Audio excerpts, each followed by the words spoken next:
Misaotra Jesosy a ohatsika hiary teny a hoe a manao any ianao Jesosy, manao any ianao Tompo, manao any ianao Jesosy, manao any ianao Tompo. Ty ahafantanana mafy an'Andriamanitra dia mahazo toerana.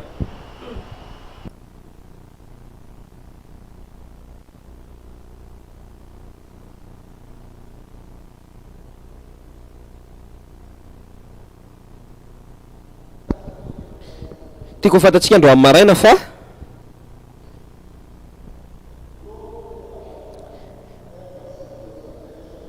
tsisy vavaka zany ka miaro fifatohan'ny lanitra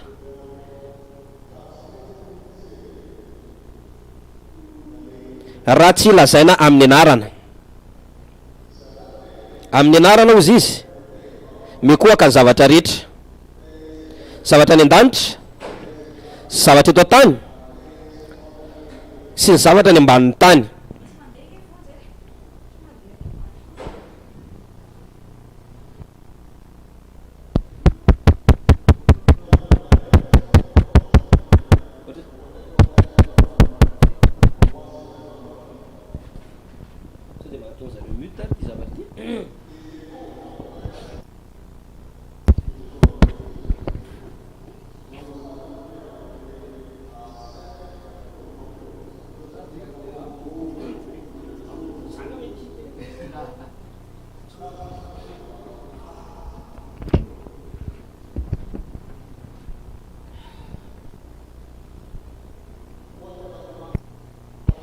Nino angatahanao amin'Andriamanitra amin'ny anarako a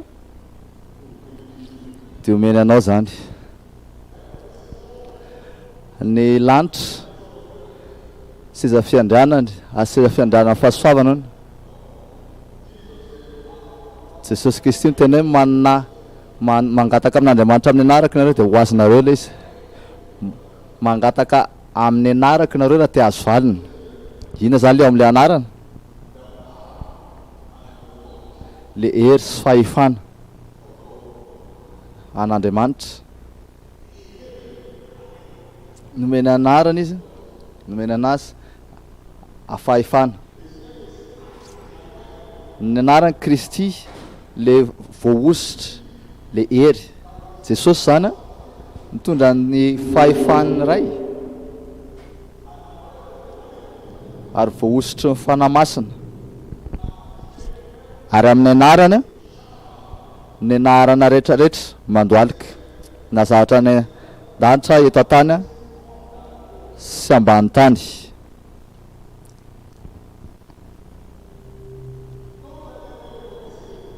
Aza raisina ohatra ny teny tonontonona fotsiny le anarana Jesosy amin'ny anarana Jesosy nefa tsy fantatrao koa le zavatra hoeta le anarana. Tsisy vavaka zany mahasarika fifatoan'Andriamanitra raha tsy misy an'le anarana. Ka tsotsika ampinoana zany le anarana.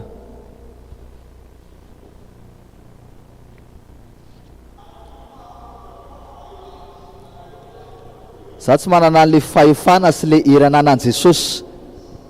Ny ray ozy izy Baibolina ame fahefana rehetrarehetra, fitsarana rehetra ao am Jesosy.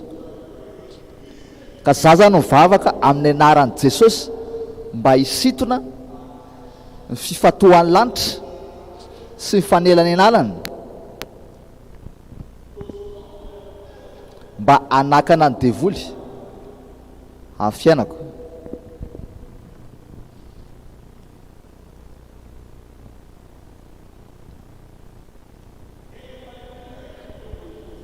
Amin'ny anarako nareo nanao famantarana andoka devoly amin'ny anarako, amin'ny anaran Jesosy le hery sy le fahefana mba tonga le zitranga dia ao anatin'le anarana. Le anarana ohatrany hoe diloilo alefa rehefa tsonao le izy ohatrany hoe alefanao le ositra amin'le zavatra mitranga hoe amin'ny anarany Jesosy Kristy dia ohatrany hoe alefanao zany le ositra. Ohatra le hitanareo le manao mosquito le mandeha tonga de mafaka le moka.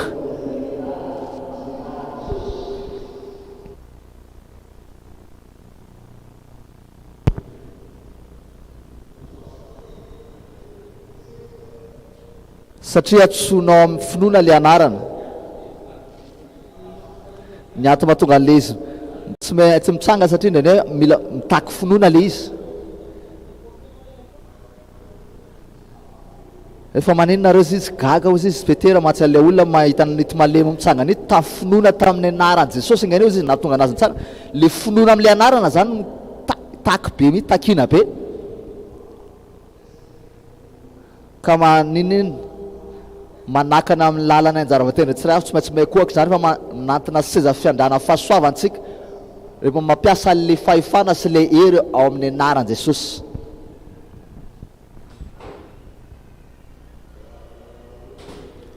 Le anarana mahagaga Jesosy, le anarana mahagaga Jesosy, le anarana mahagaga Jesosy. Tsisy anarana hafa fantatro.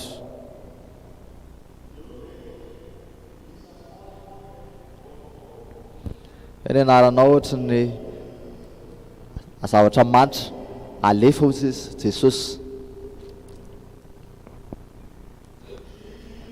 Jesosy tahaka ny diloilomanitra alefa,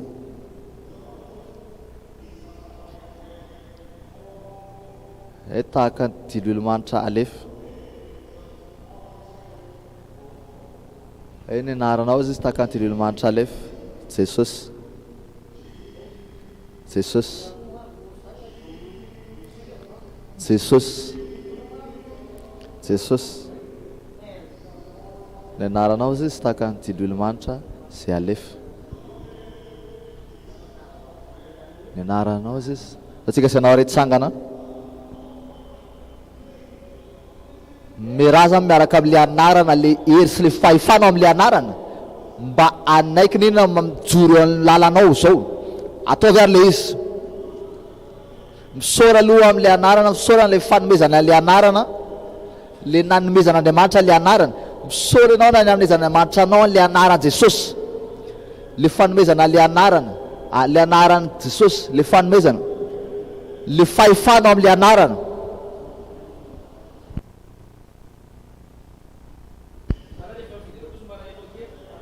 Amin'ny anarana sy sarobetan'i Jesosy vavantsika. Zao manana 30 minitra tsika anatina seza fiandranan'Andriamanitra. Anatin'ny 30 minitra Jakoba izy navela irery de verina am'izay izy niaraka fiovana anarana. Afaka alainao ny paozinao mety zay anamafy fanaovana tsara indrindra amin'le zavatra ataonao. Afaka mandoalika anao, afaka mipetraka anao, afaka mitsangana anao, afaka mijoro ianao anatria le Andriamanitra avy indrindra de maraiso atsoratra mihitsy satria izy mamaly amin'ny lalana feo, mamaly amin'ny lalana feo Andriamanitra. Raiso atsoratra le valimbavaka, le toromarika ka manatoronao anazy androany.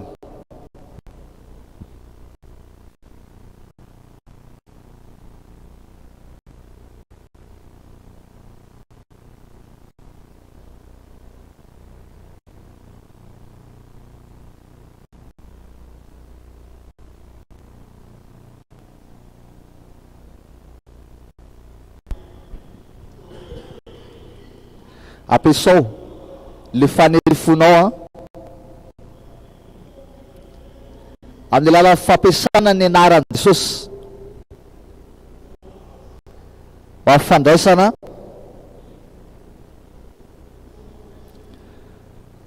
fifatoana ho amin'ny fanelany lalana.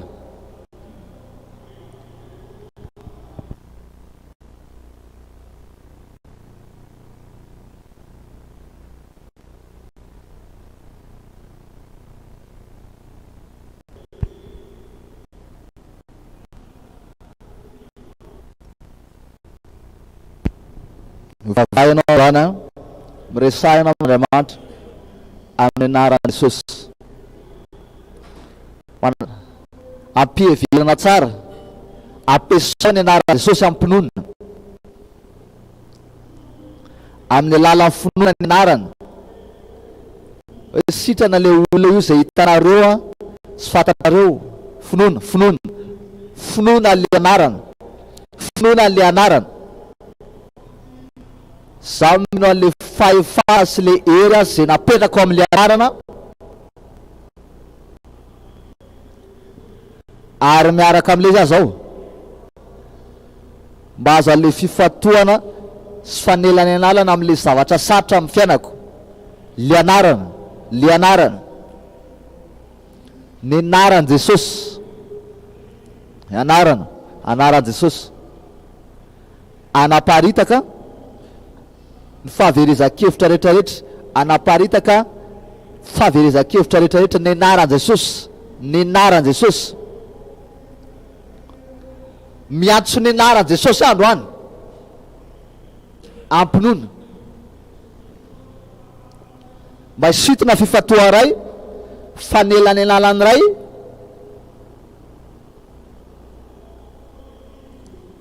amin'reto zavatra mitranga fianaka reto, amin'ny anaran'i Jesosy zanak'Andriamanitra velona, amin'ny anaran'i Jesosy amin'ny fahefana amin'ny lanitra sy etan-tany, sy amin'ny anarana dia mandoalika daholo ny loalika rehetrarehetra. Androany tsy maintsy mandoalika,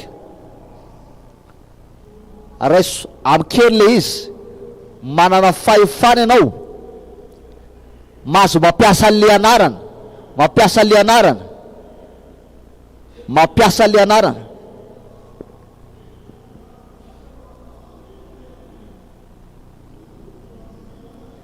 Mahazo valim-bavaka ianao andro amaraina, mahazo valim-bavaka ao ianao andro amaraina.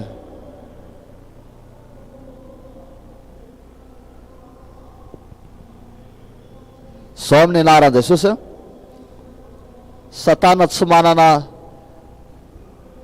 safidy ianao, tsy maintsy mekohaka ianao. Ny anjely rehetra any an-danitra mekohaka amin'izany anara zany. Aoka ny anjely rehetrarehetra ekohaka eo anatrehany. Anjelin'Andriamanitra raiso toeranareo zao ho amin'ny fanavotana anahako amin'ny anaran'i Jesosy.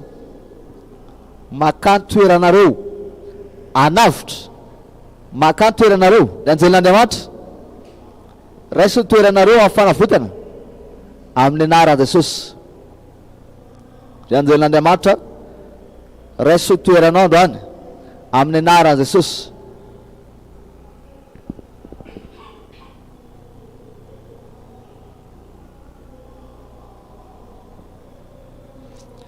Vavaha ianao androany, vavaha amin'ny fanahy amin'ny anaran'i Jesosy Kristy, amin'ny anaran'i Jesosy. Le anarana ambony anarana rehetrarehetra, le amin'ny anarany dia mekohaka daholo zavatra rehetrarehetra, any zavatra any an-danitra eto an-tany sy ato ambany tany, amin'ny anaran'i Jesosy tsy maintsy mekohaka.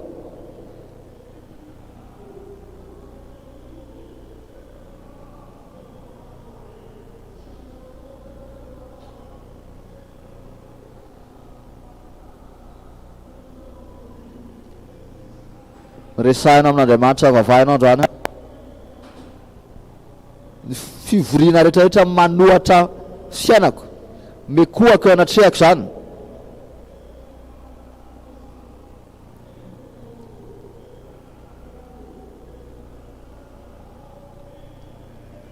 Amin'ny anaran'i Jesosy Kristy didiko fanoherana rehetra, fivoria fahavalo rehetrarehetra manaka ny anjara voatendriko mekohaka zao. Arovo ny anjara voatendrinao amin'ny anaran'i Jesosy, arovo ny tokantranonao amin'ny anaran'i Jesosy, arovo ny fiainanao ara-panahy amin'ny anaran'i Jesosy, arovo ny fiainanao ara-panahy amin'ny anaran'i Jesosy.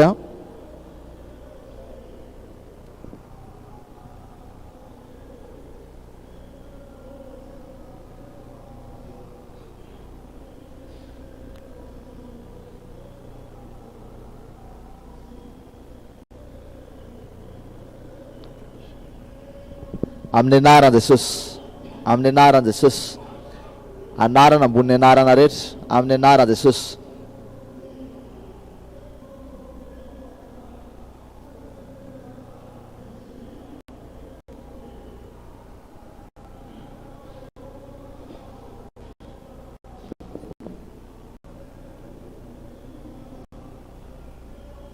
Amin'ny anaran Jesosy Kristy, demonina rehetrarehetra zay mijorojoro fiainako, roasiko nareo amin'ny anaran Jesosy, roasiko nareo amin'ny anaran Jesosy, roasiko nareo amin'ny anaran Jesosy, roasiko nareo amin'ny anaran Jesosy. Vavahinao, vavahinao, raiso ny fanasananao, raiso fiadananao.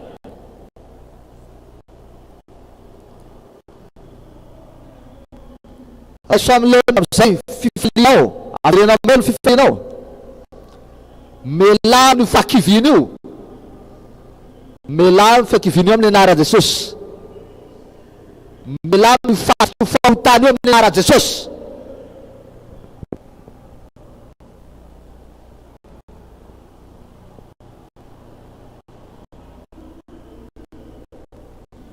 Didio fanantahotra hiala eo fiainanao, fanantahotra melano eo, avelao amizay zao amin'ny anaran Jesosy. Tahotra, fanahina, orooro amin'ny anaran Jesosy Kristy miala. Raisiko zanako mahagaga zao amin'ny anaran Jesosy.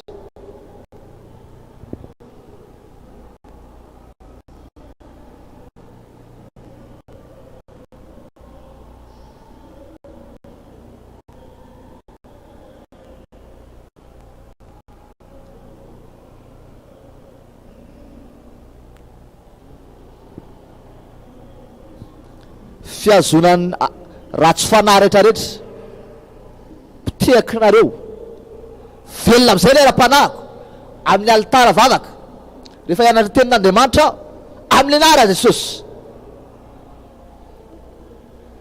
Fanahy fanoherana tsy fankatoavana didiko miala amizay tananao, ozony le fanahy friariana, tsy anakana fandrosoako ianao, fanahy friariana tsy atomiko ianao amin'ny anaran Jesosy.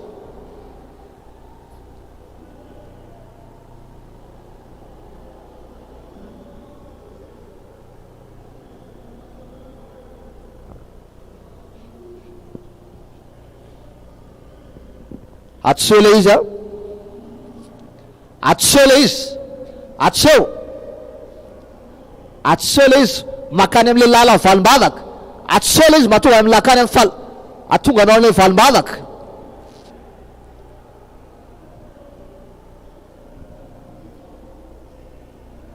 Amin'ny anaran Jesosy Kristy, amin'ny anaran Jesosy, amin'ny alalan'ny hery sy fahefana zay napetraky ray ao amin'le anarana. Andriamanitra rehefa mamea sy miantso de tsy manenina,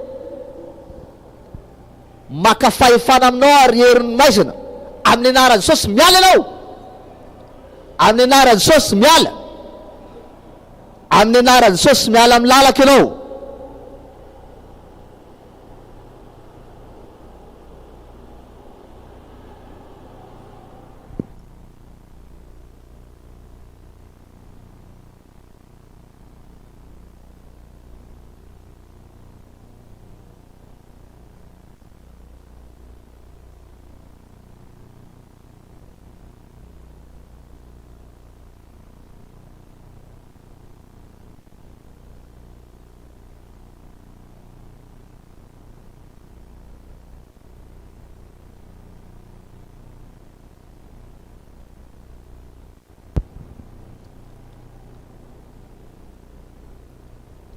Ataova azo antoka mivavaka ianao, miresahinao amin'Andriamanitra, fotoana manokana ho anao ty miresahinao amin'ny Jesosy.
Misaotra Jesosy a isaor'Andriamanitra ny amin'ireo valim-bavaka ninona vavaka nataonao dia efa ninon'Andriamanitra avokoa zany ka azo antoka ho ana valim-bavaka zany sandrato ny tananao any dia mankalazay anao an'Andriamanitra averanao amin'ny voninahitra dia rao Andriamanitra. Misaotra Jesosy eo.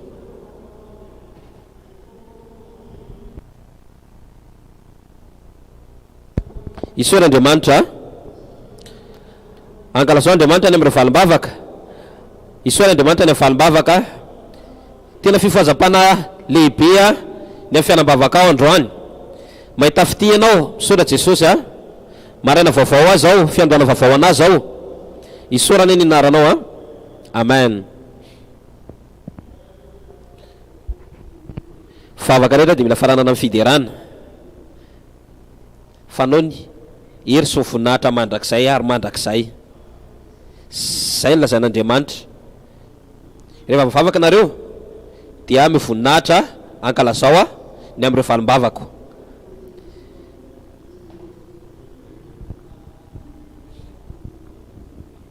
Dia isaor'Andriamanitra ny amin'ny ambaratonga ny finoanao eny rehefa nyrenesan'Andriamanitra ianao. Isaor'Andriamanitra ny amin'ny fatokiny hoe efa mivalin'Andriamanitra vavaka ianao dao tsy hiteran'Andriamanitra arany.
Alléluia.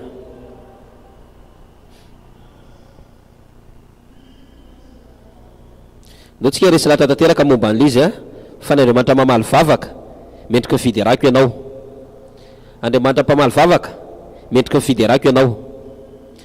Raha mino ianao fa nyrenesan'Andriamanitra zao arany mandiza miaraka amin'ny fatokinao.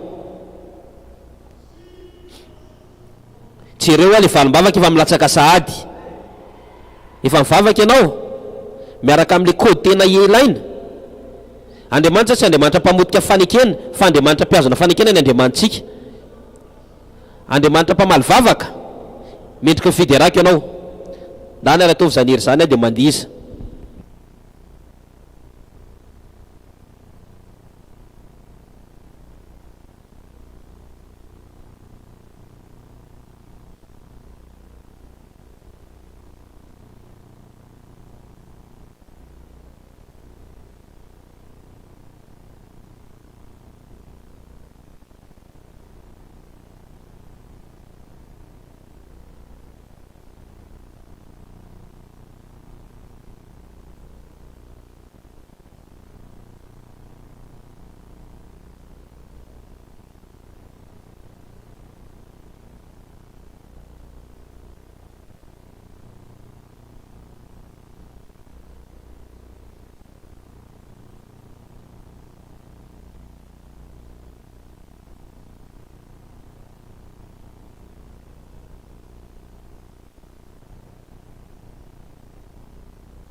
Amin'ny anaran'i Jesosy. Rehefa mivavaky ihany ozy Eli, ilay Andriamanitra Israely efa nanome anao ny fanirianao, ary vangin'Andriamanitra ihany. Za dia lehilahy niran'Andriamanitra ho an'ity iraky ity, milaza aminao ihany koa ninona nangatanao amin'io anarana io, miaraka amin'ny finoana amin'ile anarana, finoana amin'Andriamanitra, finoana amin'ny tenin'Andriamanitra, amin'ny zavatra takinao, dia omenanao avokoa zany.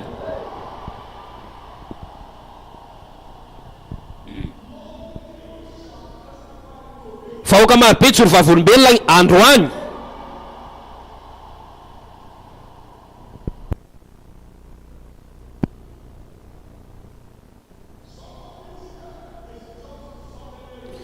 Misy fahasalaman'olona eto averina amin'ilony amin'ny fomba mahagaga. Faratsimbitany tapitra zany eo fiainan'olona anankiray eto.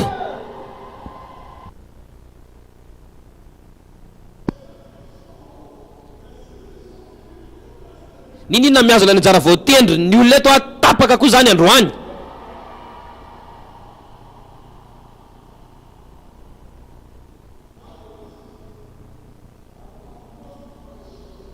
Ka anisan'ny fanomezana sarobidindray atao fanjakan'Andriamanitra dia fanomezana ny anarany. Mety tsy hainao soratra masina, mety tsy tadidinao, fa ilay anarana kosa amalo anao. Ao ambanin'ny zavatra ilainao dia amaly anie io anarana io. le anarany io amalo anao. Rehefa manatrika fahafatesany ianao, amalo anao koa le anarana.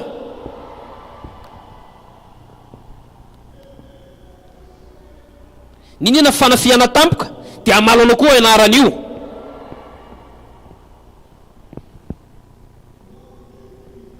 Tena fanomezana maimai-pona, ny fanomezana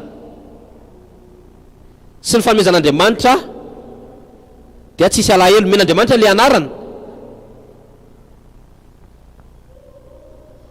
Enona materialisy le taonana maina dia mbola namelombelona andreo taolana maina mbola velona Jesosy,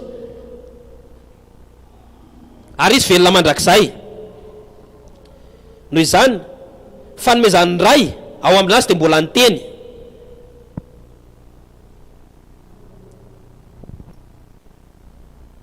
Tena arena lehibe, tena arena lehibe, tena arena lehibe ilay anarana, tena arena lehibe ilay anarana. Aingana io arena io hijanona sarobidy eo aminao amin'ny androm-piainanao rehetra. Aingana io fiainanao sy ny fiainako mendrika ho fampiasana an'io anaran'io hatrany. Ny herin'Andriamanitra izay miasa atao amin'ny Elisa dia tany amin'ny tiany, fa tsy niasa kosa ny tany an-tanany Gahaza.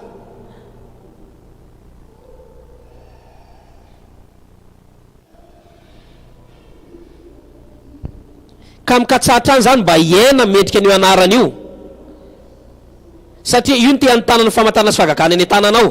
Io ny tian'ny tanana sy famantarana sy fahagagana ny tananao ny anaran'i Jesosy. Ka raha tsy mandaitra zany io anarany io mametra fanontaniana ho an'ny tenanao. Efa manino ty tsy miasa tsy mandaitra ty an-tanako.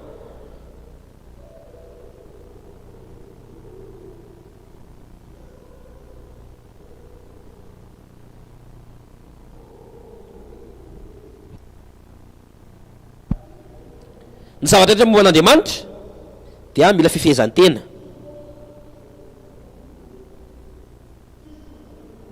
Io tsy Andriamanitra fatifatany.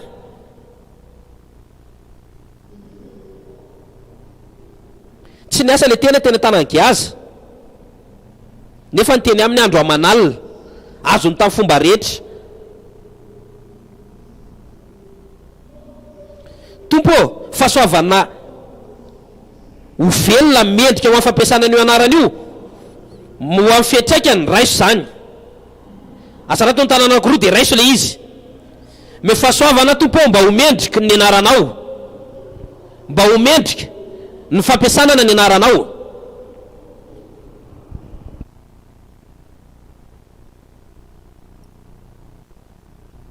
Sotra ray isorany ny anaranao.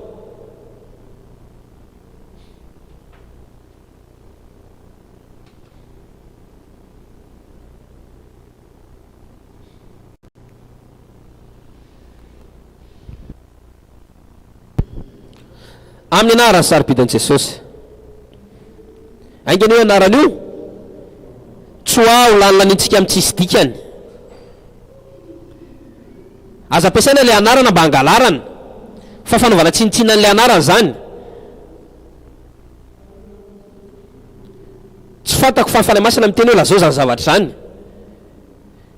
Raha ohatra ka tsy mandaitra ilay anarana dia jereo tsara hoe manana fiainana mendrika ve za ampiasa an'ity tian'ny famantarana sy fahagagana ity, ka manomboka izao dia ity koa ny herin'Andriamanitra izay miasa amin'ity toeranyity tsika rairay avy eto hatramin'ny mandrakizay dia ho velona mendrika an'io fanomezana tsara izay anarany io. Asa raha tontanano anankiroa dia isory Andriamanitra.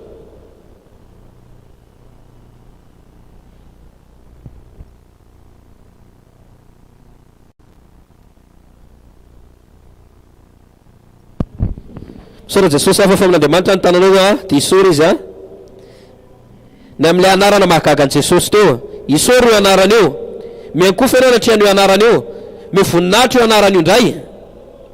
Tsisy mitovy amin'Andriamanitra. Efa mamalo antsika ilay anarana andro amin'ny maraina. efa nenkohako anao tsika zava-tsatra andro amaraina amin'ny alalan'io anarana io raha eo misaotra anao indray zay amin'ny anarany sarobidany Jesosy any vavahantsika ty afatanana mafy an'Andriamanitra. Alleloia.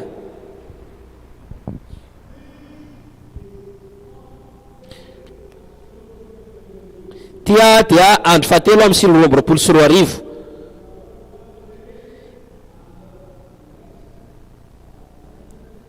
Efa nanomboka ny ka ao anatin'ny fefakadany zany dia isy tena fampianarana oram-bavaky ny silo ho avy eo. Ndao tsika hiara izara fahasoavana eny tokoa fahasoavana soambrapo anaraka atsika amin'ny andretraina atsika dia toetra trano Jehovah lavitsika.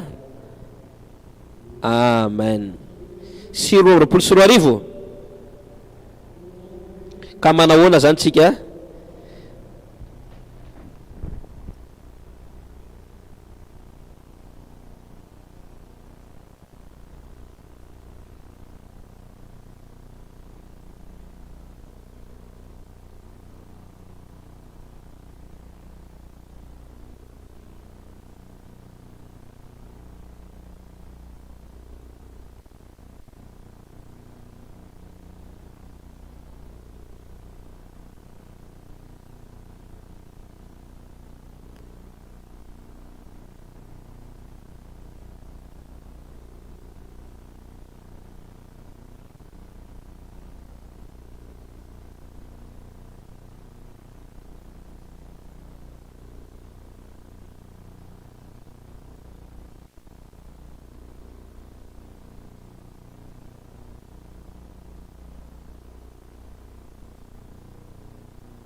dia ahafantarana mafy a mikao an'Andriamanitra miaraka amin'ny feonao.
Sotra Jesosy.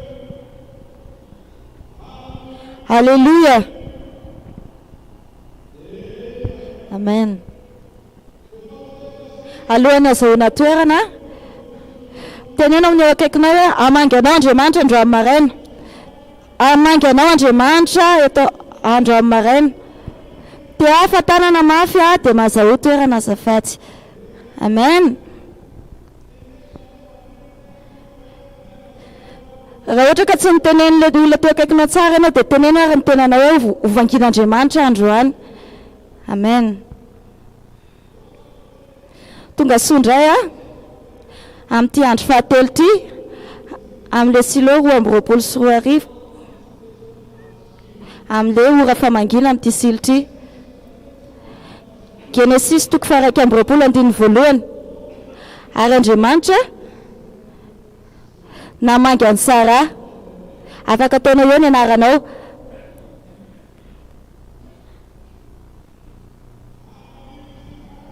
Ahoana ny fomba namangina anazy? Araka ny teneny, araka izay efa nolazainy, ny famangina avy any an-danitra dia efa nifonosana tao anatin'ny tenin'Andriamanitra. Ny tenin'Andriamanitra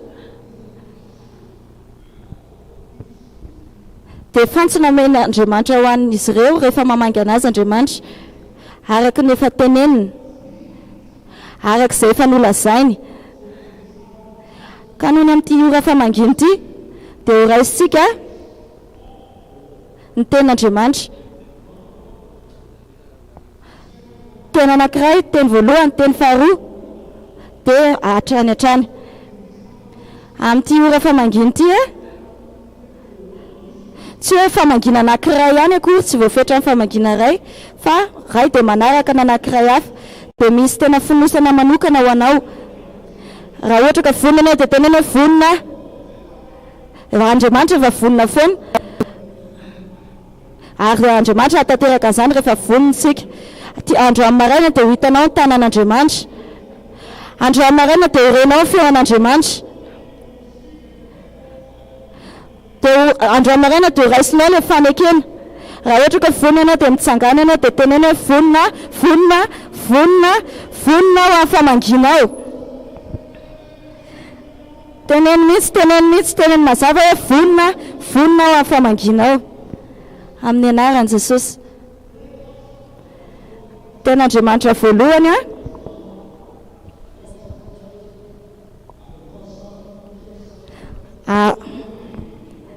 nitondra teny voalohany androany dia ny zanaky ny mpanompon'Andriamanitra izay hitantsika. Raha isika pasteur Paul Aneke, izy Andriamanitra ampiasa anazy mba hitantsika.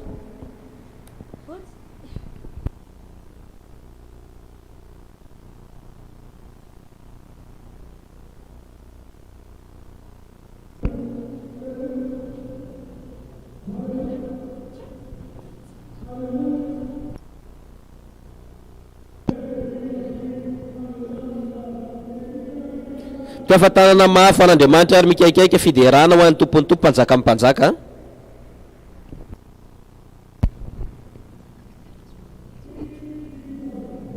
Amin'ny anaran'ny saripidin'i Jesosy. Raha misaotra anao zany amin'ny andro amin'ny maraina, dia rahainay ianao mena ianao ny ady ny amin'ity ora famangina ity. Mangatak'izay atovy ilay zavatra ianao ny afaka manao anazy. Ho vao fiainan'olona eto. Tsy madio ny tantaran'ny olona eto.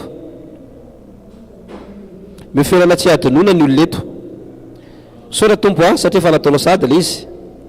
Ny anaran'ny saripidin'i Jesosy.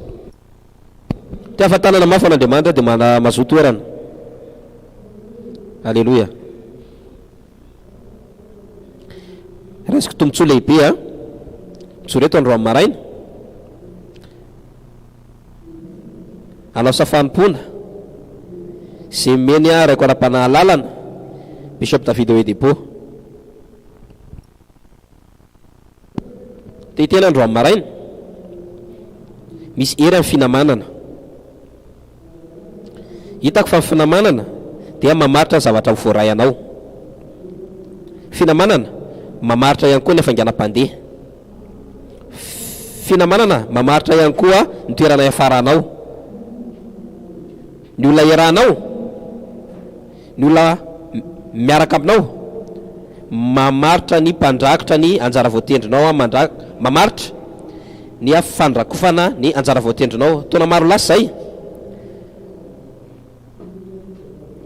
nandrea olona avy amin'ny firenena maro be eto amin'ity toerana ity atsapa fionana amin'Andriamanitra. Noho ny finamanana sy ny fifandraisana dia nataon'Andriamanitra nahita zay vokatra tahaka ny rafitra le olona fandray aminay.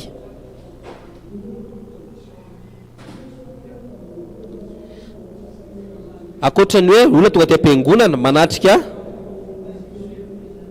hoe fivoriana lahady fa olona 50 avy amin'ny firenena samihafa manatrika fivoriana any Nigeriandro, fivoriana lahady 2 herinandro lasa zay. Hoe tamin'ity taona ity hoe olona avy amin'ny firenena 100 manatrika amin'ny fivoriana sy manao voyage manatrika amin'ny fivoriana manana fiona amin'Andriamanitra dia fiainany fireneny avy eo. Tena Andriamanitra matoky io Andriamanitra io. Ny olona rahanao mamaritra zavatra manaraka anao, mamaritra hoe aiza ny alavira nafaka alehanao. Nanao mission maro be zay tamin'ity taona ity hoe président firenena maro, ireo olona mana fahefana maro manatrika fivoriana taonay maraina satria le ositra mitovy dia mandrakotra amin'ny firenena anankiray. Nakany Zambie zay nanao croisade be da be amin'ireo zao eto ankehitriny nisy croisade tany Zambie dia nisy mpamosavy zay nanidina maka mava mitoerana ray makany mitoerana ray dia nandalo ny toerana naovanay croisade dia croisade dia nenjera izy, nenjera zany le piskidy tsy anatrika le croisade izy fa nanidina teo ambony le toerana naovanay croisade avy amin'ny Malawi io mpamosavy io nakany Zambie dia nanantony izy toerana tsy afaka andinana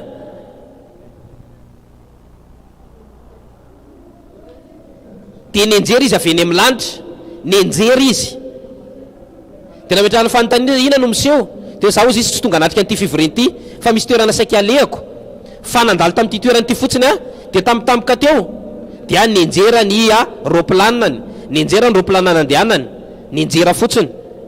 Manao faminana ho an'olona tokoa amin'ny anarany ambony anarana rehetra ninina herin'ny elo zay manenjika ny anjara voatendrinao dia ho latsaka avokoa zany andro amin'ny maraina, ho latsaka avokoa zany andro amin'ny maraina, ilatsaka avokoa zany andro amin'ny maraina. Raha mino an'izany ianao manaova mainina mafy.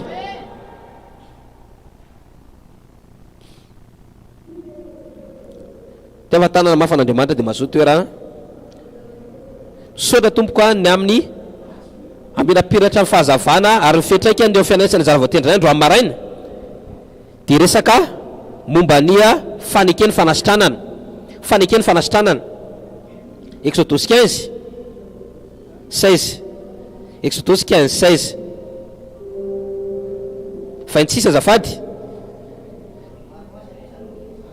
Raha mino tsara ianao ny feon'Andriamanitra ao ka anao zay mahitsy eo masony sy hainy lalany ary hitandrina ny didiny rehetra dia tsisy ataoko anao reto aretina rehetreto izay nataoko tamin'ny Egyptianina fa izao ny Jehova izay manasitrana anao. Manaova mainina mafy. Ka ny andraikitra antsika andro amin'ny maraina zany dia ampahafantarina antsika le fanekeny fanasitranana. Exodus 15:26, Andriamanitra tena no miteny hoe izy mpanasitrana, izy no miteny hoe Jehova Rafa. Amin'ny alalan'ny soratra masina dia hitantsika tsy fivaovany Andriamanitra antsika io. Exodus 23:25, anompo an'i Jehova Andriamanitra ao ianao dia ho tahina ny anosony raha fisotronao ary sora aminao ny aretana, ho asoroko aminao ny aretana hozy izy. tsisy afa-tsazy na ho momba amin'ny tany ho tanterahako anisan'ny andronao.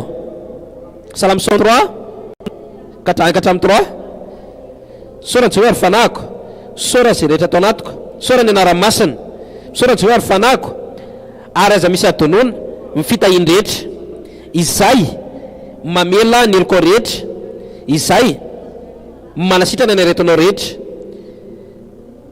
Salamo 107 20 nandefa ny tena izy ary ny tena nasitrana azy sy nanafaka azy tamin'ny longony anjerany. Nandefa ny tena izy ary nasitrana azy ary nanafaka azy tamin'ny longony anjerany. Jeremia 30:17 ozy izy, fa averiko aminao fahasalamanao ary sotraniko ny faharatranao Jehova noho ny nanaovana anao hoe ilainy roana satria ziony ty tsisy mpitady. Ain Jauna 3 iriko ambony zavatra rehetra ianao ambinina so salama tahaka nanambinako fanahinao manao faminanao olona eto androany ninina sotra aretina aretina eo vatanao le Jehovah Rafa manala zany zao. Raha minao zany ianao manao vamenina mafy le Andriamanitra manasitrana anao le Jehovah Rafa dia voasara amin'ny ambaratonga anankitelo. Izy le mpitsabo lehibe, Andriamanitra mpitsabo lehibe anao. Faharoa, izy koa le mpanamboatra le Andriamanitra ao. Zao izy Andriamanitra mpitsabo lehibe, zao izy Andriamanitra mpanamboatra anao. Fahatelo, Andriamanitra mpanefy anao, Andriamanitra mpitsabo lehibe, Andriamanitra mpanamboatra anao, ary Andriamanitra koa mpamolavola anao. Raha ohatra misy zavatra miparitaka na simba vatanao, afaka averiko amin'ny indray. Ary zay no miseho amin'olona eto. Aseho an'izany fanaken'izany atao amin'ny Israely rehefa nentin'Andriamanitra voaka tany Egypte ny Israely. Salamo 105:37 Salamo 105:37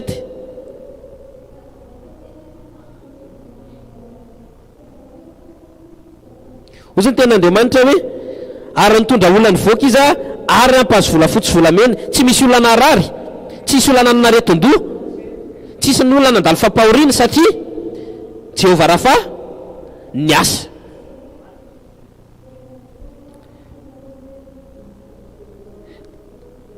Aingany le fanekenana tsisy fiantraikana amin'ny vatanao rerany fa mihoatra noho izany. Deutéronomie 8:4 ozy ny ten'Andriamanitra amin'ny Deutéronomie 8:4 hoe ny fitafianao izy tsy rovitra na ny tongotrao ny vonto na andritry ny 70 taona izany. Néhémia 9:21 ozy ny ten'Andriamanitra 70 taona izy namelomanao azy tany an-tany-hevitra ka tsy nanan-java mahory akory izy, tsy rovitra ny fitafiny ary tsy mivoto ny tongony. Zany hoe tsy ho alefa n'Andriamanitra koa ny faneken'ny fanasitrananao amin'ny vatanao, fanakany amin'ny akanjony koa le fanekena.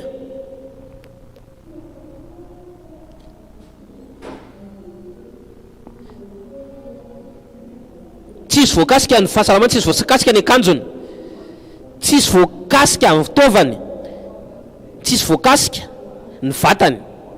Ry malala raha ataon'Andriamanitra matanjaka amin'ny fitafy dia nataon'Andriamanitra tsy rovitra ny fitafy satria tsy Jehovah Rafa ahona lavitra hoe vatanao ho ampahorinina ambarako androany. Ninina rovitra vatanao dia sakana n'izany zao amin'ny anaran'i Jesosy. Raha afaka mana vao akanjo le fanekena, afaka mana vao kiraro le fanekena, tsy fantaka izy andesan'Andriamanitra androany maraina fa ifanekena io ihany dia ho avoazan'Andriamanitra ny taovany anaty vatanao, ho avoazan'Andriamanitra ny voanao, ho avoazan'Andriamanitra ny sarakatinao, avoazan'Andriamanitra ny vatanao rehetra. Raha minao izany ianao manao vamainina mafy. Aingana be arany, inona zavatra eto fanasitranana? Inona zavatra eto fanasitranana? Zavatra 7. Voalohany, famitsorana, manala fanentanana na tsy fahazahoana aina. Zay ny eto fanasitranana. Jeremia 8:21-22 moa tsisy mpitsabo lehibe ve any rehefa avoan'Andriamanitra ny fanentanana dia miala koa ny tsy fahazahoana aina rehetra. voalohany aloha manala fanentanana dia manamboatra fanasitranana. Jauna 5:42 manomboka manamboatra indray Andriamanitra, manamboatra indray, manala fanentanana dia manamboatra. Fahatelo, manavao koa fanasitranana. Avozin'Andriamanitra ny tova rehetra, mitovy ihany zany fa avozin'Andriamanitra. Avozin'Andriamanitra sy ataony vaovao indray ireo izay miandrana Andriamanitra. Isaia 40:31 dia anavoany tanjana, izy miandrana Andriamanitra dia anavoany tanjana, ka misy fanavozana zany. Faefatra dia famitsorana. Rehefa hobaby ny olona ray amin'ny fampahoriana dia afaka votsitra. Luka 13 hitantsika vehivavy voafatra 13:9 hoe vehivavy okena ho sitrana. Ry vehivavy ianao dia afaka le vehivavy, ka manako antsika fahalalana fanentanana fanamboarana indray sy fandefasana fa manaraka famerenana amlony. Famerenana amlony ny tova miasa. Matthieu 12 hitantsika lehilahy nalemy tanana dia metaka fanontaniana izy hoe ainjiro ny tananao, dia nahindritry ny tanany tamin'ny Jesosy dia naverina amlony ny fahasalamany. Famerenana amlony ny fitaova hoe misy zavatra amin'ny vatanao nefa tsy mandeha amlony tsara dia averin'Andriamanitra mandeha tsara zany. Misy famerenana amlony fahenina dia misy famoronana indray. Zany hoe solon'Andriamanitra tanteraka zany tova vatanao. Matthieu 15:10 13 30 31 vahoaka marobe izy tonga nanantona azy. Reo azia boka tsy afaka miteny malemy. Zany hoe misy hoe tsy manana tanana, tsy manana tongotra, ary natsipy teo tongotra Jesosy ary sitany Jesosy avokoa reo olon'ireo tena be da be hoe gaga nahita monany teny.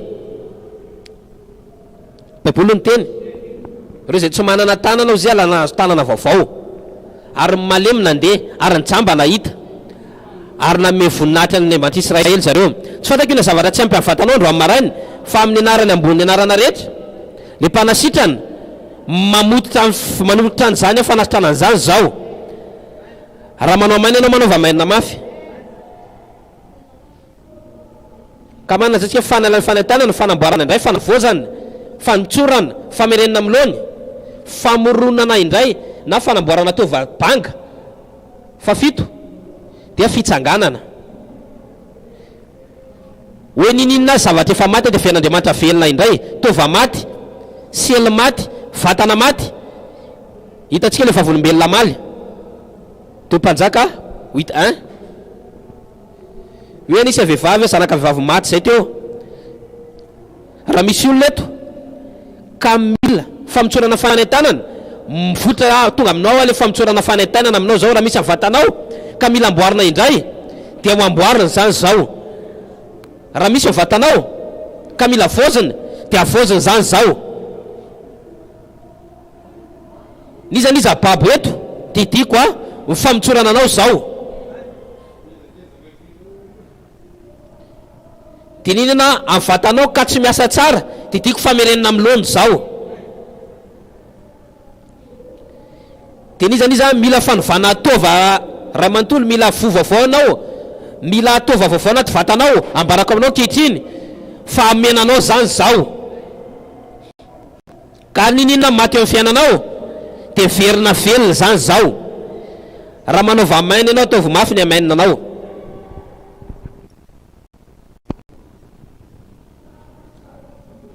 Zany hoe inona sehatra ho fanasitranana antsika, inona fototra no fiandrandratsika, inona manome antsika zo mba hiandrana fanasitranana voalohany. Tsika dia miforonina mitovy amin'Andriamanitra. Andriamanitra tsisy aretina. Tsika dia miforonina mitovy, Andriamanitra dia tsy marary. Andriamanitra tsy namorona antsika arary. Genesis ny forontsika tamin'le Andriamanitra tsy mety marary. Tsika dia mifandray amin'le fitahiana Abraham, ny faela velona sy vitrika. mifandraikika amin'le fanekena ny vitrika sia nia apokalipsia 3:13 Andriamanitra navitsika tamin'ireo lalàna mbo tonga antsika nia Genesis hitantsika ihany koa i Abraham fa nahery sy natanjaka izy 172 ans Genesis 37 28 Jacob ihany koa Genesis 47 28 Isaka Genesis 47 28 Genesis 35 28 Genesis 120 ans Joseph 147 Deutéronomie 34:7 Baiboly miteny hoe Mosesy izy 20 taona tamin'izy maty ny masina izy dia tsy mba tana ary ny herin'ny ara-batana tsy mba niena zay ny fanekena Abraham manao faminanina ho an'olona eto ninina sorotsaretana fahalemena eo vatanao manjavany zany zao tsika dia miforonona tamin'ny endrika Andriamanitra tsy mety marary dia mifandray tsika amin'le fanekeny Abraham ho amin'ny sy tanjaka tsika dia sitranina tamin'ny diakapy Jesosy tao Calvary 1 Peter 24 tsika dia sitrana tamin'ny diakapy Jesosy tao Calvary ka io zany fototry ny fiandrandratsika fa manaraka inona ny tokony andrandratsika tsika dia mpikambana ny vatan Kristy mpikambanatsika ho an'ny vatan Kristy tsy mety marary iza zanak'Andriamanitra dia solon-tenan'i Kristy ary ny zanakana liona dia liona avokoa tsika dia fanehoana ny vatan Kristy izy tsy manary 1 Korintiana 12:27 5 tsika dia tempolon'Andriamanitra n'Andriamanitra velona ary sanatria amin'Andriamanitra hoe voaloto zany ary tsisy fifanakalozana maloto zany ao amin'ny tempolon'Andriamanitra tsisy fifanakalozana maloto zany ao amin'ny tempolon'Andriamanitra tsika dia tempolon'Andriamanitra 1 Korintiana 3:16-17 1 Korintiana 6:19 tsika dia tempolo mandendeha an'Andriamanitra raha ohatra ka mahita olona zanak'Andriamanitra mandalo ianao zany tsy hoe olona fotsiny hitanao fa fiangonany mandalo iny tempolon'Andriamanitra io mandalo iny dia ny zany izy mandoto ny tempolon'Andriamanitra dia horingan'Andriamanitra na hovonoan'Andriamanitra Matthieu 21 nanao vitivaritra zareo tao tempolon'Andriamanitra dia niditra tao amin'ny telopolo Jesosy dia nitomany izy Matthieu 21 12 ka hatramin'ny 14 tsisy concert zany omena lalana no vitivaritra ao vatanao tsisy VIH/SIDA zany omena lalana anao fifanakalozana anaty vatanao tsisy fitepitepo foaingana be zany mety mena lalana no fifankalozana anaty vatanao manambara androany ninina fifanakalozana tsy arak'Andriamanitra ao vatanao dia sakana zany zao amin'ny alalan'ny herin'ny fanahy raha mino an'izany ianao manao vamainina mafy tsika dia tempolon'Andriamanitra mandendeha fa enina tsika dia feno fanahy fiainana ny andraikitra dia fanahy dia mba ambeny vatantsika fiainana Romaina 8:11 raha fanahany raha fanahy zay nananganan'i Kristy tamin'ny maty no anaty vatanareo dia ny melombelona ny vatanareo izy amelona indray ny vatanao miaraka amin'ny fahazavana miresaka amin'ny olona fa za tiako androany fiainana dia miseho aminao eto zany hitako fa tongavan'ny fahazavana tonga aminao eto zany raha minao zany manao vamainina mafy ka ina zany ny andraikitra mila raisitsika mba azahoana fahasalamana voalohany okanao ateraka indray sorona zay nanalanyota dia ny koa ny sorona ny aka ny aretina. Isaia 53:4 ka hatrany ambany ihany. Faharoa, mandehana fahamarinana. Misy fifandraisana ny famela-keloko ny famela-keloko ny ota sy amin'ny fanasitranana izay mamena ny areliko rehetra sy manasitrana ny aretinao. Mandehana fahamarinana.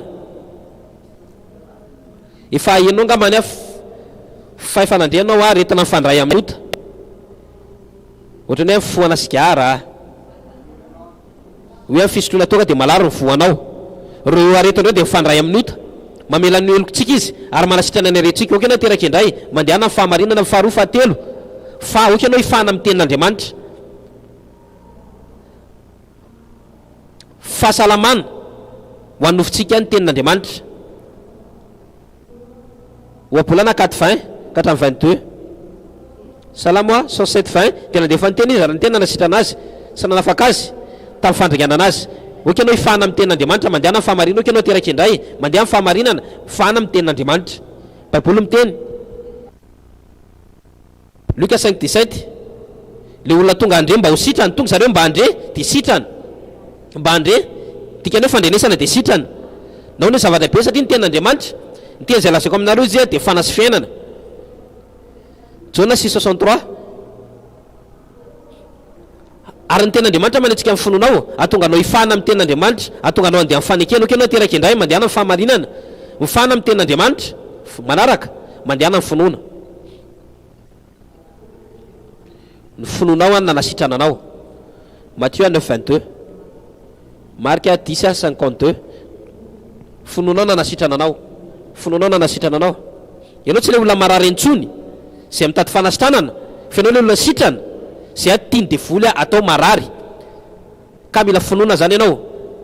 Satana efa voasitrana 2 arivo taona lasa zay, ary ny ten'Andriamanitra ny tena efa nalainao izay ny alain'Andriamanitra dia tsy otsony, efa sitrana tanteraka ka mandehana finoana. Manaraka mitenena zavatra tsara.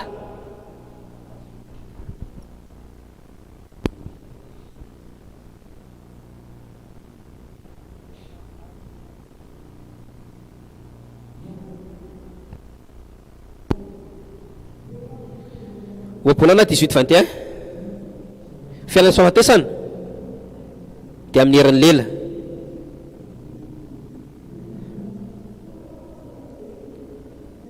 Oabolana 12:8, misy olona ozy izy miteny nefa namailo kapoa atao tsinitsinina. Misy olona miteny ary dia mandotony vatany amin'ny alalan'ny teniny, kanefa ny lelan'ny endry fahasalamana afanasitranana.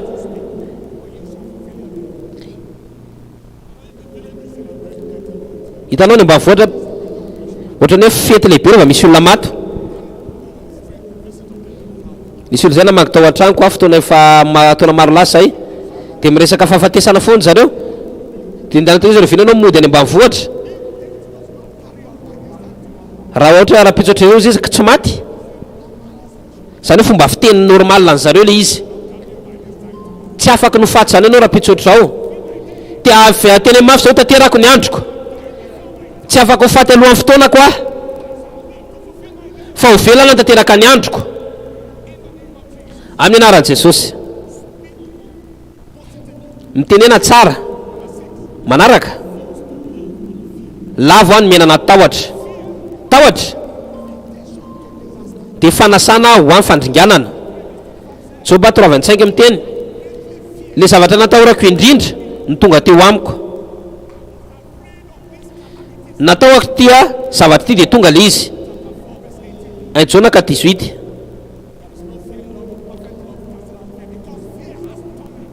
ny tahotra dia misy tebiteby ao anatany, rehefa tonga ny tahotra dia misy tebiteby manaraka anazy. Za mahita olona marary zareo dia matin'le aretina, dia lasa matahotra izy n'le aretina nafatiny iny olona iny. Isy olona nitsoravolombena tao am-piangonana hoe namany matin'ny cancerana prostate, dia tonga teo amiko le tahotra avy eo, dia tao anatin'ny 24 heures dia tonga teo amiko le symptôme n'le aretina. Dia niraisany ny herin'Andriamanitra mba nanafaka anazy tamin'ny fampahoriana eo. Ina sotrotra retina ny fitahotra eo fiainanao, sakanana koa zany zao amin'ny anaran'i Jesosy. Ary karakarainao ny tohatra amin'ny alalan'ny tenin'Andriamanitra. Fa fito, lavo ny fahakiviana. Oka ianao feno fifaliana trany. Foravoravo dia fanasitranana, ka ny firavorafona zany dia terapia. Foravoravo izy dia tahaka ny fanafody. Fa mifanakivo izy manamaina ny taolana ao abolana 17-22 ino tsara. Fahakiviana ny fototra ho amin'ny fampahoriana rehetra. Fahakiviana miazana fampahoriana, miazana fampahoriana. Ary ianao nanaiky eo ampahoriana dia nanaiky koa zany ianao fa hoa fa mila loasanao zany fanahy fampahoriana. Favalo, lavo ny fangidiana, mandehana ny fitiavana, mandeha ny famelan-keloka. Hébreux 12-15 ny faka ny fangidiana ozy izy dia mitondra tebotebo amin'ny vatanao. Ny faka ny fangidiana dia io koa ny faka ny aretina. Raha mety fangidiana ianao dia io akaikiny koa ny aretina. Nisy tovavy zay nanana concert ny ray izy, dia nyteny izy mamela ny heloka ny rainao zay nampijaly anazy dia nampijaly ny ray sy le vahakeliny zany le ramatoa. Dia lasa izy namela ny heloka ny rainy dia tao anatiny enina herinandro dia nanjavana tao aminy koa ny concert na raha. Misy olona zao manana loha marary mitepitepy foaingana be ianao. Raha ohatra ka vototra le olona dia vototra koa ianao mahita olona vototra zao e. Fa sivy mezona fikoronana ny fanahitrany. Romana 8 ny fanan'Andriamanitra mamebelana vatatsika mety maty. Fanan'Andriamanitra manadio vatatsika, mamera vatatsika, mifavaka amin'ny fanahy ianao. Ary ianao ny toromarika amin'ny fanahy masina dia feno fanahy masina fahazavana ianao fa folo. Manompo ny fanjakan'Andriamanitra, anompo an'i Jehovahandriamanitra ao ianao dia ho tahiny ny mofonao sy ny ravitronao, dia ho asorony lavitra anao ny aretina. Ary isan'ny andronao tanterahanao. Exodus 23-25 faraika amby folo. Oka ianao hitondra vokatra trany mambaby fanahy. Jaune 15-2 na sampanera zay mitondra vokatra ozy izy dia ho karakarainy. Fa sampanera tsy mitondra vokatra ho tapahana. Oka ianao mambaby fanahy trany, ho karakarain'Andriamanitra ianao, ho karakarain'Andriamanitra ianao, ary apetraka Andriamanitra amin'ny toeranao ianao ho an'le andraikitra. Faharoa ambin'ny folo, oka ianao hiasa amin'ny fampiasa fanekena. Misy fifandraisana amin'ny fahasalamana gaga sy ny arena mahagaga. Rehefa mamera aren'Andriamanitra amin'ny famanina le fanekena dia mamera fahasalamana koa izy. Salame 41-3 sambatra ny olona ozy izy zay mijery manitra fa ho afan'Andriamanitra izy amin'ny fotoana mahory. Ho tazomin'Andriamanitra sy velomin'Andriamanitra izy, ho tahiny izy ambonin'ny tany. Tsy omen'Andriamanitra ny entana amin'ny fahavalony izy. Jehova naneho anazy ambony farafara fitsambony fandriana rehetra eo ampa-ariana dia voana. Raha ohatra ka mpapetra fanekena zany ianao dia asoan'Andriamanitra teo amin'ny fandrianao teo mitsangana teo fa tsy eto misy anao. Lukas 7 hitanao le kapiteny. Ny antony tonga Jesosy nanantona anazy io lehilahy izy dia tia ny firenena ary nanangana fiangonana izy, nanangana sinagoga. Dia Jesosy nantany hoe marina ve zany? Ndahoarintsika andeha any aminazy. Ary fanasitranana amin'ny mpanompony tamin'ny alalan'ny fampiarana fanekena manambaranao koa androany ny devoly rehetra zay manao zavatra ratsy amin'ny fahasalamanao ny fanekena ny teny ho anao. Fahatelo ambin'ny folo, oka ianao hijoro ho amin'ny banga ho an'ny hafa, mivavah ho an'ny hafa. Oka ianao hijoro amin'ny banga. Joba 42-10 Baiboly miteny na tsy mpadika Andriamanitra fa babony Joba rehefa vavaka ho an'ny namany izy, na tsy mandehan'Andriamanitra na tsy mandehan'Andriamanitra Matteo 17 ka hatramin'ny 12. Inona irinao ka irinao teo amin'ny hafa dia ndana atovy aminazy satria zany lalàn'ny mpaminany. Inona tianao atao aminao dia ndana atovy amin'ny hafa, zay ny lalàn'ny mpaminany. Nisy olona zay zao mivavaka ho an'olona zay manana aretina fo, mivavaka izy dia nerin'Andriamanitra tonga eo aminazy. Dia izy koa nanana aretina fo nandritra 120 taona. Rehefa sitrana ilay olona mivavahany dia izy koa sitrana niaraka tamin'izany. Manomeza dia mba homenao zavatra homenao no raisinao. Tsisy dia volana afaka teny hoe tsy ahomby ny fiainanao manova mainana mafy. 17 raiso ny vavaka ny finoana rehefa ilaina. Lolona atao am-piangonana rehefa manaiky enao ny fitarihan'ny olona, ny mpitarika vonim-bavaka, mpitarika gropy, dia mba ho tonga reny ozy izy dia hivavaka ozy izy dia hivavaka reny ozy hanasitrana andreo olona marary.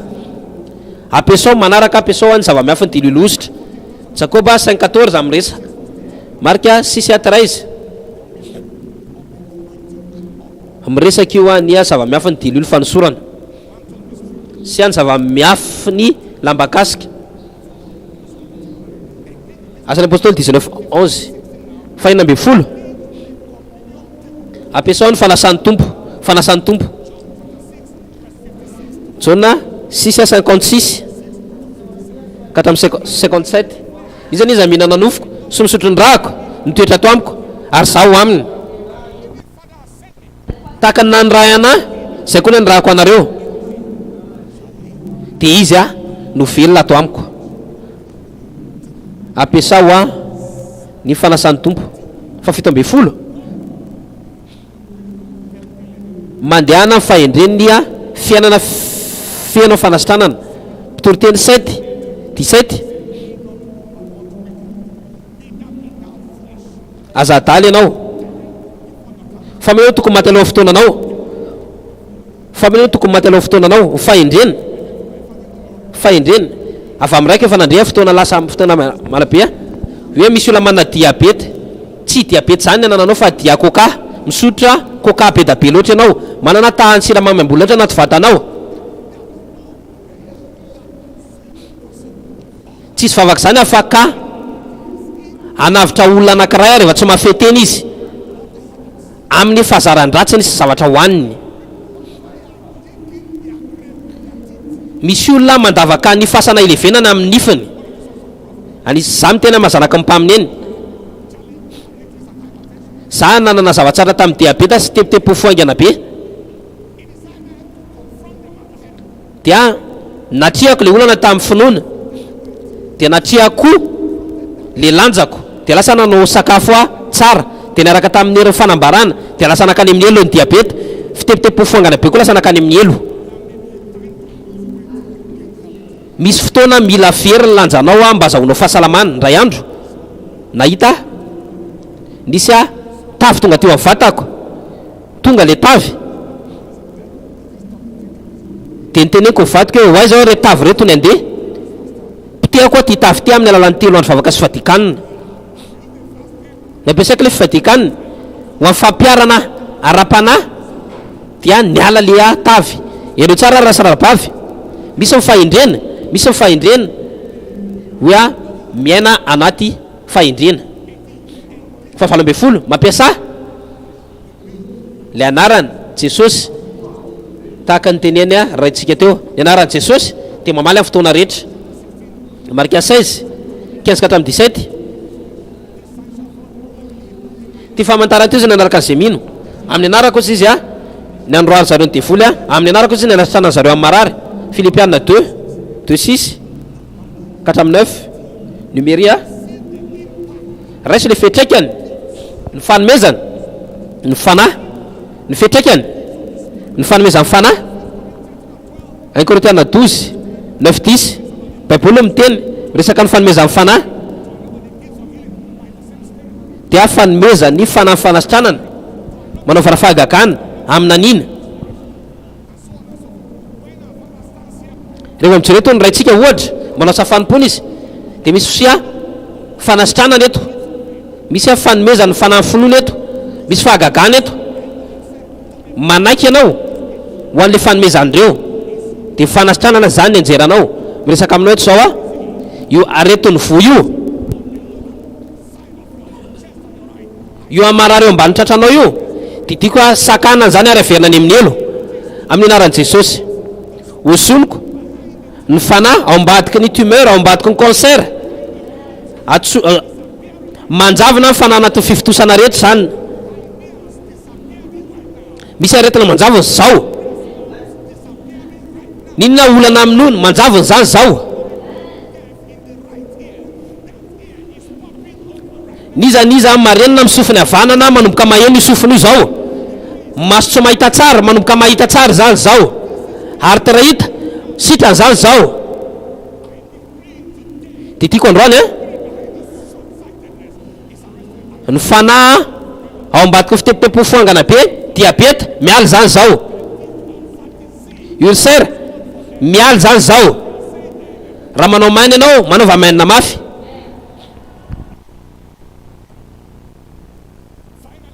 Farany mety amin'ny fanasitranana misy zavatra telo no lazaiko aminareo fanasitranana avy any an-danitra. Miresaka hoe famerenana amin'ny laoniny fahasalamana, verina salama tanteraka, famerenana amin'ny laoniny fahasalamana tanteraka. Dia resaka tsika fahasalamana avy any an-danitra, zany hoe salama tsara, tsy mandresa tsara ianao amin'ny fampahoriana, tsy miaina ianao a mihinana fanafotsy ampahoriana, fanasitranana avy any an-danitra. Dia raisanao ny fanasitrananao dia salama tanteraka ianao.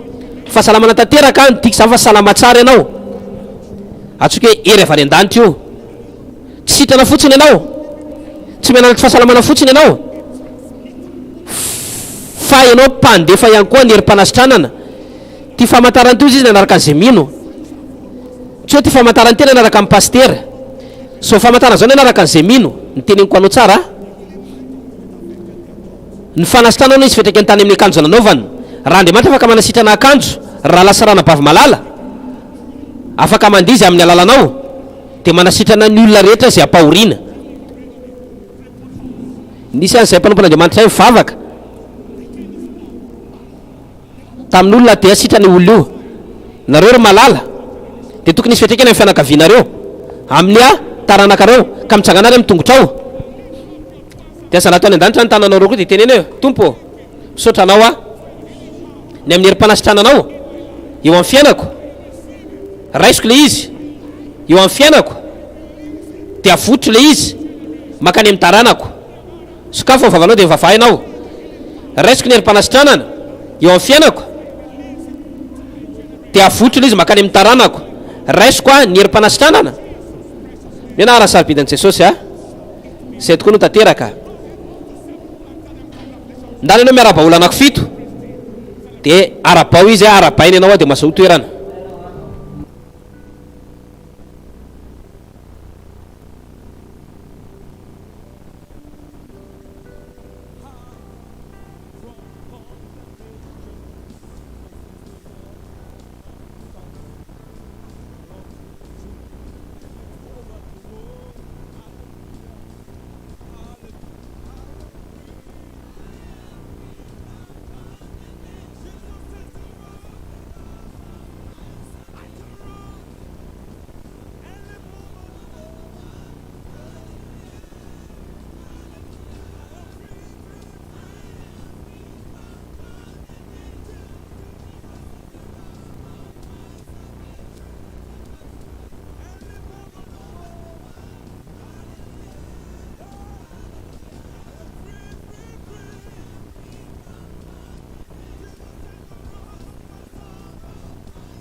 Halleluja. Halleluja.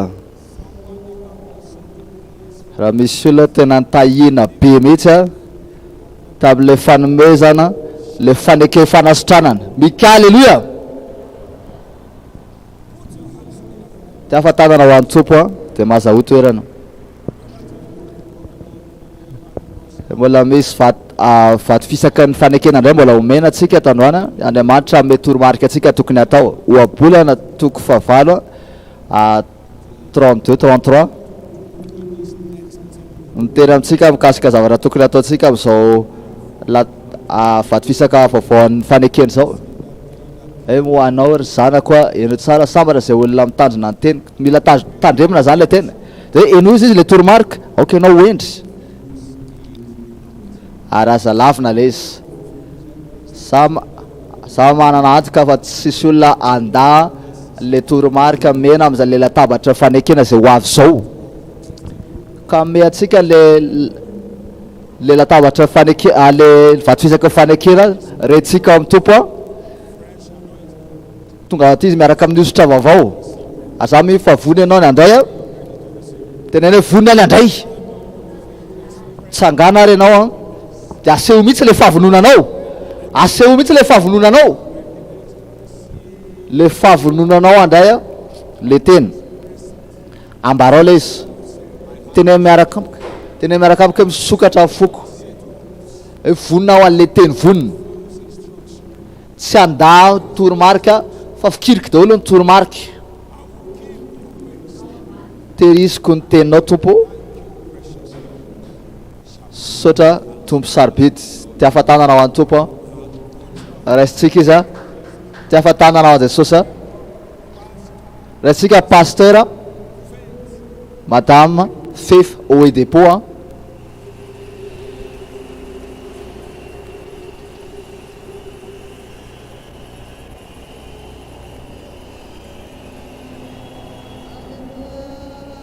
Halleluja. De raina ny tompo a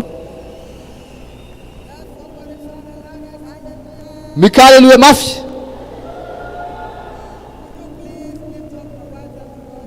asa rato tananao akavanana de avereo miaraka amiko ty rainaizany an-danitro misaotra anao any amin'ny teninao ary zao a vonina ho anao ndray a meo fivatatarako manokana avy ere zay ary misaotra anao a amin'ny anara maherin' Jesosy manaova maina mafy be de afatanana ho atompo a de mahazaho toerana sily 2024 lalambe ara-panekena amen. Andro maraina raisiko tombontsoa be a mijoro anatrehanareo zara tena foy a aingana ary mino ny fitahitsirairay avy de zaraina mazava nyamenanao afaka atao mafimafy kokoa noho ny am'le tena zaraina teo tena mino fa tahina be anao a ary misaotra amin'Andriamanitra za manana fahavolombelona koa tafana rehefa nandeha le tena sy le vavaka efa misy fanasitranana be deabe mitranga am'izao raha ohatra hoe naraha ianao de fantatrao mihitsy laza zany hoe faneken'ny fahasalamana tao a taloha tratra le aretina taloha fa zao efa tsy ao am'le aretina tsony a misy fizona ombelona n'olona eto ny lehibe lavitra ka ndray mandeha indray any am'izay teny mahery vaika zay ty afatanana ho an Jesosy ty raina ny tompo a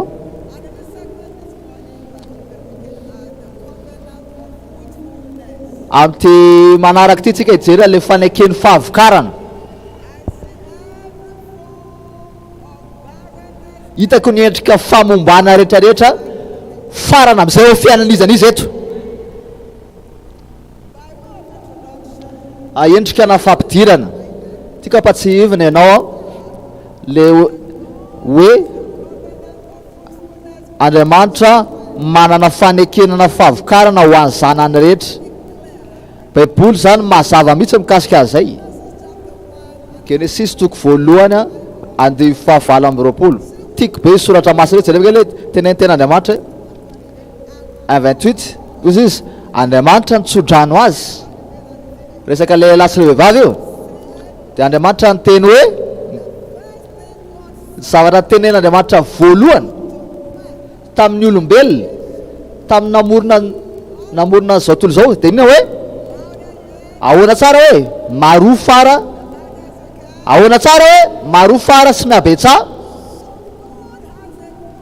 ka Andriamanitra zany manana fanekenana fahavokarana ho antsika senao amen nambarany le izy hatramin'ny fiandohana ary mila tadiditsika foana hoe fahavokarana tsy nitendrena ho an'ny olona vitsivitsy ny zanak'Andriamanitra rehetrarehetra de nitendrena amokatra Deutéronomia 7:14 ozy izy ho tahina ianao mihoatra no firenena rehetra tenena hoe za zay afaka tenenao amin'ny tenanao hoe zany za zay de ho tahina ianao mihoatra noho ny firenena rehetra firy hoe tsy isy lahy na vavy tsy hiteraka tenena hoe raisiko zany tsy isy na lahy na vavy tsy hiteraka ao aminareo anisa zany tsika isanao na ianareo na ny biby fiompinareo ka Andriamanitra zany na mahita na hoe biby fiompinao araka mbola manan-danja koa maika lavitra fa tsika isanao ka fahavokarana zany tsy natao ho an'ny olona vitsivitsy natao ho an'ny zanak'Andriamanitra rehetrarehetra teneny hoe fahavokarana ka ampatsivintsika inona natao hoe fanekena tamin'ny Maliala mpanompon'Andriamanitra nizara an'lay atao hoe fanekena de mbola tatapoky foana le izy hoe fanekena hoe didy nanaovana fianianana tsy hoe fampanantenana fa didy nanaovana fianianana mihitsy de na de zany ary tsika senao manana andraikitra mba anao etsika mba tonga le izy hitranga didy misy fianianana le izy fa mba tonga le izy hitranga mila manao asa tsika na vereo foana zay hoe ny fandraisana andraikitra ny vidin'ny falebiazana ka tsika senao zany mila manaiky andray andraikitra ampiasa le fitsipika ao anatin'le fanekena mba tonga le zitranga eo fiainatsika noho izany ho atsika senao mba azo tsara le fanekeo fahavokarana de mila takatsika voalohany a hoe fahavokarana de lovatsika teneny hoe lova teny mafy tsara kokoa lova Salamo 127 ady voalohany ka hatrafatelo hoe ny zanaka izy lova avy amin'ny Jehova ary ny ateraky ny kibo de tampy ka mahazanak'Andriamanitra atsika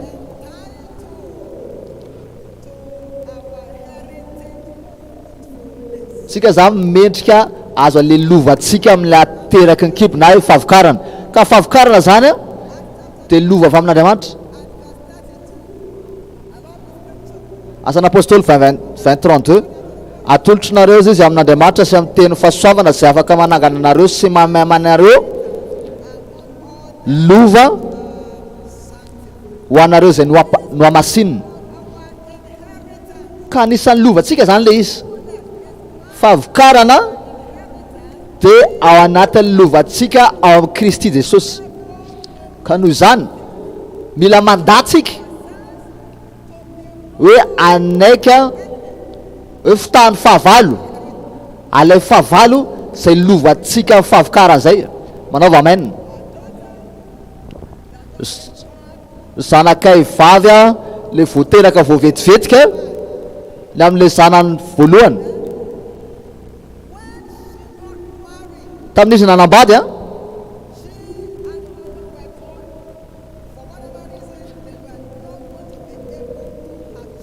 teneny zareo tsy hananjanaka mihitsy zareo teneny dokotera zay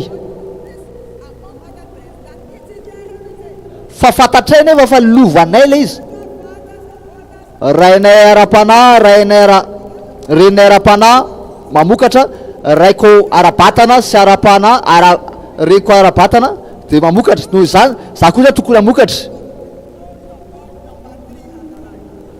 zareo zany tenena tsy teraka fa zanaka fahatelo kely ny teraka voavetivetika io zanaka fahatelo satria lova le izy lovanao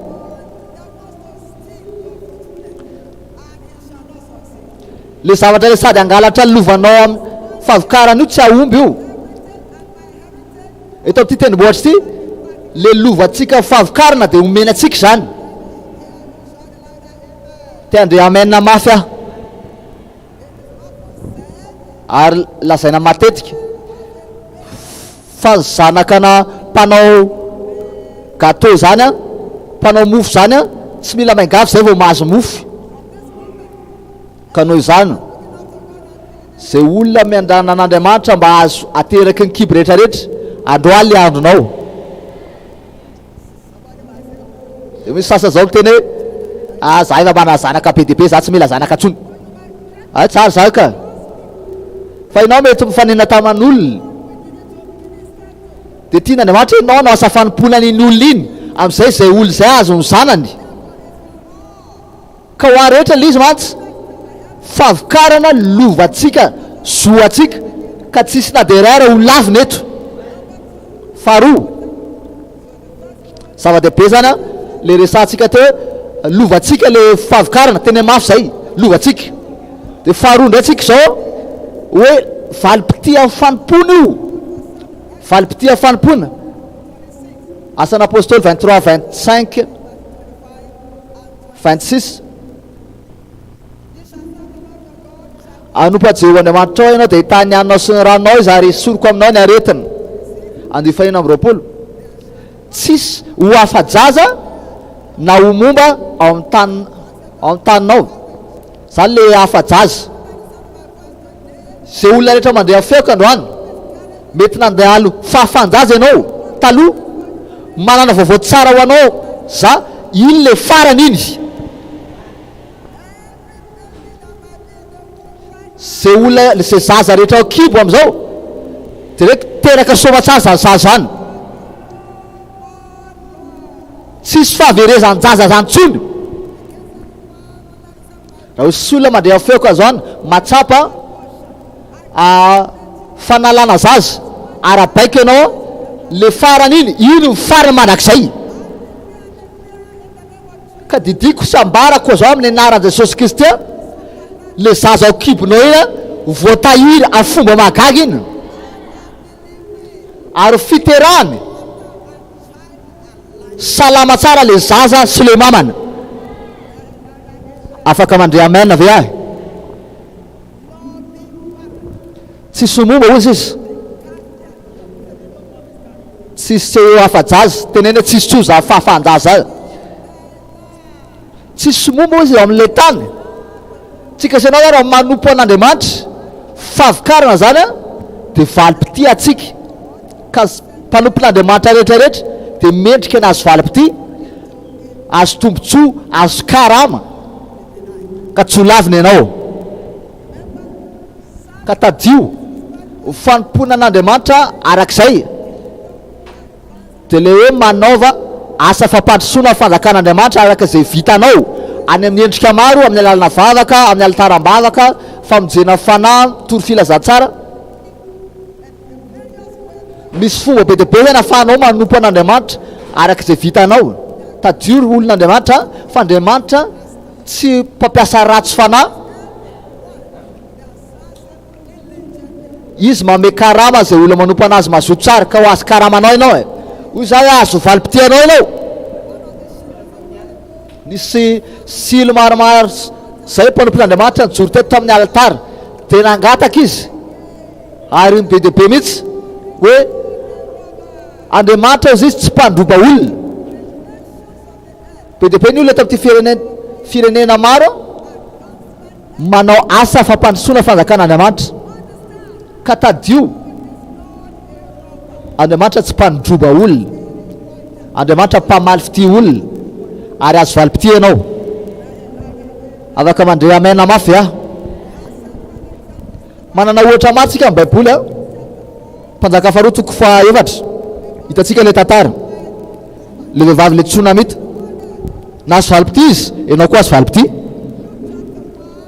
Luka toko voalohany tantaran'i Zekaria, mpisorona nanompo an'Andriamanitra nefa momba izy, Andriamanitra namangy anazy dia name anazy le karamany, dia le Jaona mpanao batisa tonga amin'izay. Misy olona mandeha feo ka hatramin'any, le Jaona mpanao batisa anao amin'izay ho avy koa. Ahoana mikasika Sarasy Abrahama efa zatra azy tantara izay tsika, le nony amin'le nandraisa zareo vahiny Genesis toko fa 20. Le fanompozy zareo le nazo valim-pity tonga amin'izay Isaka. Ka misy olona mandeha feo ka hatramin'any, ho avy koa ny Isaka anao te andrea amena mafy aminao a. Be dia be fidina vavolombelona amin'izao fotoana, na mety misy adino ary tsy adinona kosa le tamaly any le vehivavy nijoro teto hoe zaza anakenina tonga dia niaran-teraka, zaza anakenina tonga dia niaran-teraka. Firy hoe tena mafimafy, firy jereny nge zareo anakenina kambana telo kambana enina ty afatanana mafy. Amen. Efatra lahy dia roa zany tena hoe fetaka any amin'ny Satana mihitsy zany, fetaka any amin'ny devoly. Ho anao io koa ho fetan'Andriamanitra koa ny devoly le namelatra anao io.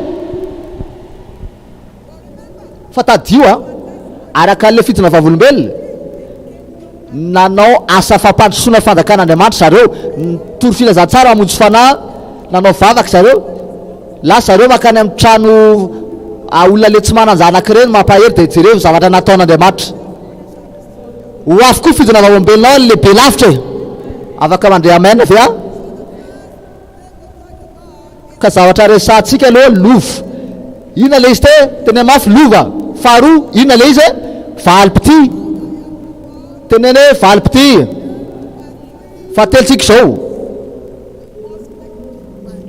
mila manao fangatantsika, tenene hoe fangatana, manaova fangatana le izy. Jakoba toko faha-efatra andiny faharoa, tsy nahazo ianao satria tsy nangataka, tsy nahazo ianao satria tsy nangataka. Samuela voalohany toko voalohany andefa 17 hoe ty zazy ty nangatahako ozy izy, ary Andriamanitra namea le nangatahako azy ka mangataha dia omenanao le izy. Matthieu 7:8 dodomy dia voaina anao, tadiavy dia hita ianao, dodomy dia voaina anao. Le zaza io tena angatahana mazava hoe io zaza io izy nangatahako izy, izy ihany nanao fangatahana izy dia namaly Andriamanitra. Ka tsika zany tsy hoe miandry mba hamokatra, fa ahetsikitsika le zoatsika hoe mpamokatra tsika tsy miandry le famokarana, fa ahetitsika le zoatsika amin'le famokarana amin'ny Kristy. Matthieu toko 1:12 andiny 12 tenin'Andriamanitra mazava be. Tamin'ny andron'ny Jaona mpanao batisa ka hatramin'izao ny fanjakan'ny lanitra dia rombahany, ary ny mpandobaka azy maka azy ahoana fomba hakana anazy ankery. Ataova drao mihitsy tananao ankery, teneny hoe ankery le tanana. Mimpandrovako izy makazy ankery ka mila manao fangatana ianao ho amin'ny favikaranao.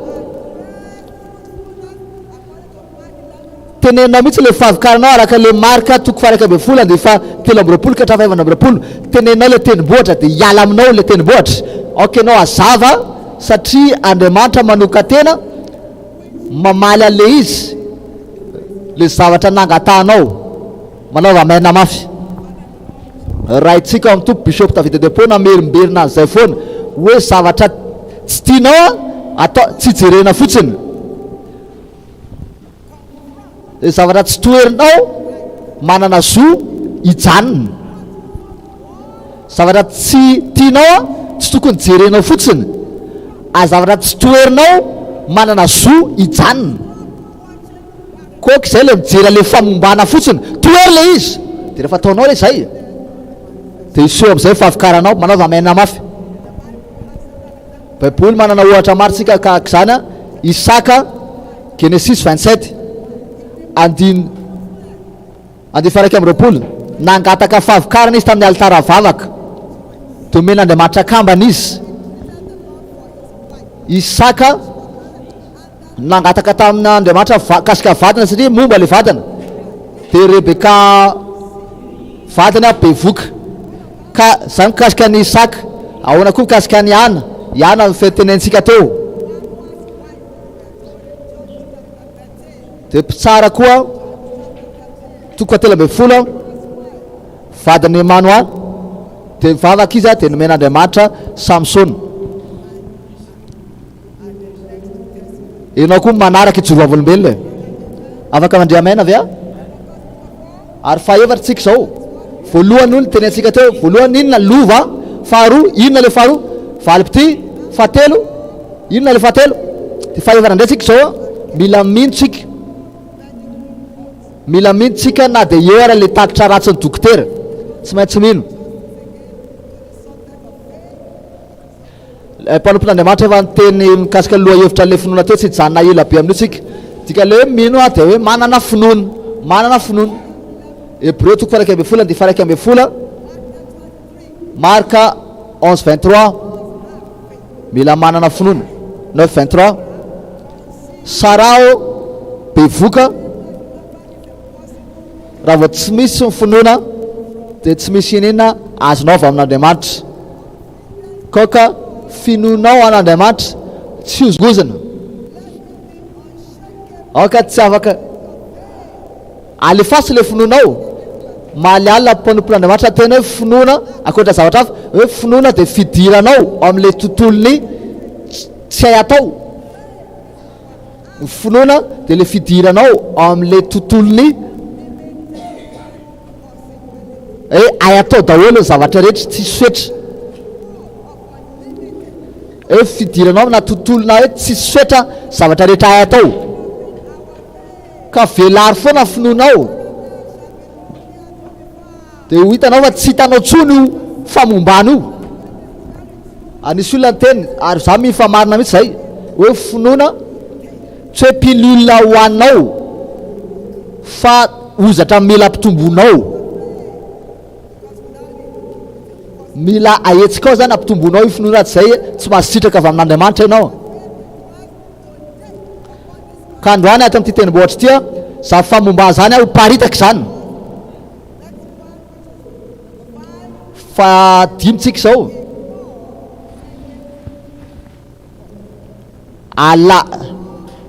azararahina tatitra ratsy, azararahina ny tatitra ratsy. Misaory ianao n'Andriamanitra ny amin'ny siansa ara-medikaly fa voafetra ny medikaly fa ny Andriamanitrika tsy voafetra. Teneny hoe tsy voafetra Andriamanitra. Ka azararahina tatitra ratsy avy any amin'ny dokotera. Tsy haiko hoe ny tatitra ratsy meny dokotera n'izan'izy zay mandrea feako eto androany fa androany aza vela mamaritra ny fiainanao zany. Isaia toko 7:20 andih voalohany ten'Andriamanitra miteny hoe iza mihinany tapitritsika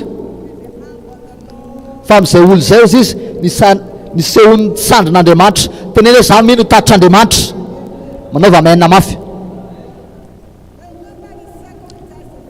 tadinga le fidona vaombelona maly alina e tsisy tube anatin'le kibon'le vehivavy nanana olana tsisy tranjo azy fa nijoro teta le vehivavy miaraka amin'ny zanaka teloa matanjaka tsara. Hitanao ve le vavolombelona tamaly olusalat lehilahy telo nefa le vehivavy tsisy tube filopianina tsisy tranjo azy manana olana izy ara-medikaly fahafoanan'Andriamanitra zany. jeremika izy hoe tiafatanana mafy ho an Jesosy e.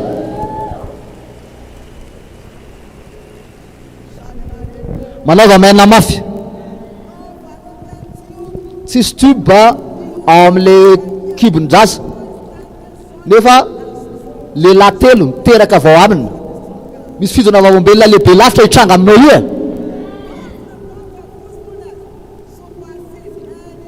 tatitra Andriamanitra mikasika fahavokarana metra lavitra anao tatitra an'izanizy ka eo amin'le toerana hoe manaiky an'le tatitra ratsy feno fananao amin'le tenin'Andriamanitra aoka ny tenin'ny Kristy amenanareo betsaka izy ny baiboly saintsainy le izy fikiro le izy asa velandeha dia ho hitanao fa hitranga vavolombelonao afaka mandeha amaina ve ahy ary mazava ho azy teboka fahentsika izao aoka ianao tony tsara anatina fiadanana teneny hoe fiadanana aoka ianao ana fiadanana tsara miaraka amin'Andriamanitra sy amin'ny tenanao satria Andriamanitra hiady ho anao e rehefa mitsahatra tsara ianao. Exodus 14:14 Andriamanitra hiady ho anareo fa ianareo kosa angina na hoe tony tsara. Ny Andriamanitsika le andriana fiadanana ka sory daholo ny fanahina rehetrarehetra zanaka za mbola tsy mahazanaka aiza foana nena aiza foana efa tonga am'izay na le fotoananao e hoy za efa tonga le fotoananao. Salamo 46 andiny fafolo soratra masina amin'ny teny aokina tony dia aoka ho fantatrareo fa zany Jehova mitsara izy aoka ho fantatrareo fa zany Jehova ary sanatra afirenena samy hafa mitsara izy aoka ho fantatrareo fa izao no Andriamanitra mitsara fa aoka ho fantatrareo fa zany Jehova. Andriamanitra zany miasa ao amintsika rehefa tony isika koko taditsika foana fa le fiadananao no mamaritra ny angezan'ny vavolombelonao fiadananao le fiadananao tsisy de vola akan'izany io afaka mandeha amaina mafy ahy ka mba hatonga anao isitraka fiadanana aoka sorona daholo fanafitohinana rehetrarehetra aza sina fanafitohinana amin'Andriamanitra satria izy no mpanampitsika. Raha izy zany raha ianao tafitoana amin'Andriamanitra dia izy zany anampy anao aza tafitoana amin'Andriamanitra aza tafitoana amin'olona koa avelao le izy andeha efa renao le vavolombelona mila vonina ianao amindra fo niza olona nanafitoana anao avelao izy andeha ary avelao Andriamanitra hitiratsehatra raha venao ianao tsy afaka nanana fiadanana zany raha tsy efa manana fihavanana amin'Andriamanitra niza nananao tafitoana aminao nanafitoana anao avelao zany tenena avelako zany tenena avelako zany avere zay avelako zany olo zany manaova maina mafy raha vao avelanao le olona nde de avelanao zany Andriamanitra hiditra tsehatra manaova maina mafy. Teboka fafitsika zao falia mandrakarivo ahoana hoe mifalia mandrakarivo ahoana tsara hoe inona le voalohany teo lova faharoa inona le izy teo valipity fahatelo fahaefatra fahadimy fahaenina fahafito mifalia retsika tamin'le toriteny faranteo fifaliana de fanafoto izy ny baiboly Filipiana 4-4 eo mifalia amin'Andriamanitra mandrakarivo ary indray mandeha indray mifalia. Filipiana 4:7 ady 7 Filipiana 4:3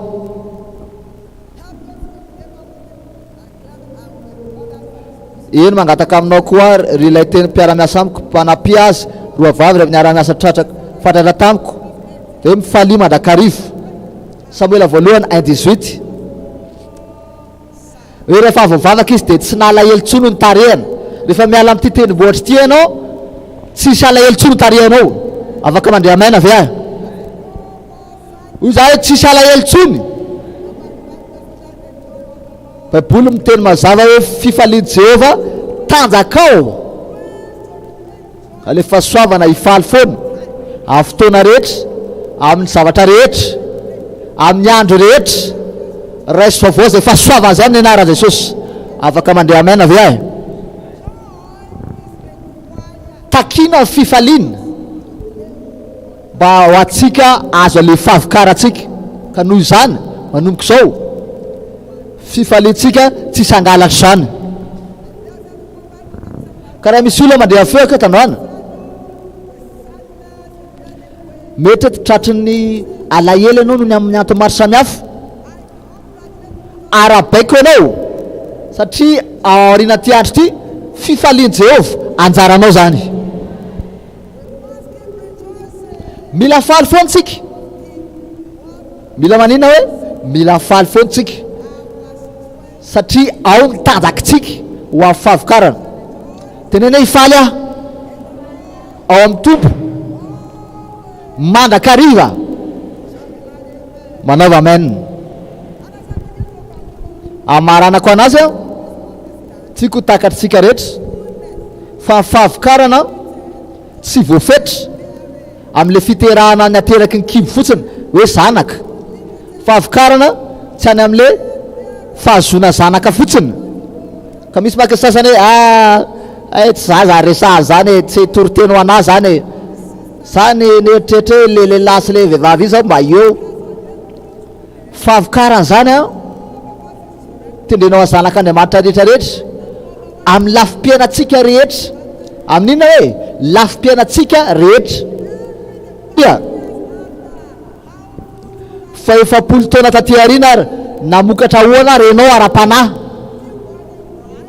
mbola mazava tsara foana avy anao sa fa ndra maizina le ara-panahinao tsy zany aneny tsapanao. Fahavokara ara-panahy amin'ny diatsika miaraka amin'Andriamanitra zany neny anjaratsika afaka mandray amaina mafy ahy. Ahoana indray raha fahavokarana amin'ny asa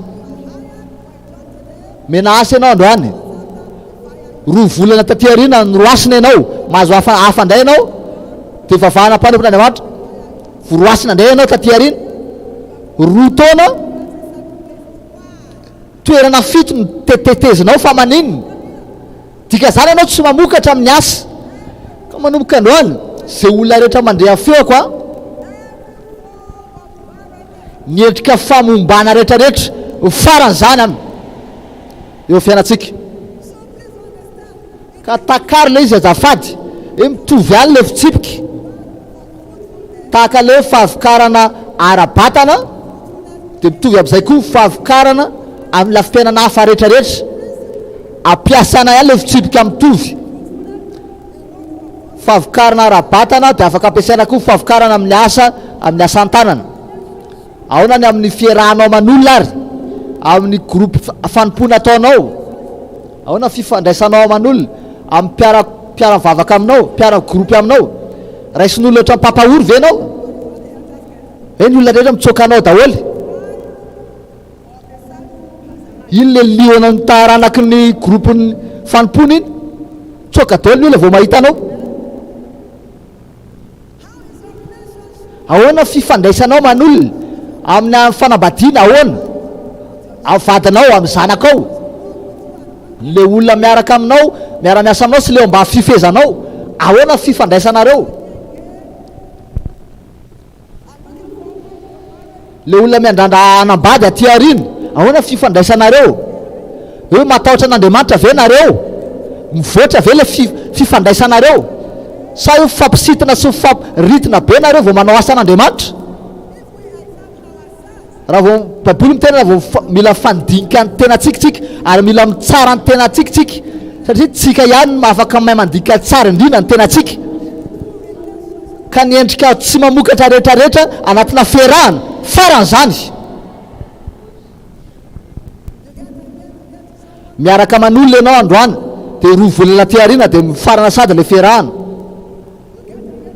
Miaraka amin'ny olo-kafa indray ianao enimbolana tiarina dia lasa le olona jereo tsara ny tenanao ary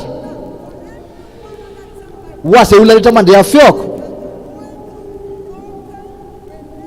Mety anatina fiarahana rava didiko androany misy tsimbadiana mahagaga androany, le tsapanao farany iny no fahasoavan'Andriamanitra rehefa manaraka ty fitsipika ty anao, zay farany mandrakizay afaka mandeha maina ve ahy. Rotra efa manambady ianao manana olana amin'le fanambadiana, misy ady etseroa korotana, mantany tena ianao fa maninona raha nanambady, naniry mba tsy nanambady. Misy olona indray a tsy manambady maniry ny anambady, tena hoe fanohatra mihitsy. Ninina zavatra fanohatra ohatr'izany, fanohatra amin'ny tenin'Andriamanitra sy ny sitrapon'Andriamanitra eo fiainan'izy eto amin'ny fiarahana didiko mitsahatra izany. Dia neneo raisiko izay, raha vao ampiarinao zay fitsipika izay mihinan'Andriamanitra, misy fifandraisana mahagaga hitranga. Alohan'ny fiarahan'ity taona ity be dia be ny olona hifanena amin'le vadiny, ataon'Andriamanitra tolagaga ianao, tahaka nataon'Andriamanitra tahaka nataon'Andriamanitra tolagaga ny olona nohony amin'le fianakaviana na zanaka emina iny, ataon'Andriamanitra tolagaga koa ny olona nohony aminao. Zavatra tsy atao lazain'ny olona tsy atao aminao, ataon'Andriamanitra hay atao fiainanao. Aloha manomboka amin'ity taona ty taona vaovao misy mariage be de be, raha le anao le atao mariage manaova menina mafy be, hitanao tsy fifaliana, mahatonga korotana tanatina fiarahana, tsy mba mitsiky mihitsy ianao, moditra be le tare.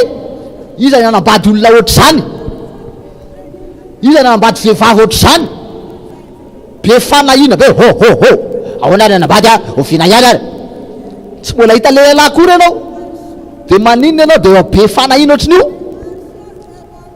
Ozy baiboly aza manana amin'inona na amin'inona, efa nahe foana vavolombelona.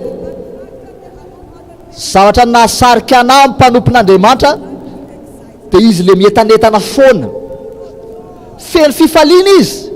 Saora Jesosy, saora Jesosy, zay foana nytenenina, saora Jesosy, isaky metsika izy dia mitena za foana.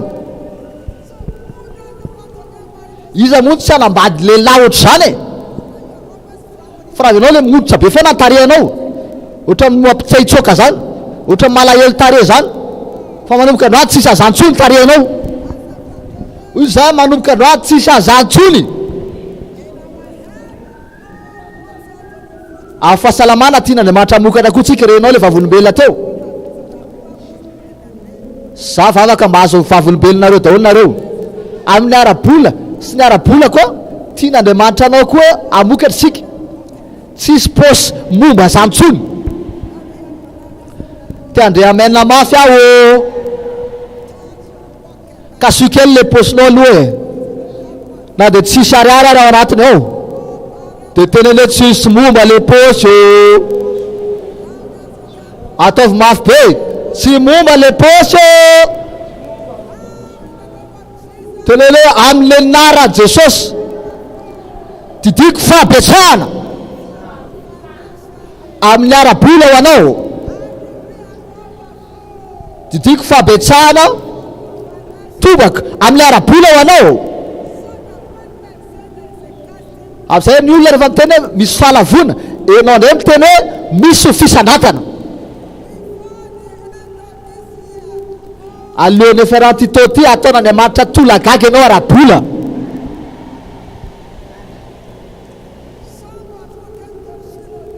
Misy olona tonga tamin'ny silo tamin'ny titony ty miaraka amin'ny assistant ny olona anankiray amin'ny heritaona manaraka ianao indray ny ampin'olona tsangana ianao zao aho de tena hoe tsisy famombara tsony ny fiainako, tena hoe tsisy tsony ny famombana mafy be, tsisy famombara tsony ny fiainako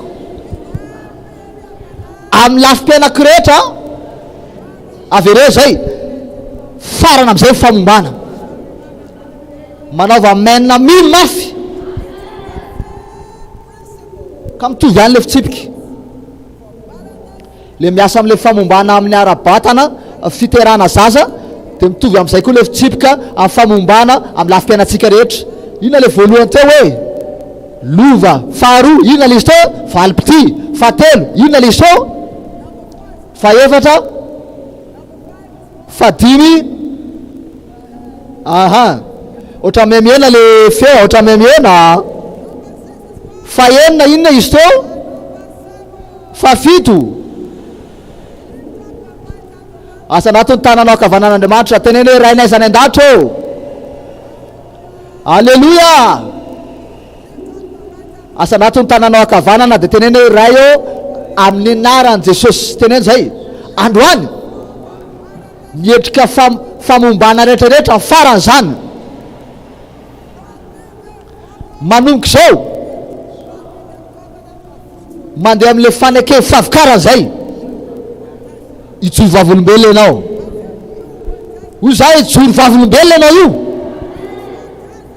io ijoro vavolombelona tsika mika alleluia mafy ty afatanana ho antropa de mazaho toerana.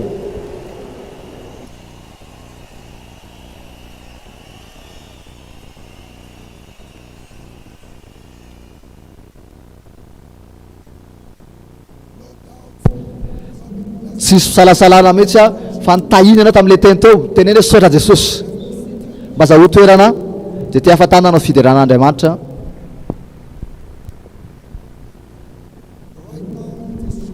Zao fotoana vavolombelona nao raisitsika reto olona antsona reto a anao vavolombelona Abrahama, Elijah, Ariestan, Uruf Adebayo avy any Ibadan, Lola Fadipe avy any Angleterre,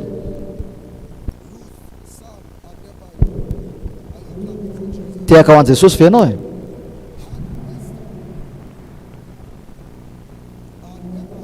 Abrahama, Elijah, raha metanetana ianao ny amin'ny zavatra fataon'Andriamanitra, te afatanana mafy be eo n'Andriamanitra, mendrika anazy zany. Ka aingana ra, aingana, aingana, mpifaliana, metanetana.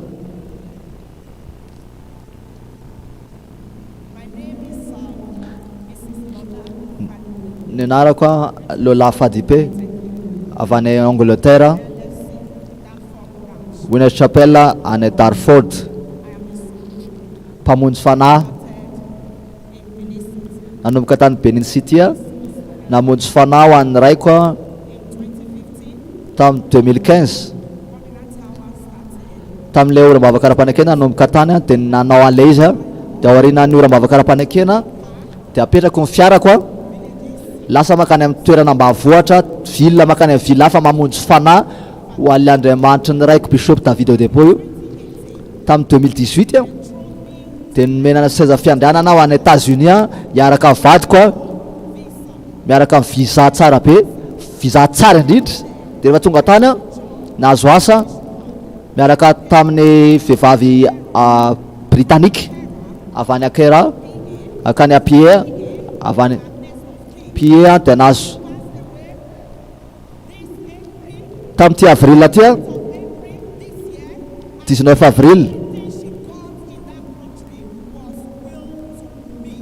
Le vehivavy le Angleterre zany manan-karena be, de vao maty le vehivavy tonga de mena ny vehivavy io le arena rehetra, tonga de mena ny vehivavy io le arena rehetra, nefa le vehivavy manan-karena be le vehivavy Angleterre. Ho an'olona eto misy fampitana arena makany aminao.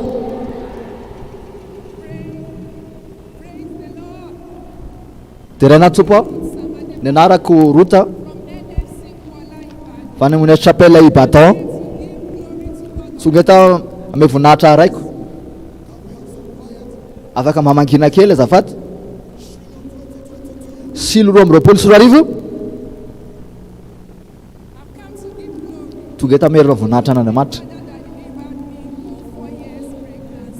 na nafaka ana tamin'ny voaka bevoka efataona io vehivavy io tamin'ny 2017 aho zany bevoka tenen'ny dokotera embolana taty arena nisy vehivavy niseho tanaty nofo hoe le vehivavy ny teny enao tsy teraka io zanakao io mihitsy satria nanapaka le fitsipika an'le fianakaviana ianao, de nefa ny bevoka fahatelo tamin'izay de lasa nanao fampandrosoana fanjakan'Andriamanitra zava-miafin'ny fanjakan'Andriamanitra niditra anatina groupena fanimpona namanga silo rehetrarehetra tamin'ny 2018 2019 fa tamin'ny 2020 tamin'le fivoriana fampitakery raiko ny teny fa aoriana le fanambarana ara-paminaniana manositra ny tena atsikasika de anao asa fanimpona ianao fanamasina tena rehefa ary atory ianao de ataovy am'le kibo le ositra le vehivavy le zanaka le voafatika efataona tanatina kibo fototra amin'izay. De tamin'le andro fanekenan'ny valifaty tamin'ny volana jona tany am'le fiangonana anisanay raisiko daholo ny teny ara-paminaniana, raisiko daholo ny teny pasteur Emmanuel, de le Andriamanitra le raiko niseho tamin'le vehivavy lanozona ana de fetahan'Andriamanitra le vehivavy de maty, de teraka amin'izay aho taty arina io zazo io zany le anaty kibon'le vehivavy taona nahitry ny efataona.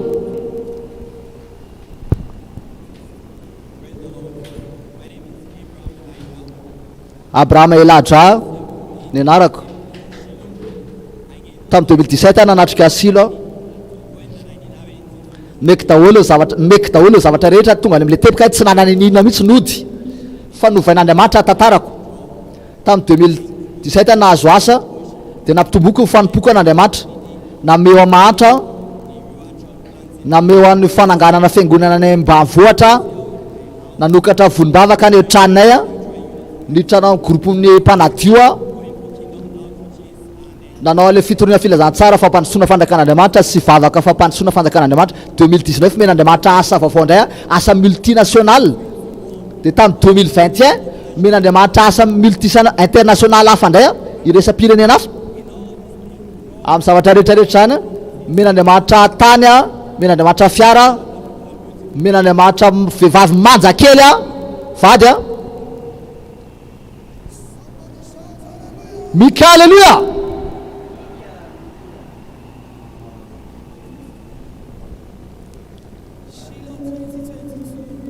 Silo 2024 ny anarako adiny anarako tonga eto merina voninahitra Andriamanitra ty raky tya afany amina fianakaviana anankiray zay le tsisy na de rera manambady tao am'le fianakaviana manambady ara-dalàna de tonga atao am'le silo 2019 ninan'Andriamanitra fombiazana fanambadiana za zany le farany indrindra le zandra indrindra tamin'ny 2018 zany tamin'le fivoriana ny teny papa hoe zay olona vonina ho any amin'ny fanambadiana manatona ty aloha de lasa nanatina tany aloha vita le vavaka de verina mipetraka de rehako tamin'ny sofoko hoe tonga anatrika silo 2022 ianao anambady tsara février 2019 nanomboka niaraka tamin'le olona mea nanaovana fampidirana tamin'ny fianakaviana novembre de natao mariage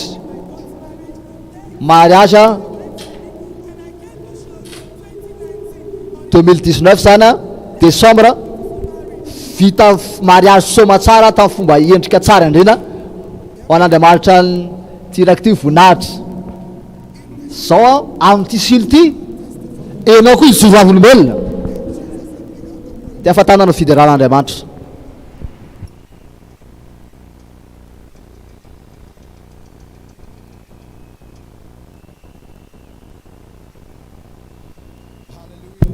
Alléluia. Ny am'ireo fitona vavolombelona ireny ty afatanana fideran'Andriamanitra mendrika amin'ny voninahitra rehetra izy. Ok, anao ifantoka tsara amin'izao filazana silo a 2020 amin'izao ora famangina zao. Voalohany a deraina tompo fa tsy misy falasalana fa tena namangy atsika Andriamanitra hatramin'ny andohan'ny silo 2020 ka le fahatsara vavolombelonao amin'ny testimonies@tadavidodepot.com na testimonies@lfcww.org. Faharoa aokinareo zatra le fotoana rehetrarehetra fotoam-bavaka rehetrarehetra misy le session spéciale ho atsika atao Madagasikara eto Antananarivo amin'ny roa sasany de misy le amin'ny alina amin'ny 7 alina eto Madagasikara ora Madagasikara. Misy klasy maro zay teny am-panampian'Andriamanitra rehefa avy eo ato amintsika ato zany misy le manapotika niosina azy de misy koa le fombiaza fianarana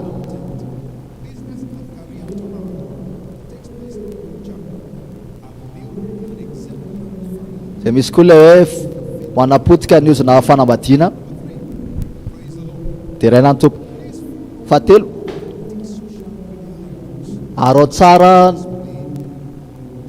retony réseaux sociaux ara-dalàna zany ho antsilo 2020.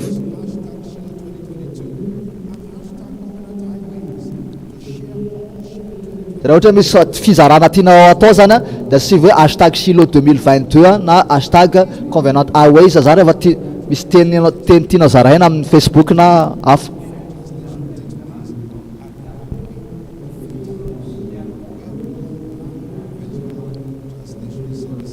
Any amin'zareo zany misy toerana anaovana fanjika-teny te frantsay.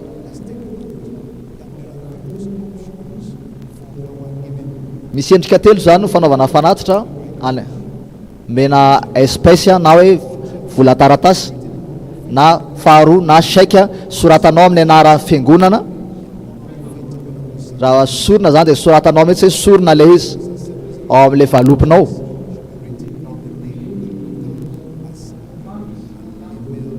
Sorato tsara zany amin'le anara fiangonana misy anao.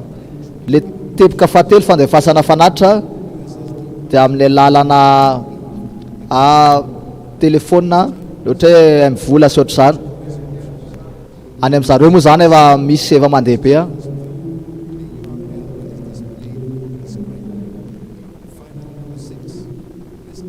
fahenina.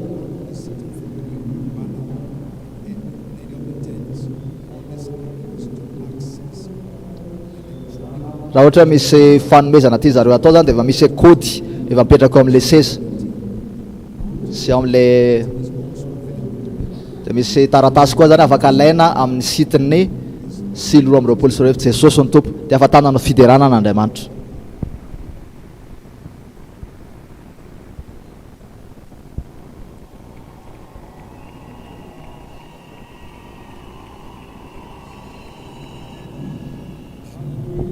Alléluia. Terena ny tompo Andriamanitra nanana zanaka fa te hanana fianakaviana na mafy an'le zana sarobidy izy mba hanangana fianakaviana fotoana fanatitsika zao. Fa toy izao ny tiavan'Andriamanitra zao tontolo zao de nomeny ny zanany lahatokana anizaniza meno anazy hanana fiainana mandrakizay fa tsy hovery ka le vo tsara name vokatra tsara izy tsy name anjely Mikaela fa zanany nomeny efa nitenena mazava tsara ahoana fomba nomezanao ka raha tsara le toromarika ho anareo zay manaraka site internet a manaraka amin'ny internet a tsy hoe manaraka internet anao tsy manao fanatitra fa sao de diso am'izany fantaotsika sanao hitsangana de asan-drato le fanatitra ao de mitenena am'zay fanatitra zay zay omenao an'Andriamanitra ajao izy a amin'ny alalana ajao izy a raha io amin'ny anaran Jesosy a mekoaka sy manaja anao zay amin'ny alalan'ny fanatitra aoka ny tanana mitsangana rehetra na nao am-piangonana na mijery amin'ny internet a aoka voataza reo maneran-tany amin'ny anaran Jesosy io teboka misy anao io farany indrindra io kely indrindra fa ataon'Andriamanitra mboly lavitra ianao afomba amin'ny anara mahagaga an Jesosy a zay olona miandrandra fidinjana manaova hoe amen maza ho toerana ho antsona ny chorale anao safanimpoana.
eo foana izy a rehefa miatso ianao le namanao akaiky indrindra tsy amelanao lavo zany rehefa latsaka amin'le teboka farany iny ianao iseho izy amin'ny fotoana mety ary fantatra fa ho eo izy fantatra fa eo izy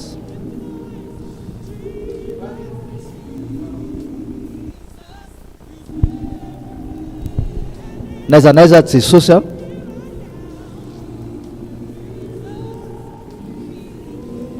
ary Jesosy tena miay tsy mampanena zay andalovanao ho alamy lay izy ho anao a fantany le tokony atao eny fantany le ho atao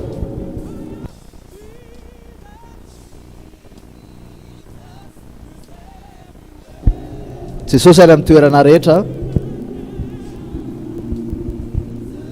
ary Jesosy tena miaha. Tsy fampanena izay andalovanao fa ho alaminy le izy ho anao, fa fatany le atao, le tokony atao. Eny fatany a, inona le ho atao.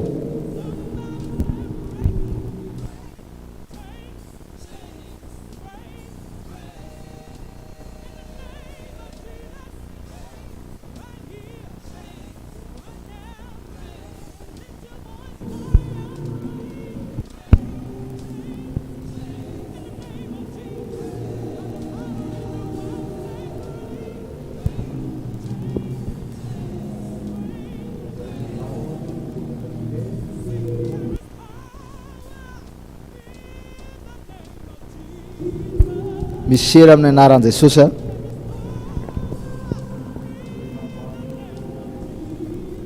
Misery amin'ny anaran'i Jesosy.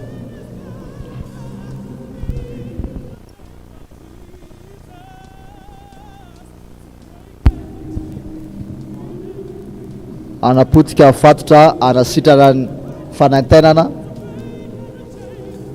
Anapotika fatotra, anasitrana fanaintainana, anapotika fatotra.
Misy tafika mitsangana.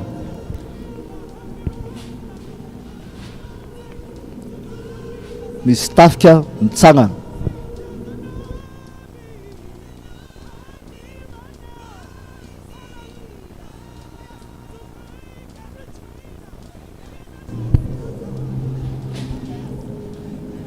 Anapotika fatotra nasitrana fanaintainana. Andrava ireo fatotra.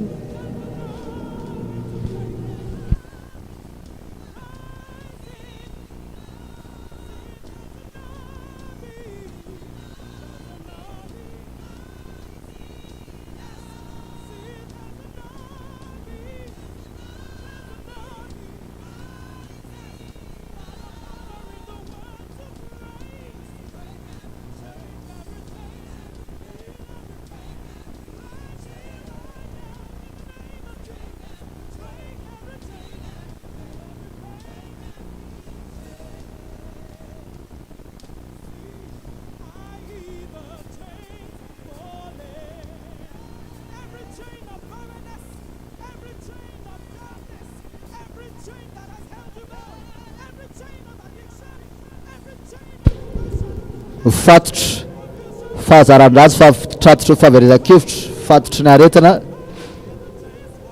Riako amin'izay fa miala le fatotra.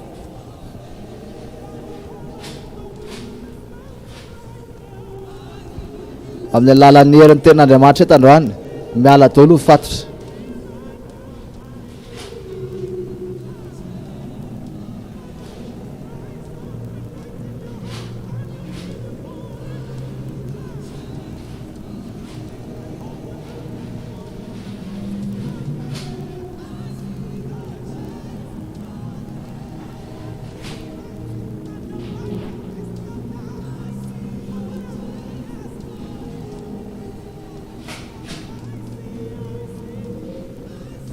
hitako le fatotra milatsaka amin'izay, hitanao amin'izay fa latsaka amin'ny fatotra rehetrarehetra.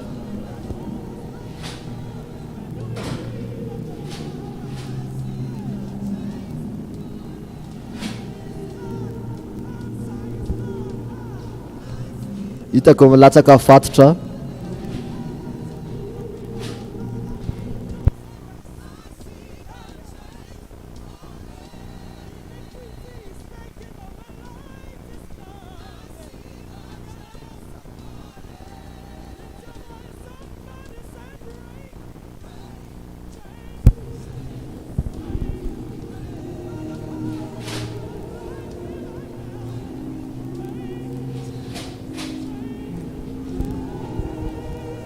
Rava le fatotra.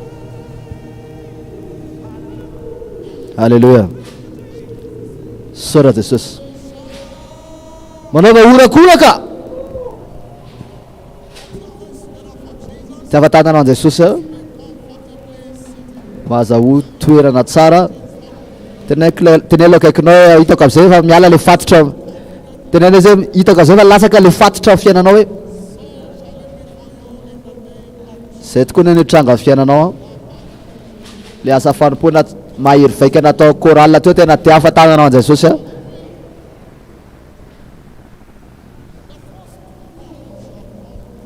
Le teny roa voalohany teo tena tonga tamin'ny mahery vaika mihitsy za mihitsy mananatika mihitsy hoe tahina tamin'le tenin'Andriamanitra nareo. Andriamanitra nefa mbola tsy tapitra mikasika amintsika fa mbola misy teny hafa indray mbola ao alefana. Efa misy olona metanetana be zao Jaona toko 5 andihy 5:20. Jesosy ny teny tenako anareo manana dia manana tokoa. Avy ny ora ary efa tonga ankehitriny. Oviana hoe ankehitriny tenena hoe zao zany le ora famanginanao. Hoe izay rehefa ny maty izy mandre an'le feo zanak'Andriamanitra ary izay mandre dia ho velona. Inona maty eo amin'ny fiainanao? Misy organe maty ve taova? Fandarana ve? Fianakaviana ve? Na fahitanao ve? Na inona ilay efa tonga le tenin'Andriamanitra anasitrana izy ary anafaka anao le izy, ho velona le izy. Jeremia zany nahita le taolamaina Ezekia dia tonga dia vonanao faminana izy dia velona le taolamaina. Inona zavatra lazain'ny olona tsy hay atao iny? Vadika vavolombelo zany amin'ny anaran'i Jesosy. Ka vaovao tsara naiza misy anao amin'le vahoaka ao na eto atoerana na ny ivelany maneran-tany Andriamanitra manana teny iray manokana ho anao, manana teny ho an'ny tsirairay avy Jesosy. Sy mampanina na lava takinao na na lava le olana. Andriamanitra afaka tonga aloha be izy fa izy tsy mba tara za mihitsy. Ka rehefa tonga le tenin'Andriamanitra ho azona amin'izay vavolombelonao. Antsika sanao hitsangana dia vavahy tompo alefaso ny teniko ho anahy manokana amin'ity ora famangeny ity, alefaso le teny ho anahy manokana. Asana atao feonao dia ataoko izay valak'izay. Tompo alefaso ny teniko, tompo alefaso ny teniko, tompo alefaso ny teniko, tompo alefaso ny teniko izao. Resiko ny vavolombeloko izao sotra ray amin'ny anara mahery Jesosy vavantsika araka fiandanana be raitsika finoana apôstôly amin'ity eraky ity Bishop David Oedepoa.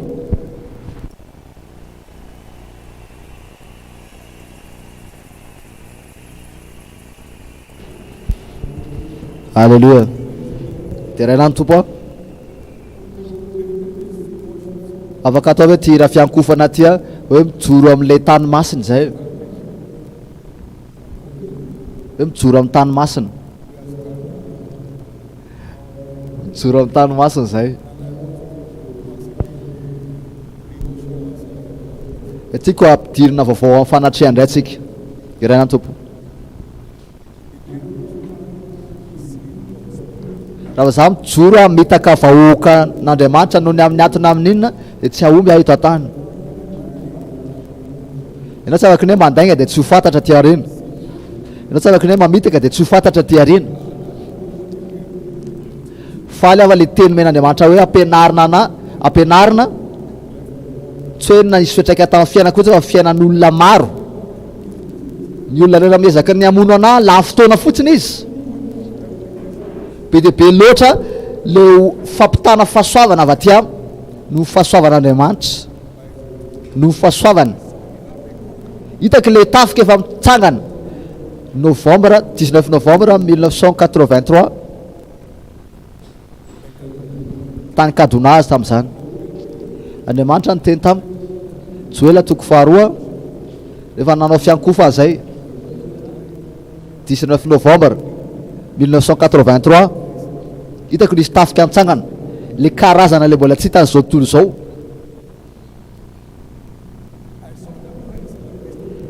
Hitako mitsangana le iza tao anatin'ny toerana maizana, avy any amin'ny toerana maizana miaraka amin'ny tanjaka hafa kely. Ary za velona mahita zareo amin'izao lehilahy sy vehivavy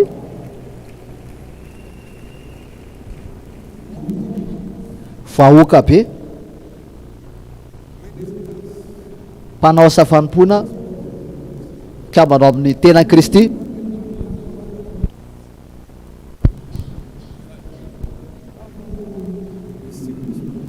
Na aza ny asa fanim-pony ty azo famindram-poa tsy raraka.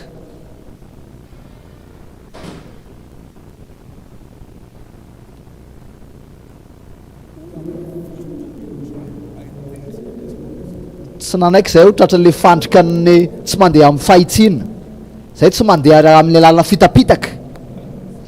Faly a mahita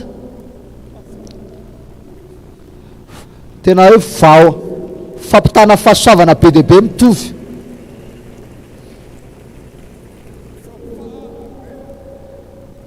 Efa ela be a mbola tany Tulsa tamin'izany hitako le fahasoavana avy any lavitra, hitako le fahasoavana.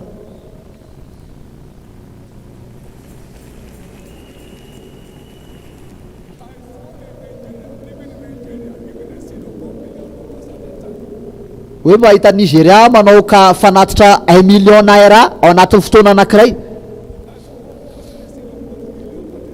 Misy anankiray na mahafanatitra 1 milliard ao anatin'ny fotoana ray. Hitako mihitsy le izy, le olona hitako osotra amin'ny asa fanimpona miparitaka. Mijorontsika amin'ny tany masina. Za tsy tanteraka fa le fanahin'ny olona marina zay tanteraka. Za nefa miezaka mahazo avy bebe kokoa avy amin'ny Jesosy foana afaly anazy, anaja anazy.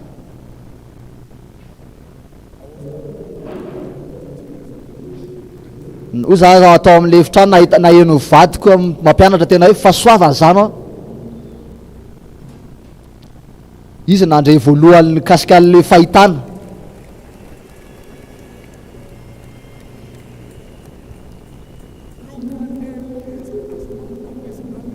Ianao nge afaka manao ao anisan'le olona le goavam-be atsangana koa tena raha vonona ianao ny anao atena hoe ko devoly letrany amin'ny elo. Tonga amin'izay le andro aresena zareo.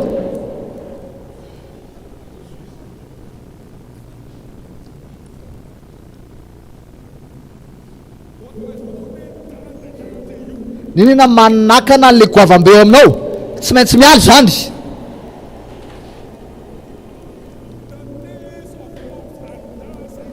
Le andro le miaka midina ny fiainana farana amin'izay zany.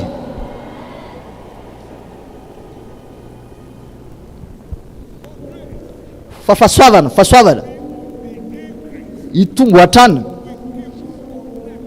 rehefa mifanindray foantsika amin'le tenin'Andriamanitra ary mampiatra an'le tenin'Andriamanitra ampinonina.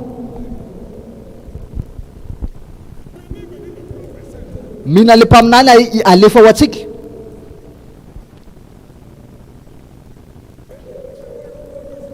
minoany Jehoan'Andriamanitra ao dia ho ambininy ianao. Mino ampamina, mino Jehoan'Andriamanitra izy tafatoetra ianao, fa minoa ampaminana izy dia ho ambininy ianao. Le mpaminana nge tsy mangataka vola aminao,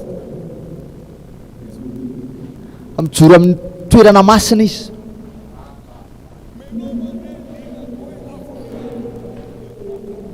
Egnany ny olona rehetrarehetra miafaka eto miala aminao daholo mimpaneso anao.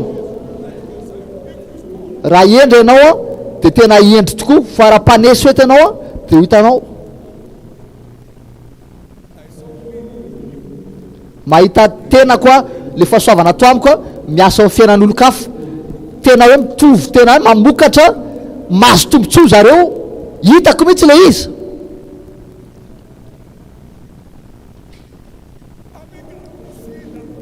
Aza mbola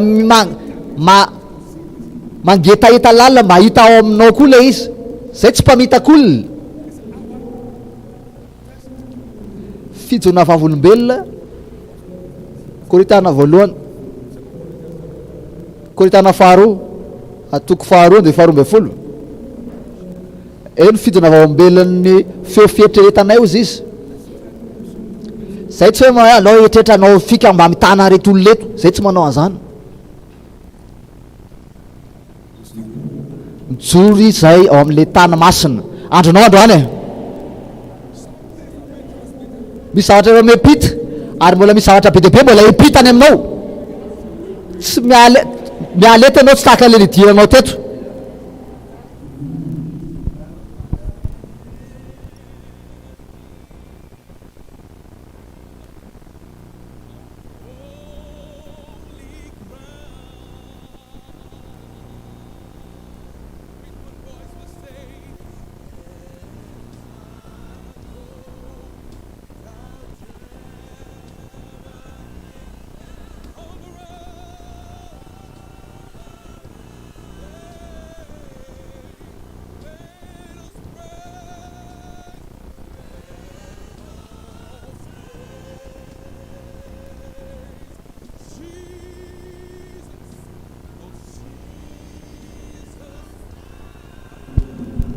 Nao iteran Jesosy zao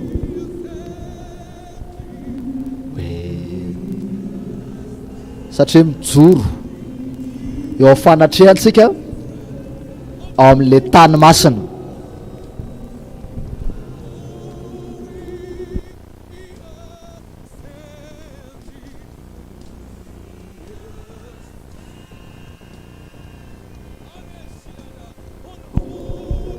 Mijorontsika eo amin'le tany masina.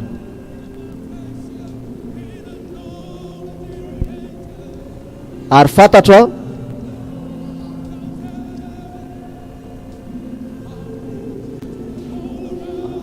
misy anjely manodidina, anjely maro.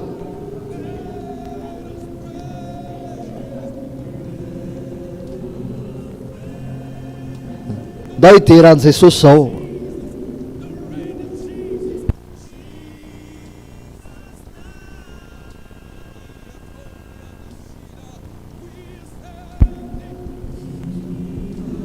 Satria mijoro eo amin'ny fanatrehana antsika amin'ny tany masina. Saora Jesosy, saoranay ny anaranao a, tompoko amin'ny fanatrehanao, iso amin'ny tsirairay avy a izay manatrika azao fivoriana zao.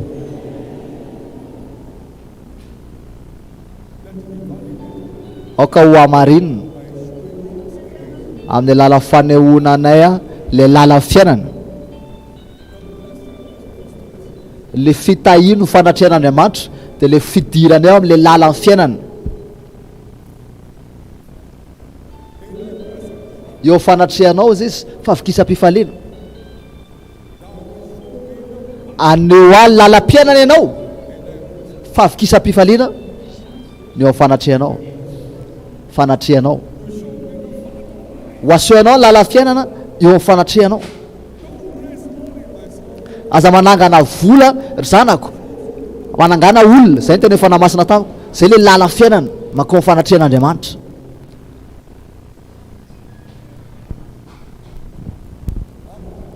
Afaly a nanaraka zay lala ny fiaina zay, mahita olona lehilahy vehivavy a miova ambaratonga amin'ny fomba mahagaga amin'ny lala fiainoana tenin'Andriamanitra zay ampianarina anazy.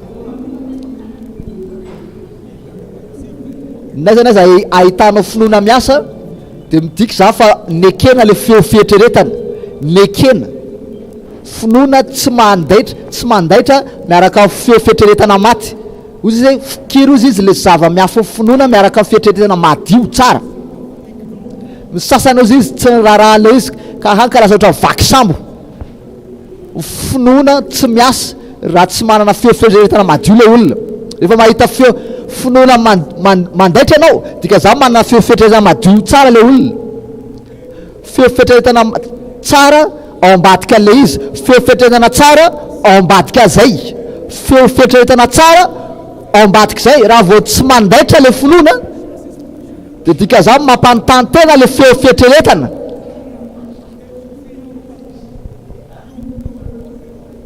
Miatso an'Andriamanitra ianao atoandro, da aveo nefa mitady mpamosavy ianao amin'ny alina, tsy aompy zany zavatra ataonao zany. Ovaovainao le chiffre anatin'le boky iny mba hazona vola, mamitakolona manozona pasteur anao tsy aomby ianao am'zany. Jerevo naiza tsy mandaitra le finoana, dika zany le feo fietreretana efa simba.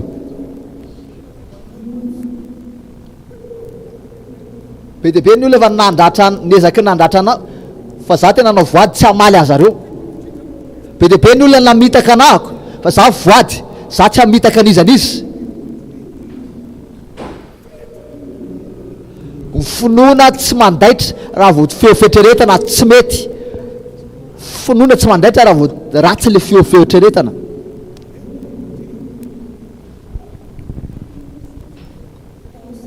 Paoly niteny hoe zaho izy miezaka mampiasa feo fietreretako, zaho izy mampiasa ny tenako mba hanana feo fietreretana madio, madio anatrehan'Andriamanitra sy mason'olona.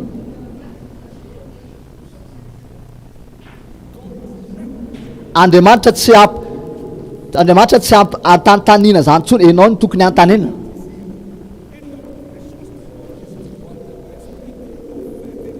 Ka amin'ny anaran'i Jesosy nina mahatonga finoanao tsy misy fiatraikana. Eto amin'ity tendrombohitra rehefa avozinao sainao amin'ny zavatra renao, anomboka i zavatra iova amin'izay io fiainanao io. Ka mazaho toerana azafady.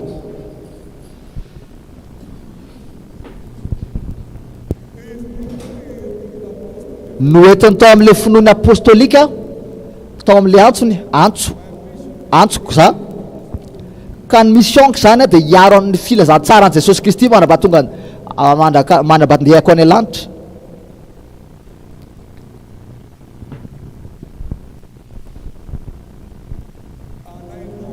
Ary fantatro amin'ny anaran'i Jesosy araka ny azondana fiangonana Kristy akany amin'ny tanjaka makany amin'ny tanjaka hatrany, fa vadiny ela tsy asakana zany.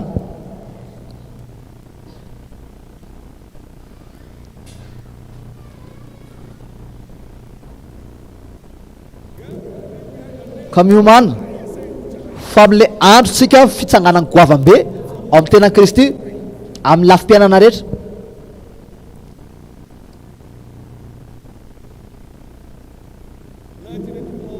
« 1981 noentiny tao amin'le maratongana mampaminanana 4 octobre 1982 29 juin metiny tamin'le ambaratongana apôstôla de hitako amin'izay miseho tamin'ny fotoanany le izy.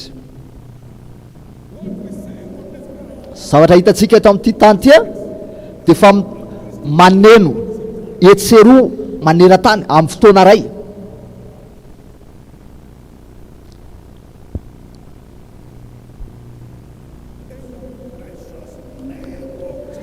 Amin'ny anaran'i Jesosy tsisy toeran'izaniza zao amin'izao vampitoana fananganako avambe zany a ka hoe diso noho ny amin'ny tsy firarahina.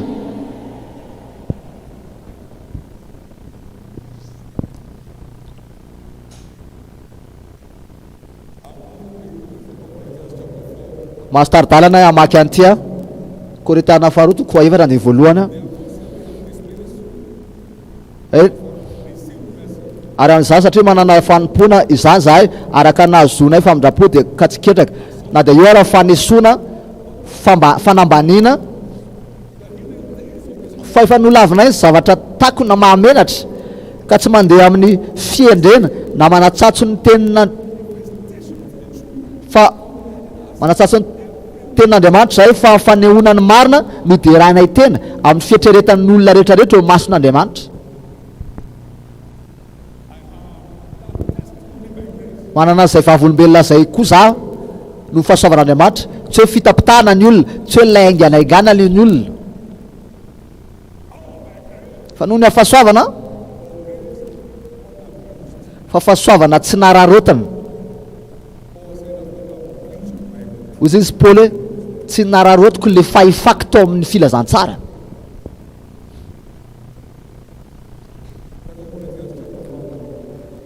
Korintiana faharoa toko voalohany andiny faharoa ambin'ny folo fifaliana eo izy Paoly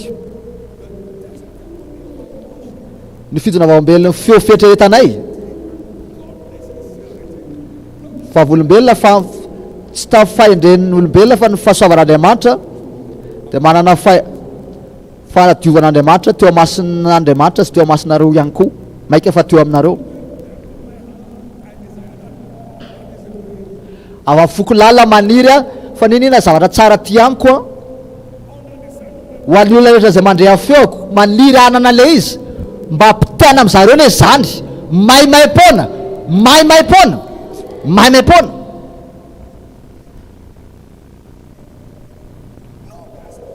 fa tsy hoe amin'ny lalana fitapitaka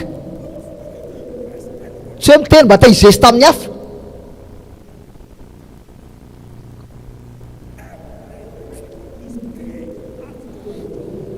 ny avy rehetrarehetra tratranao mahafaly anako zany ambara tonga tsapanao manampy fifaliko atao anatiko sary ivela zany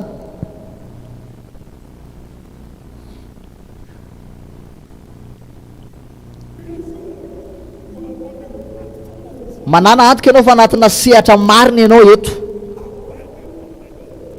ary amin'ny lala fahalalana marina ny olona mandresy tsy mitseboka zavatra raisiko avy amin'ny tompo zay mihitsy ny zaraiko aminao.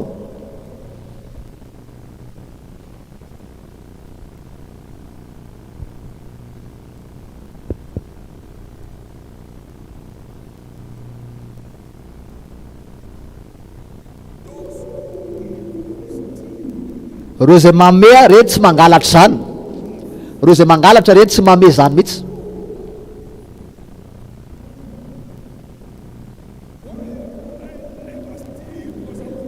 Fa manino za tsy angalatra mihitsy satria za mame foana.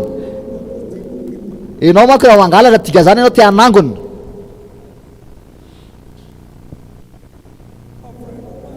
Misy namako zay nyteny tamiko nandefa chèque na 1 million taty amiko 1986 de le misy mpanisa vola zany tao aminamiko izy tsy comptable fa mpanisa vola nisy lettre zany avy any am'le olona name chèque izy de tanatin'le lettre teny le olona hoe hoan'ny asa fiangonana dio za tsy zany le fiangonana le chèque misoratra amin'ny anarako fa le izy za tsy fiangonana le asa fiangonana jerevako tsara hoa io za matsy le olona le asa le fiangonana fa tsy hoe le mpiasa le fiangonana le asa za le mpiasa de dika zany makany amin'ny fiangonana ty vola ty fa tsy aty amiko. Tsisy olona nafantatra an'izay chèque zay za s'Andriamanitra rery ihany nafantatra an'izay zavatra zay. Raha vao tsy misy feo fietreretana ianao tsy manana ho avy ianao.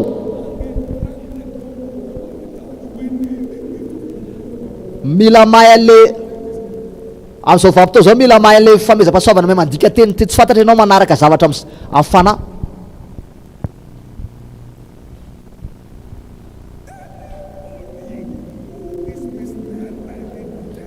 nizany izy tarita devoly amin'ny fomba alainga hoe zavatra rehetra nananay hoe de tamin'ny alalana famitahana de vao ho fitaky zany olo zany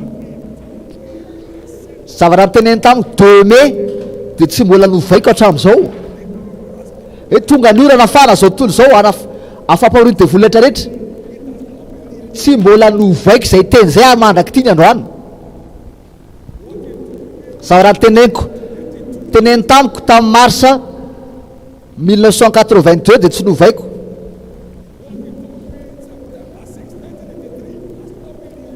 tamin'ny septembre 1983 tsy novaiko ka vavaka ao anao tsisy na de ray amintsika ho disy ny toerany amin'izao andro fitsanganany goavambe ao amin'ny tenan'i Kristy zao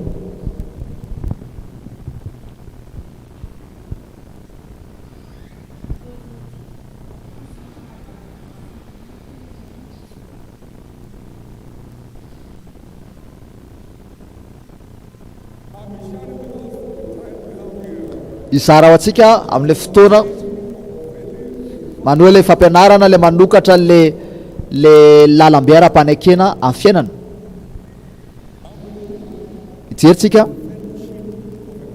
le fanekeny fiaraha-mivavaka le fanekeny fiaraha-mivavaka avoaka keto iny le izy satria mety tsy de eritreretintsika tsy mieritreretintsika hoe anisan'ny fanekena amin'ny fiainana io e fanekeny fiaraha-mivavaka fiaraha-mivavaka zany dika hoe mivory ny vahoaka an'Andriamanitra ho amin'ny tanjona fiankofana amin'Andriamanitra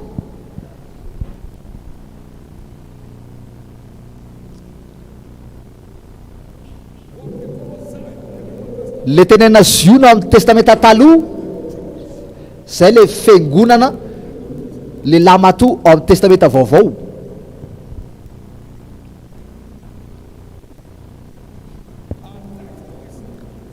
ary soratra masina atsika salama 132:13 fa Andriamanitra safidy any Ziona ny rino ho fonenany izany eto ny fitsarako mandrakizay eto no nenako fa efa niriko ty eto ny fitsarako mandrakizay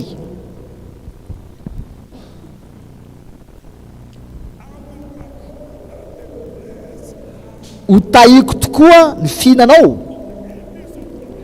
tena hoe famatsiana tsy mety tapitra zany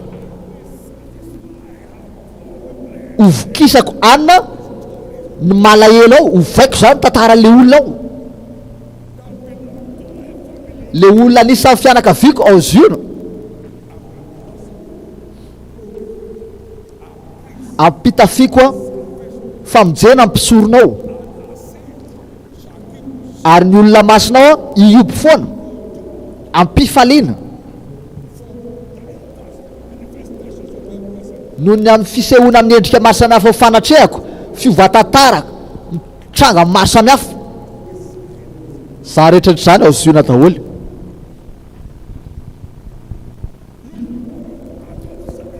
miala ao Ziona ianao de ianao zany le zanakadala amin'le testamenta vaovao miboridana tanjaka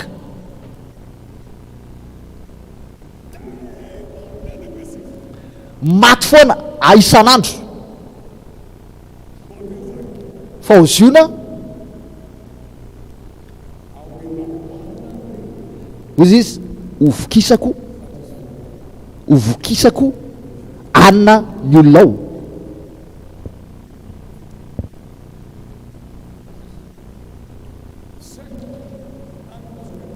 soratra masina fototra faharoa aza mafo fiaraha-mivavaka ianareo araka ny fanao sasany aminareo indrindra rehefa manakaiky kozy izy ny andro ny fiadananao le ordinateur anao io tsy mahasolo fiangonana io tompoko tonga de maina ianao tsy apozinao akory.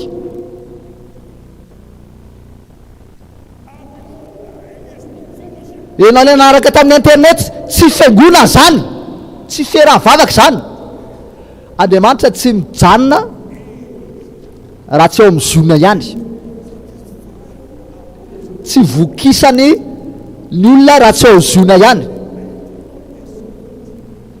Zany zany famely le izy fa tsy hoe afaka hifanakaloza azy. Zavatra mifameno zany fa tsy zavatra afaka atakalo. Sehatra afaka ianarana ny internet fa tsy afaka mahasolo ny ferahavavaka. Ka mpitandremina ianao, tsy te homaina ve ianao? Raiso ny toeranao ziona. Ho avy aho miteny tamiko Andriamanitra hiteny anao azay.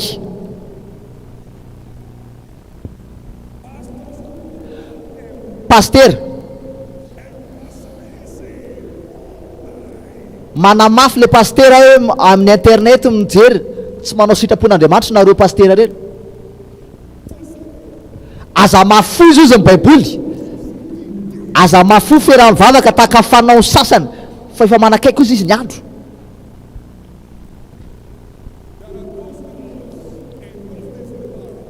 Hoe tamin'ny andro zany, tamin'le tranony hery tsy amfinono zareo satria amin'izao fotoa zao, satria tamin'izao fotoa zany mitsoka fiangonana mifadiana zay tamin'izany a.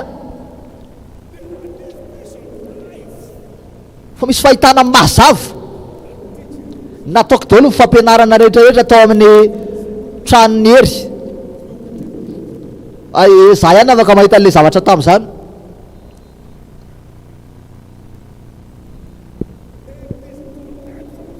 Fa vao niala tao ziona le olona, fifandraisana niala tao ziona tonga de riska be.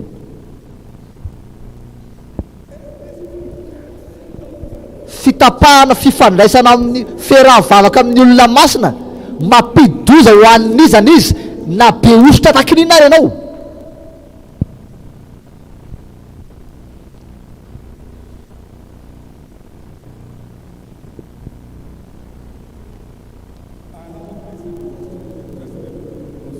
Nanana fanoharana malina zay a afaka anampy atsika amin'ny fatakarana azy zay zava-miafan'izay.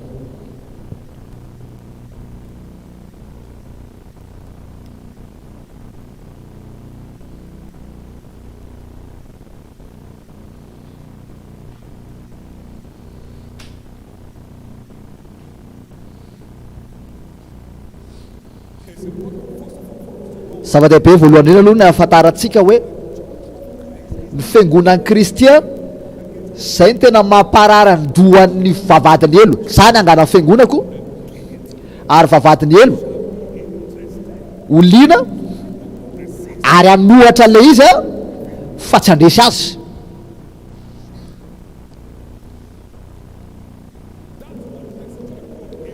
Azay mahatonga ne tena ady mihitsy io fitombim-piangonana io, ady io tsy kilalao io mihitsy le fanohera vavadiny elo ho afampandrosoan'ny fiangonana.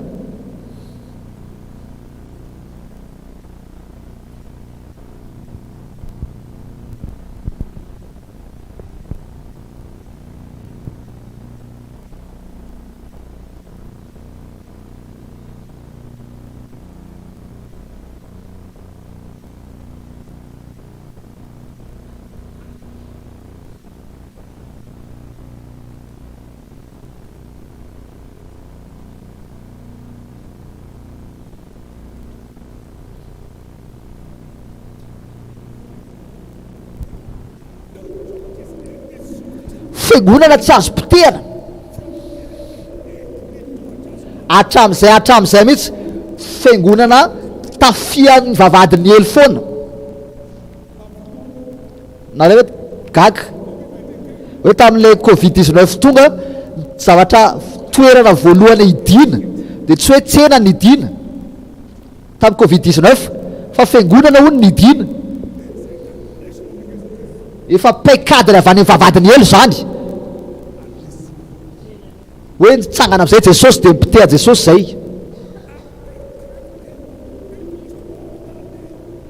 le toerana tena hoe milamandrindra maneran-tany a de fiangonan'i Kristy. De le tsena nefany a ny olona rehetrarehetra samy manao hoe mandeha tseromoka korotana, de tsy nidina le tsena fa le fiangonana hono nidina. Fa maninona fiangonana nidina tompoko? Vavadiny elo mahatonga an'izay. Hitako le izy mitsangana ho mpiaro filazantsara ary ny tena reotra amin'izay a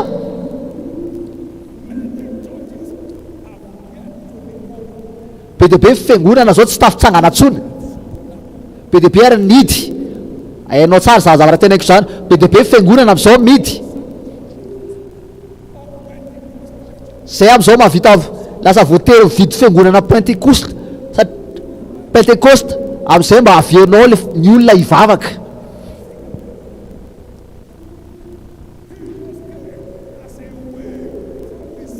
Tonga va fotsiny izy ohatrany onja avany amin'ny ratsy, tsoka fotsiny hoe animba fiangonana.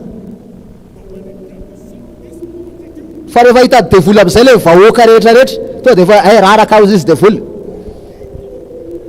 De tsisy trasina Covid-19 mihitsy tamin'ny sily 2019 to de raraka ao izy manaiky ah.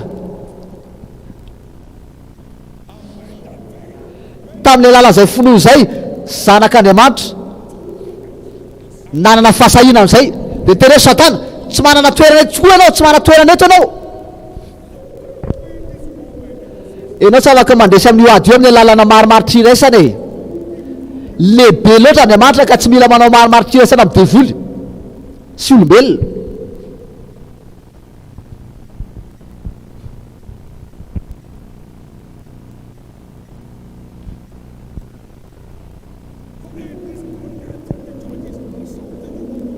Ka le fialana fiangonana, fisarana fiangonana tsy hoe zavatra tianao atao fa fitaka atao devoly zany. Ozy izy ny olona nga fiangonana tsy afaka atao an-trano, aleo sokanao le fiangonana ao an-trano.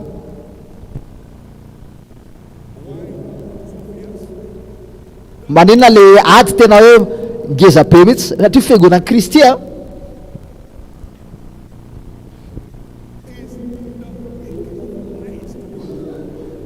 de fahazavana am'izao tontolo zao, ary ny hery maizina mitoetra anatina famezinana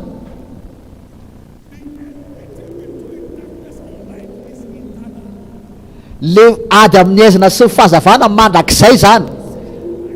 Maizina mandrakizay akala fahazavana foana hipotravany, ka fatezerany vavadiny elo de fa tokony azonao zany. Fa fandrese fahazavana koa tsy misy falasalana. Hoy zao hoe ny aiziny ny fatezeran'ny hery maizina de tokony azonao le izy, ary fandresen'ny fahazavana eo amin'ny aizina de tokony tsy mampisalasala. Ny aizina fahazavana izy mamiraperatra amin'ny aizina, ary ny aizina tsy nandray azy. Ka tsy tonga eto amin'ny mampasterana, tonga eto apôstôly amin'ity taranaky ity ka fazy ianao aza milalilalao i fiainanao io.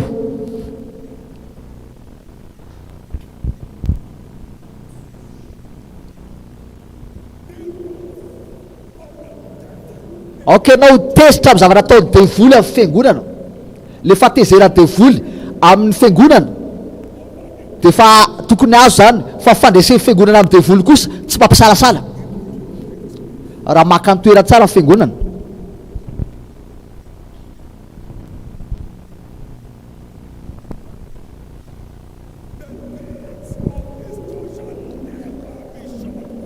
Vavadiny ty fiangonana ty tsy hidy zany mihitsy mandrakizay na ina hitranga manana tonga ny Jesosy. Ary vavady ao amin'ny fiangonan'Andriamanitra maneran-tany tsy hidy zany intsony.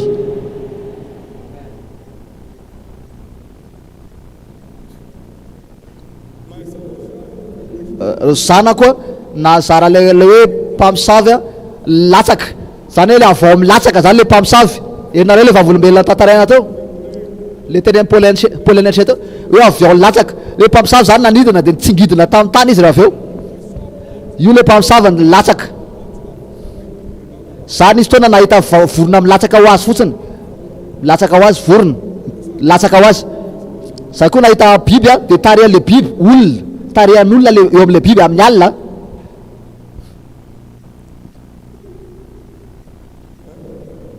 zay ve to de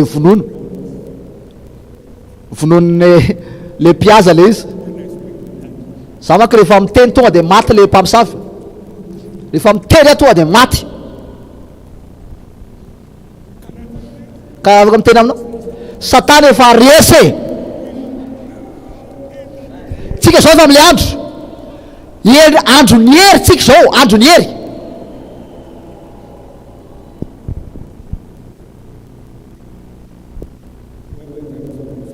rehefa tapitra fotoanako de mba teneno zary zalahy satria afaka taperina ty torite ty satria zavaraha tiako teneny efa mivoaka daholo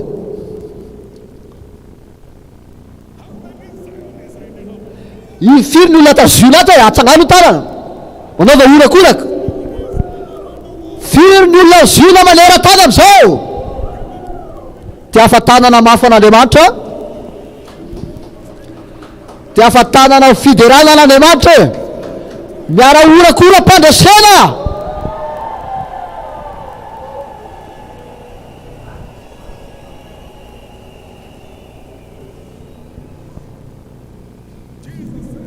Jesosy ny teny zao le ora ary ny herin'ny maizina zay zany le vita devoly farany tsara indrindra vitany Luka 22:53 fa ny aizina ne fahazavana izy mamiraperatra amin'ny maizina ny aizina tsy mahazaka le izy Satana efa resy anao e Efesianina 4:9 ande 12 tsika izy tsy miady amanofa mandra fa amin'ny hera fanapahana fanjakana sy mpanjaka famaizina am'izao fa naharatsy eny amin'ny toerana avo misy olona bevoka efa taona mbazonareo de tsy avelany teraka mihitsy olo le zaza maty am'izay le mpamosavy nanozona anazy tonga de teraka le vehivavy ninina nanenjika anao zanatra ratsy miala anao zany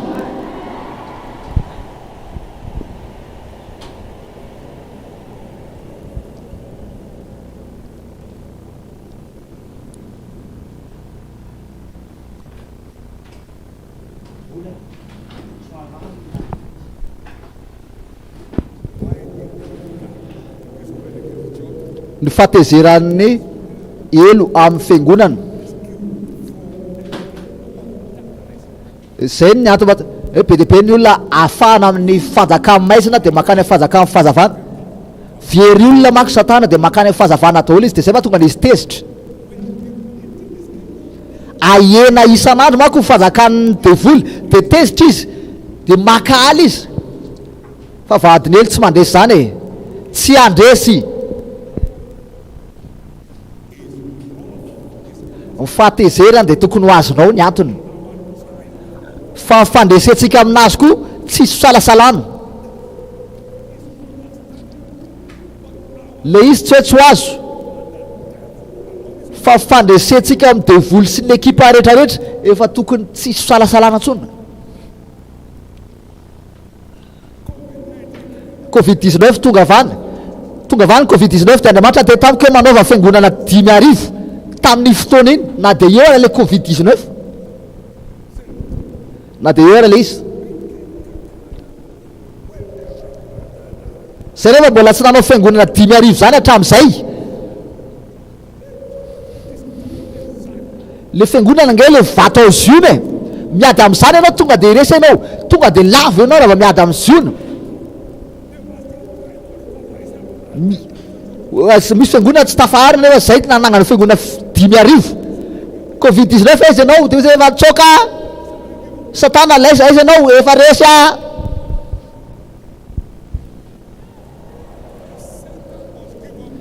Satana tsy maintsy kivy amin'izay fiainanao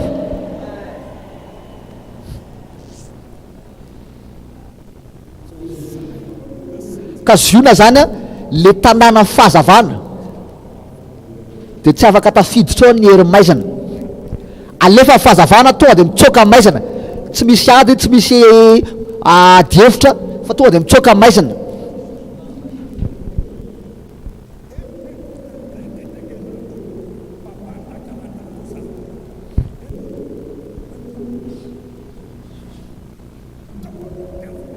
De volovendrana voaozina ianao atraka ny tafiandohana, ary voaozina koa ny hirakao rehetra zay mandrakitra an'izao tontolo zao am'izao.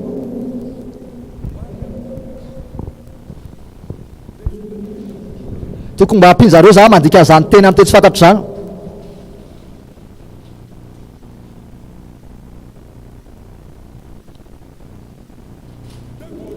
Fa vao tsara mifamonjenao de atafatoetra ao amin'ny fanavotanao, ka Satana tsy manana hery aminao tsony. Raha vao mbola tsy manana hery ny maizina eo anatrehana fahazavana de Satana koa tsy manana hery eo amin'ny fiainanao.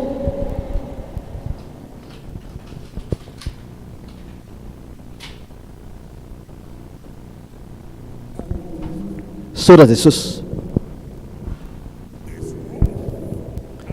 fatezerany sy fakahalan'ny devoly de tokony ho azonao. Ny antony fa fandresentsika koa nefa tsisy salasalana.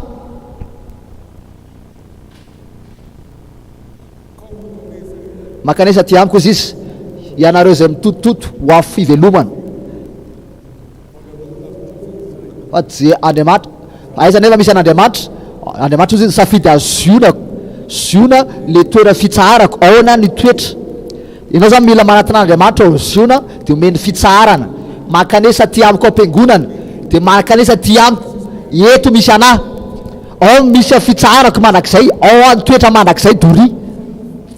De vokisako izy izy ny olona ao, ary vokisako izy izy le mahantra ao. Zany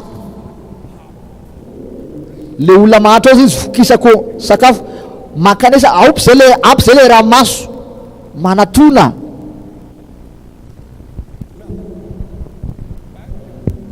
Ka ny baiboly ny famaritana ara baiboly ny atao izy ziona Hébreu 12.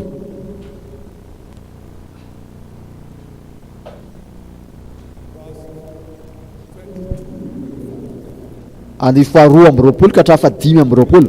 Fa ianareo kosa efa mbe ao tenibohatra ziona.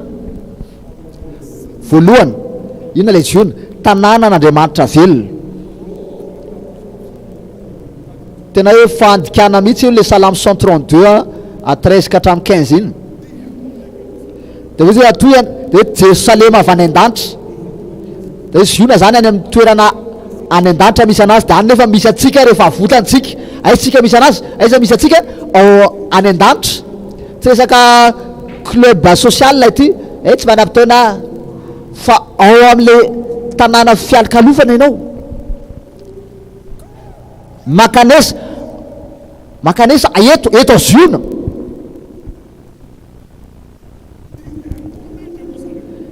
Hoe le Jerusalema any an-danitra, le Jerusalema any an-danitra.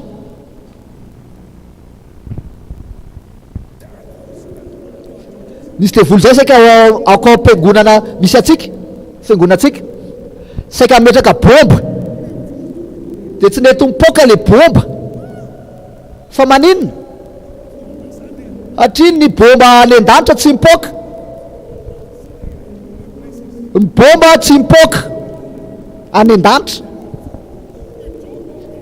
Le devoly metraka bomba eto tsy mipoka mihitsy zany bomba zany, entany an-danitra. Bomba tsy mipoka zany eto hoe, bomba tsy mipoka eto. Tsy trano fotsiny nge le fiangonana e, tsy trano, tsy le altara, tsy any Nota, tsy any Nigeria, any an-danitra izy izy ny baiboly.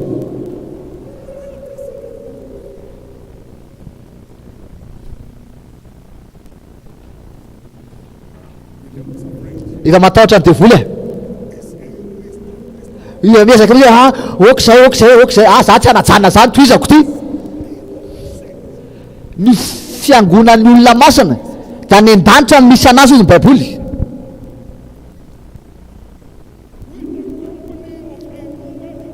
Miaraka amin'ny anjely tsomby alinalina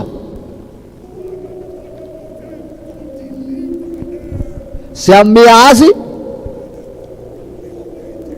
zay alle asan'le anjely tsomby alinalina vony zareo ame zavatra eto zao. Eo andeha anjely ianao de tsakany any anjely ve de tapahany anjely eo. Misy olona tonga eto manana faniriana ratsy na tongavanao eto tsy ho velona zany ianao ty andro ty.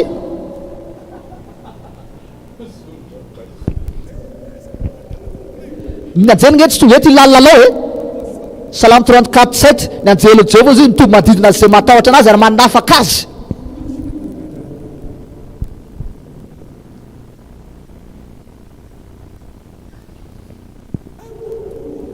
Ka tiako ianao anana fatakarana navozina ny atao hoe fiangonana.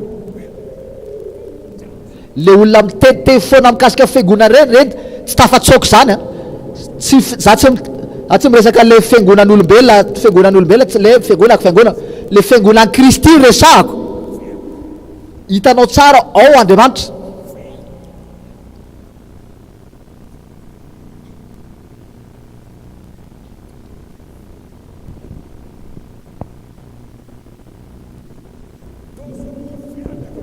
Reo zay tsy matahotra fiangonan'Andriamanitra efa very no avy sady tena manimba ny taranany ray amanontolo mihitsy.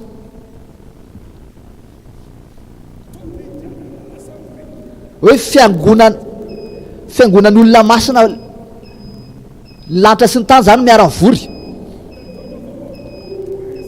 Eo Andriamanitra le mpitsara zavatra rehetra toetra ho ziona.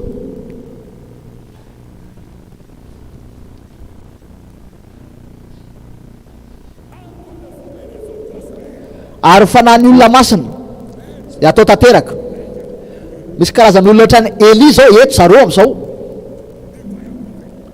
Le mpaminany le mandatsaka afo iny eto izy am'izao. Le mpampitony afo ohatrany Sadraka sy Mesaka sy Abednego zao eto zao. Le mpanakombona vavy ohatrany Daniela zao eto. Le lehilahy ohatrany Gideona lefa mitsoka de tonga de mandray daholo firenena ray amanontolo eto zao zareo. Fanahiny olona masina le atao tanteraka izy baiboly.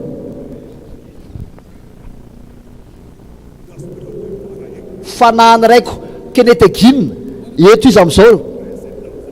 Fanahiny Baisano de Aosa le liona eto izy am'izao. Le olona masina atao tanteraka.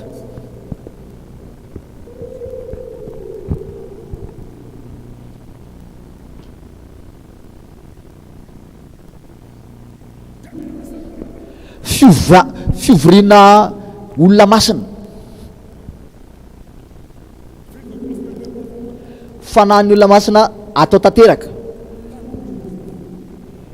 Sora Jesosy.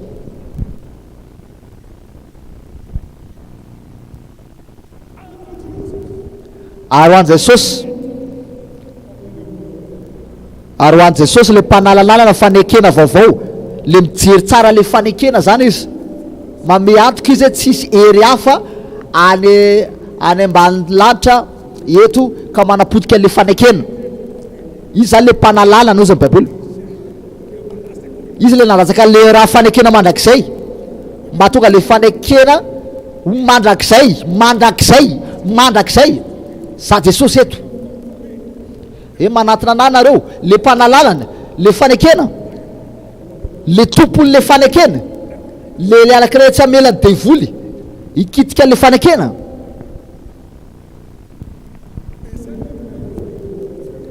Naleva zareo nandefa ny mpianatra Jesosy aveo venavany de izy zany nahitany Satana lasaka avy any an-dahatra izy Jesosy tamin'ny mpianany. Zay le fiangonana zay.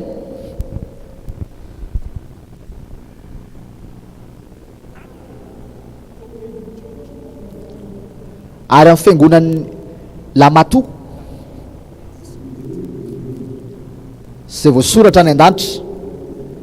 Rehefa voavonjy ianao a dia ao anatin'izay boky izay ny anaranao.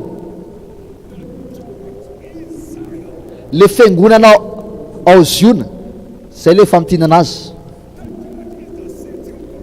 Le fiangonana zany le tanànan'Andriamanitra zay le famtinana. Fiangonana fianakavian'le mponina any an-danitra zay le tiana tenenina.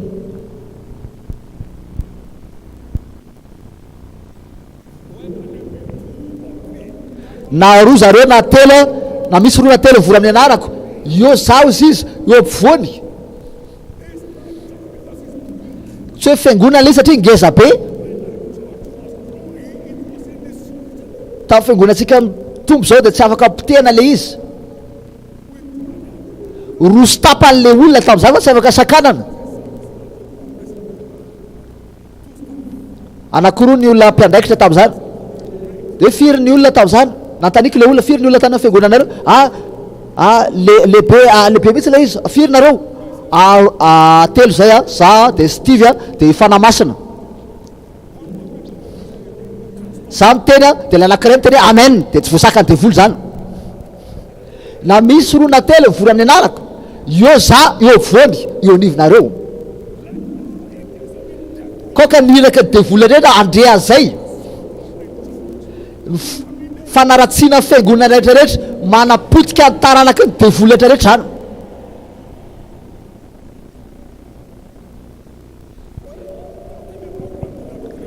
Tsy resaka faiza miteny no resahako fa resaka hery.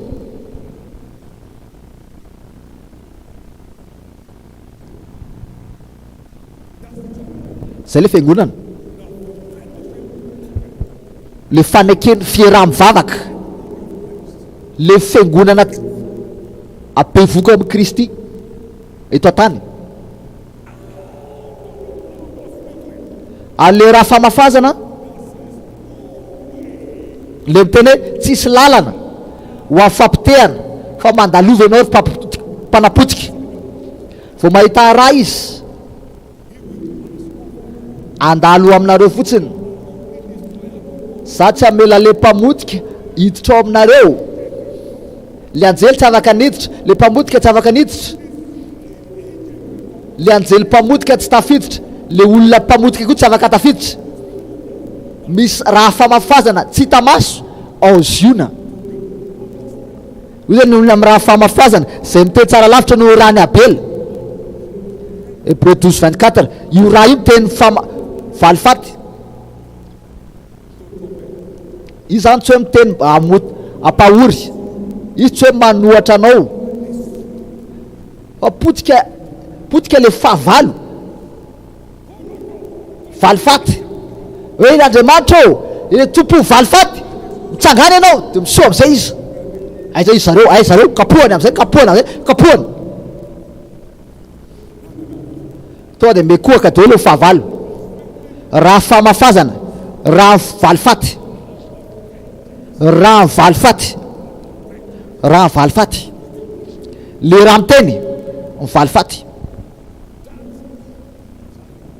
Zay le ziony zay.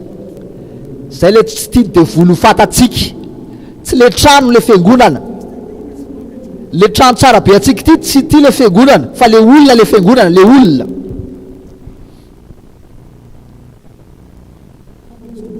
Misy tantaran'olona miva eto. Raha ianao le sana manaova amen mafy.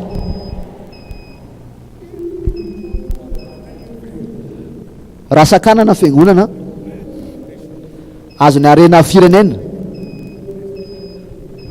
Ny Nigeria angamba tena hoe fiangonana Nigeria angamba mahatra indrindra. Tena hoe mahatra be angamba. Kanefa fiangonana ary mandresy amin'izao. Tsy isaka fitapitaka na ahodikodina. Fa hitanao tena hoe mahatsapa tsy fahampiana foana ny firenena. Fa fiangonana nefa manavitra amin'ny fotoanan'ny fampahoriana.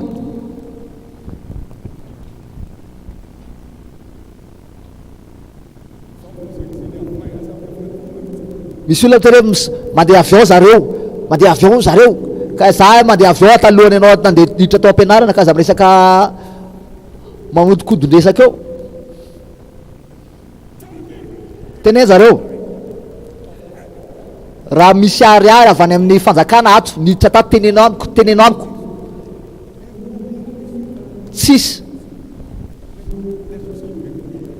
so de hiteny anao ako hoe ianao nampanakarena Abraham, tony fotsiny ianao.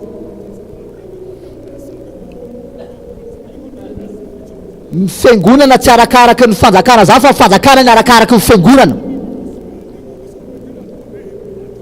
Ny olona mitsikitsiky eto Nigeria aby zao de le olona mpakany am-piangonana, fa ny olona rehetra hafa de mahatra velona korotana ny fiainana, nefa ny olona Andriamanitra mitany olona am-piangonana miorakora mpifaliana ny olona am-piangonana te afatanana ao Andriamanitra anao. Aza de atenenao rehefa tapitra ny fotoanako fa efa mitomany mako Satana am'izao, efa mitomany Satana am'izao, efa mikapokapoka nify mihitsy izy akakakakay teny izy ajanona za tsy anajanona, za tsy anajanona.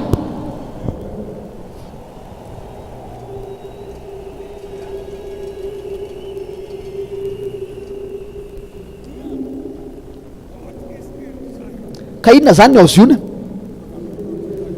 Mba fantatrao ako sao mieritreritra anao kanao ziona zany ao tranonao, inona ny aoziona? Ny ziona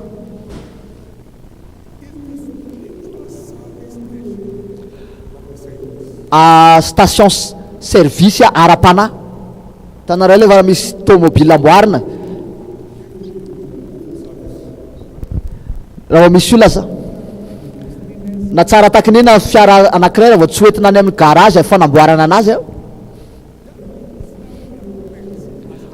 aziona zany le fanadiovana atsika ohatra le fiara mila diovina, hoentinao le fiara de atao vidange diovina daholo le loto rehetrarehetra. Ao tendrombohitra ziona misy fanafahana sy fahamasinana, ka le station service na tomobile re zao misy fanadiovana, zay fa tonga nefa tonga am-piangonana ianao, le zavatra le netreretinao iny to de ohatry ny hoe atao toriteny tampoka. De nisy olona nisy olona zay niady, nisy olona zay hoe fianakaviana niady zareo de tonga tao am-piangonana zareo de toritena zay bishop de to de ozy bishop aiza koa misy olona fianakaviana miady zany, de ohatry to de voaka ho azy le teny, le toriteny to am'le fiainany zareo mihitsy le izy, de to de namboarina le tokantrano niady. Ka de misy reo mahazo teny ianao zany ohatr'izany de aza miteny anao hoe angamba tantarain'olona mpampatany ny fiainako ka tsisy ny tantara zany ianao fa Andriamanitra manamboatra anao. Misy olona tena hoe tokantrano maloto be, aza verinany raha tsy zay vera fanafana ianao, ozy izy le olona za natory tany am'le olona tsisy, niara natory tamin'ny olona tsisy, de nefa nitoriteny azy koa tsy mahazo miverina antsony. Navotan'Andriamanitra zany izy, namboarin'Andriamanitra izy, karakarain'Andriamanitra, namboarina le diloile mampaloto raha tsy zay tsy simba le motera, namboarina le izy jerena daholy. Hitanao ve le zavatra tsy mety amin'ny moteranao ao am-piangonana ao ianao namboarina, am'izay ianao mety tsara foana am'le lalambe amin'ny fiainana. Tadio tsara baiboly miteny hoe ianao fantsona, ianao zany ohatrany hoe motera, ianao zany ohatrany hoe tomobile.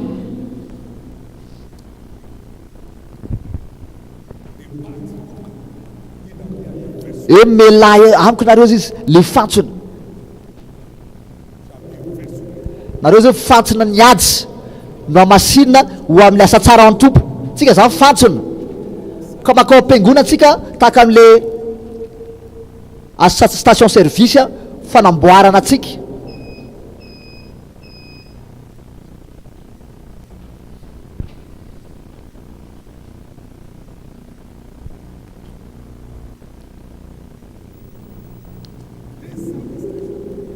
Ka io toerana fanamboarana atsika io mame afaka asina solika koa tsika ao am'le station service mako le mena essence ny tomobile, tsika koa mahazo essence, mahazo solika ao ziona, ao tendrombohitra, ao fiangonana. Ny herin'Andriamanitra ao am-piangonana, ho nampianatra Jesosy ozy ny baiboly, le teo koa ny herin'Andriamanitra nanasitrana, Luka 5:17.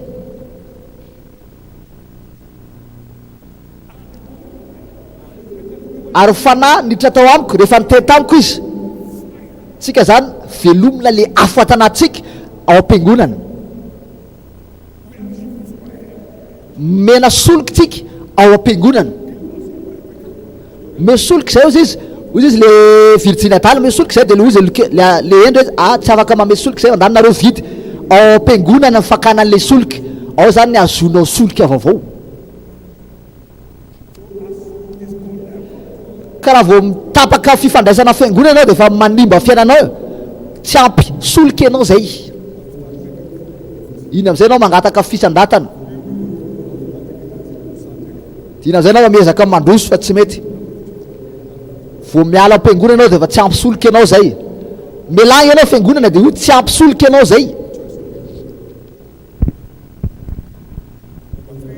Fahatelo, fiangonana de ivitoerany fahazavana. Rehefa niditra tao tempolinao masina ao izy Davida de natakatra, ao zany nahitany fahazavana. Salamo 73:17, toerana azona fahazavana ao.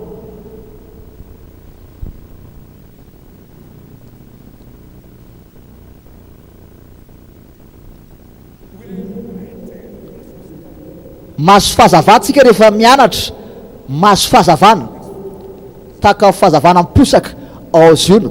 Afaka mandray amen avy aho. Ty le tena fahazavana zay mamiratra eo amin'ny olombelona rehetrarehetra, ary manapotika ny fanafian'ny satanika. Fa erantsika zao ny fiangonana de tanàna ny fialikalofana, zany hoe toerana fanavotatsika. Obadia 7:10, ao tendrombohitra zona misy fanafahana, janonao fa toerana fanavotana eto, efa tafiditra am'le fanavotana le olona, toerana fialikalofana le olona. Misy fianakaviana zao tratrany tuberculose, zareo petraka tao am-piangonana zareo de nijery le vatana izy, de le fampijery izy roa sambany teo fiaina zareo tanatin'ny 30 minitra tsy nikohaka zareo, satria zareo mikohaka foana miaraka amin'ny raha mihitsy avoaka. Fa vao niditra tao am-piangona zareo, na fianakaviana ary nandroka zareo niditra tao am-piangonana tsisy olona vavaka, tonga de voaka tao am-piangonana zareo niala la tuberculose malak'izay. Sily voalohany nisy vehivavy zay niditra tato, 13 taona izy, malemy tongotra, tsisy olona vavaka ao anazy fa ozy izy misy rano oatra mivoaka tamin'ny vatako ohatran'ny raha, de tonga de nitsangana le vehivavy malemy zany, tonga de nitafatsangana. 2 taona lasa izy, tonga teto izy nijoro vavolombelona, 90 taona hono izy tamin'izy nijoro vavolombelona, sitrana tamin'ny 1999, tsisy olona mivavaka na ray ary. Sily voalohany tamin'izany, nisy olona avy any Alemana no entina teto, tsy roasina tao amin'ny hôpitaly izy satria tsy afaka sotranina ntsony. Fa vao niditra tao vavahady izy, to de aiza toilette fa mila pipia, de navotan'Andriamanitra le vehivavy. Ande ozy ianao, za tsy andeha naizanaiza ozy izy le vehivavy, ijana ato tanàna fialikalofana le izy, zany hoe faratsiana ataon'ny ratsy fanahy tsy misy fiatraikany aminao ao ziona, zay le ziona.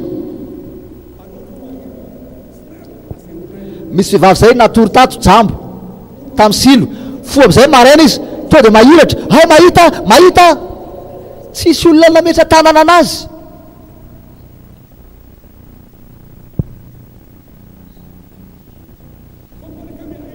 Misy olona zay malemy, satana tsy manan-kery aminao toany, nazo hery izy.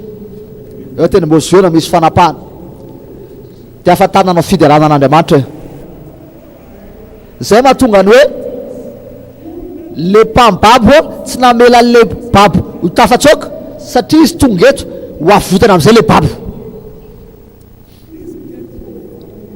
ka hoe tovy fianakavianao iambilenao mpiangonana aza vela zanakao vavy zanakao lahy hijerijery any trano fotsiny andeha oaizy anao teneno izy andeha oaizy anao za ohatra tsy tiana mpiangonana tsy andeha ahoana to de be deso tsy voatery tsapanao tsy voatery mazoto anao ndao makany mpiangonana ohatrany fanaovana anazy aza jerijerena ny zanakao hoe amimba taranakao ray manontolo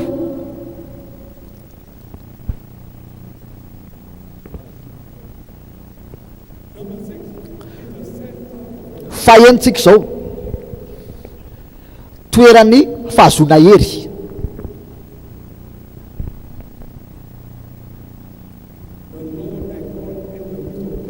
le Andriamanitra eo anivonareo izy izy mahery izy tsika zany a mandray an'le herin'Andriamanitra le teniny tanjany a ao anatin'ny ziona mandefa ny teniny tsika amin'ny tanjaka atsika de ao ziona nefa izy mandefa an'le teny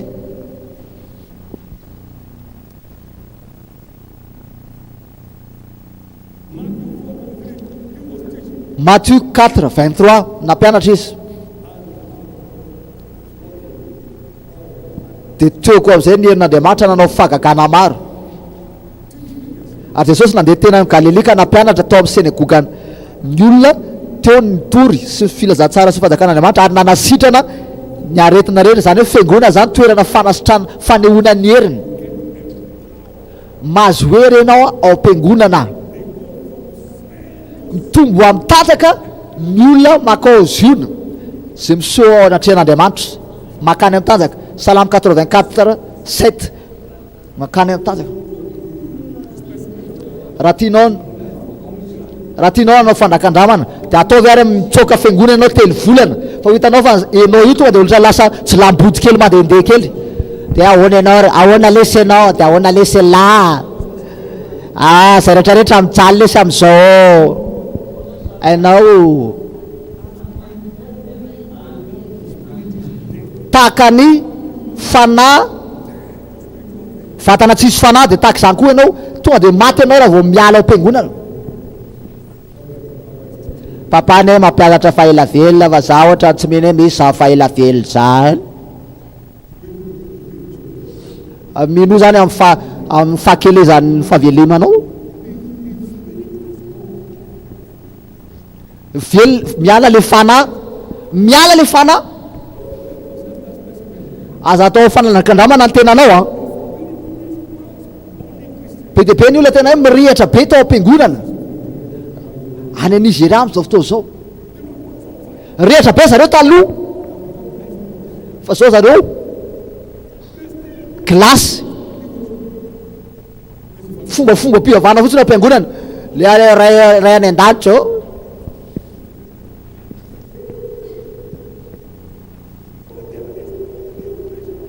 fa tsisy fisehoana makristianina mihitsy ao fiainany mandrak'izay mitena vato izy andeha oezana aza manontany anary vato ka ovinanao verina aza manontany andeha any amin'ny toerana hafa izy io atria very le fiainana very makany fahalemenana raha vao mpitsoka am-piangonana makany fahalemenana ianao raha vao mpitsoka fiangonana aza andramana farana fiangonana no iterahany goavam-be toerana fiterahany goavam-be Salame 84:1-7 87 azafady le goavam-be amin'izao vampitolo zao iteraka ao am-piangonana zareo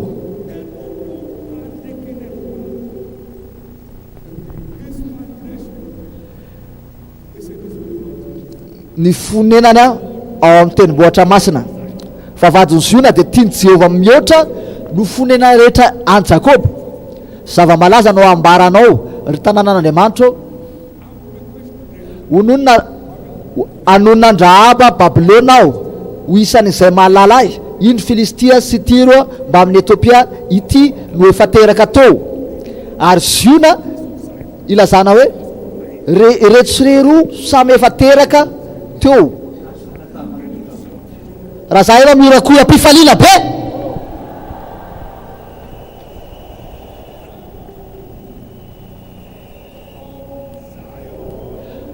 Ary ziona no ilazana hoe ireto sy re roa samy efa teraka teo. Hoe ty olo ty teraka tao, ary ny avondrindra nampitoetra azy. Zay ny agenda avy any an-danitra, tsy hoe filozofia n'olombelona, agenda avy any an-danitra zany, programme any an-danitra zany. Le tsy to mihitsy ampitoetra azy, tsy hoe politika ara-politika ty zava ty, hoe lazain'olona fa tiers monde ianao, tiers monde nefa ianao de mitarika zao tontolo zao. Andriamanitra tsy rasiste zany, tsy manavagavaka bolokoditra. Andriamanitra tsy fotsy, Andriamanitra koa tsy mainty, Andriamanitra. Ary ao ziona, tsy hoe Amerika tsy any Europe, ao ziona no lazaina hoe ty olo ty teraka tao. Lay tsy to mihitsy no nampitoetra anazy. Ary Andriamanitra a Jehova nisa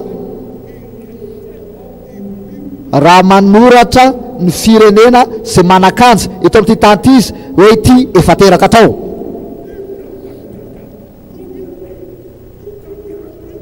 Afaka tezitra anao tsy mampanino zany, fa tsy maintsy hitrangy zay.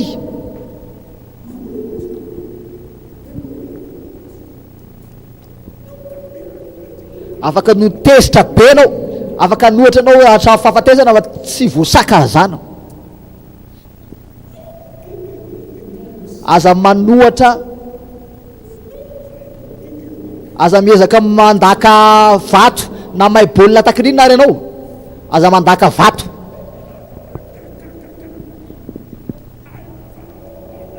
Voady eo anatrehan'Andriamanitra zay maniraka ana, fa goavambe misy fetraika indrindra maneran-tany amin'ity taranaka ity, ao am-piangonana misy anazy. Le fara tapiny indrindra tatana orinasa ao am-piangonana misy anazy. Le mpamatsy vahaolana amin'ny lafi-piainana rehetra ao am-piangonana misy anazy. Ozy mbola hoe Jehova nisana stika zany, tsy any amin'ny toerana hafa izy nisaina hoe ty olo tia teraka tao, itsy vehivavy itsy teraka tao. Firy mientanentana ato e, mika aleluia.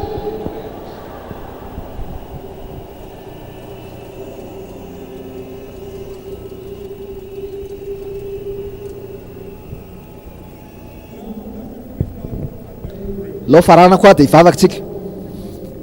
Alao jerentsika le soratra masina ambiny a. Olo izay mihira sy mandihy, eo zany le mpihira sy mandihy, loharanony fianako, loharaniko de eo aminao ry ziona. Nino tonga fiainanao mendrika ao ziona misy anazy. Ziona zany ivotera famatsiana vahaolana maneran-tany. Aoka tsika andeha aingana ao trano Jehova hivavaka, andeha any koa tsika, andeha tsika, ndao tsika akany, tsika nampijaliana foana taloha, tsy fantatsika ny andeha alatsika, ndao tsika akany am-piangonana. Amen. Zay le fianakavianao zay, zay le fianakaviako, zay misy atsika. Nampahory devoly foana tsika hatramin'izay, de mbola misy ambaratonga na bolavitra na fampijaliana devoly mbola ho avy. Amen. efa mitomany satana e.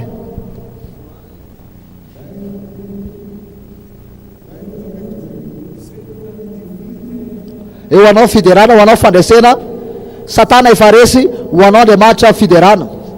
Satana efa resy, ho anao fiderana. Satana molomolona, ho anao fiderana. Anao zay iry zay tsika e. Amarana antsika anazy. Obadia toko fa 1:20 ary mpamonjy maro ivoaka ao tendrombohitra Ziona mba hitsara tendrombohitra Esau ary fanjakana ho an'i Jehova. Tsangana renao dia mika aleluia, manaova orakoraka, manaova orakoraka.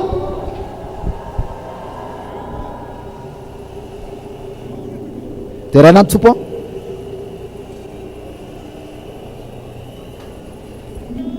sao ary tiako ianao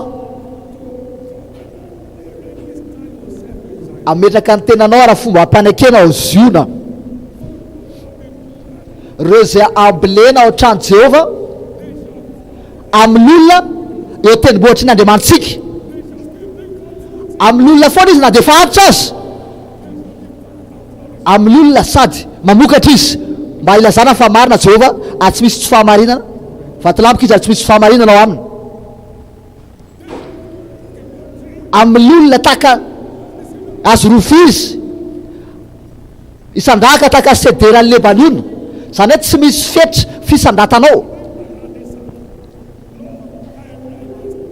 Dia teneny hoe tompo manoratra anarana mba ho ambolena ao an-tranonao androany amin'ny androm-piainako rehetrarehetra. Manoratra anarana androany ho anasa fianakaviako mba ho ambolena ao an-tranonao, manindry mandritry fiainako iray manontolo. Ny olo ambolena tsy mahatsapa fahamaina zany, manoratra anarana androany mba ho ambolena ao an-tranonao amin'ny androm-piainako rehetra. Vavaina ataovy le vavaka, ataovy le vavaka, vavaina mafy. Tompo manoratra ny tenako androany, ambolena ao an-tranoko, za sy ny fianakaviako sy ny zanako sy ny taranako, tia makany am-piangonana zay. Misy manao ale vavaka avy miresaina amina Andriamanitra.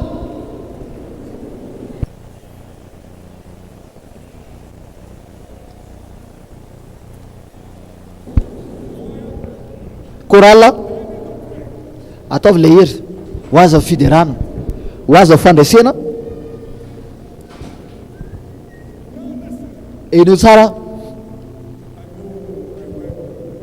afatako vadiko a sy zanako amin'ny araka filazantsara mahafantatra anahako.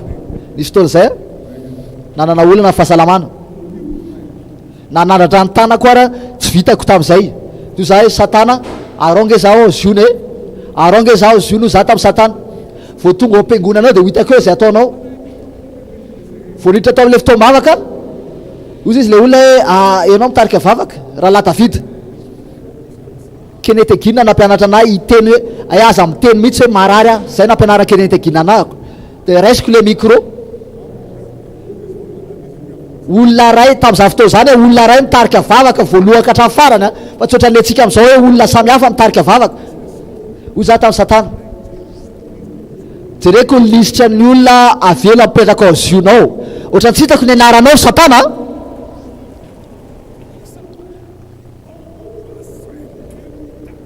Tampoka teto tonga dia nisy tanjaka tsy mahazatra midina teto amiko, fantako ny lisitra ny olona avela miditra ao Ziona, ny anaranao tsy ory satana. Ka inona nataonao eto? Vao nitodika tamin'ilay olona tonga dia nahazo tanjaka, tonga dia nitarika an'ilay vavaka manava tonga ny 5:00 amin'ny 5:00 no dia amin'izay a tena ohatrany tena mieta petraka tsara mihitsy ny tongotrako. Ty afatanana fideran'Andriamanitra e, orakoraka.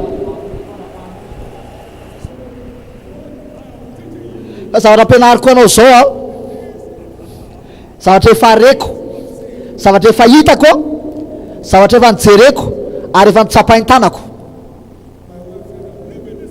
Vadiko ny tetako hiala amin'ity hôpitaly ty a, andeha hody a. miala tao amin'le toerana izy alohana amerena amin'lohan'ny fanasitranana tsy tany Angleterre tsy tany États-Unis fa tao Jules izy ny sitrana vadiny Bishop Oedipo.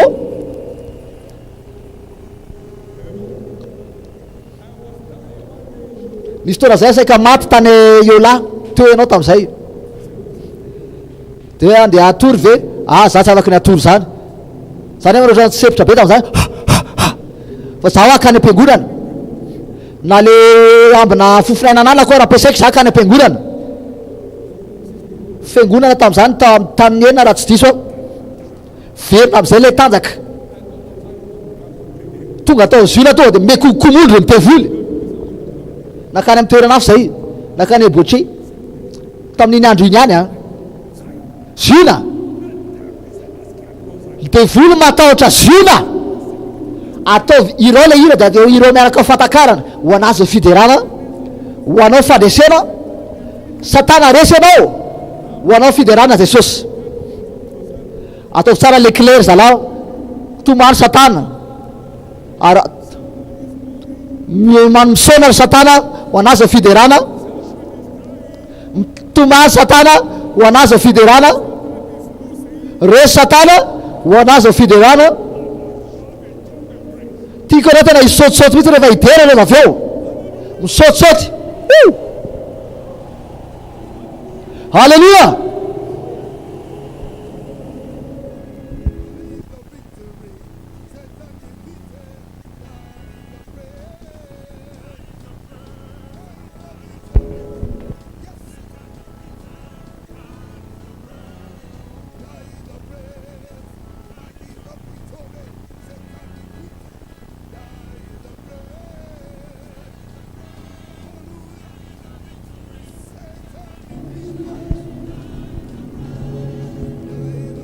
Ho anao fiderana Jesosy a ho anao fandresena satana efa resy ho anao fiderana ho anao fiderana ho andro fiandresena satana resy ho anao fiderana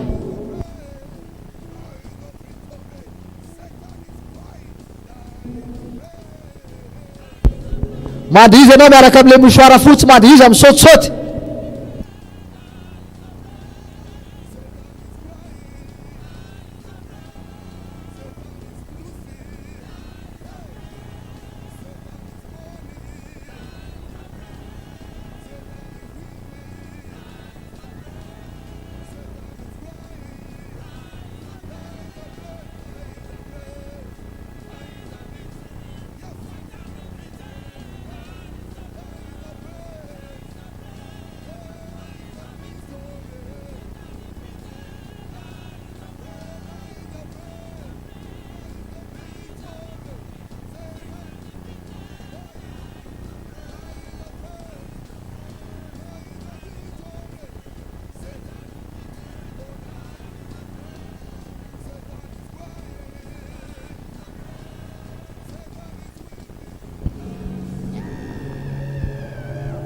ulakulaka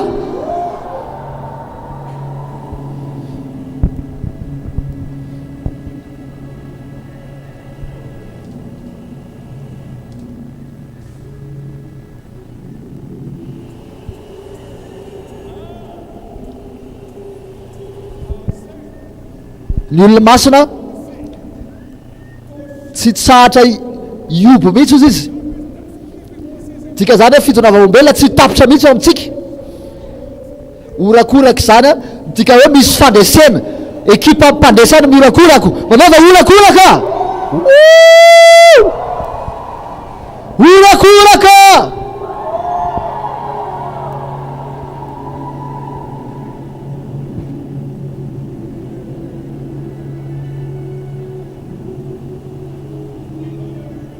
Alléluia. Amen.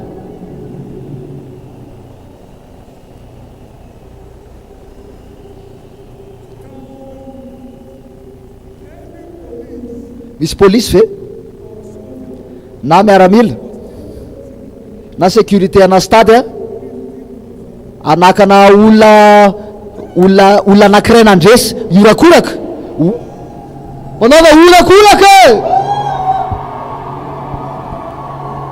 wanaova horakoraka.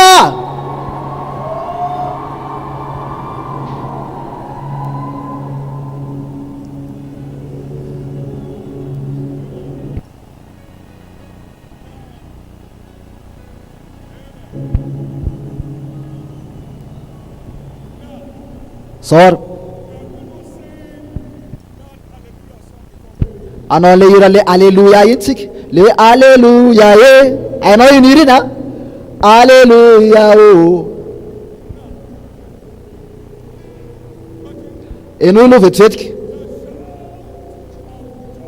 le ikam-pifaliana mandrakizay tsy tsatra mihitsy ao amin'ny toeranao.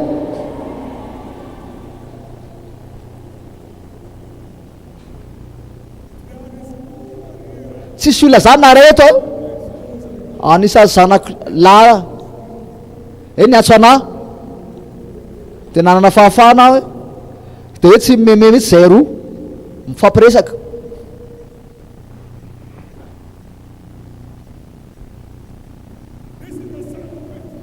Zay le feoana fandreseny zay, le fifaliany zay, zay mihitsy ny feoana foana zay. Manaova horakoraka e.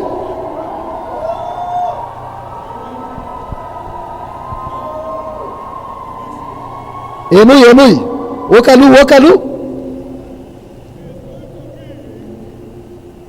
eno tsara. Hira misaotisaoty io a, hira maninona hoe hira misaotisaoty, hira mampisaotisaoty. Alleluia, de sady misaotisaoty any ianao a, zay natao a. Yo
manao lalana izy eo am'le tsisy lalana. Alleluia e, zay le feo fandresena.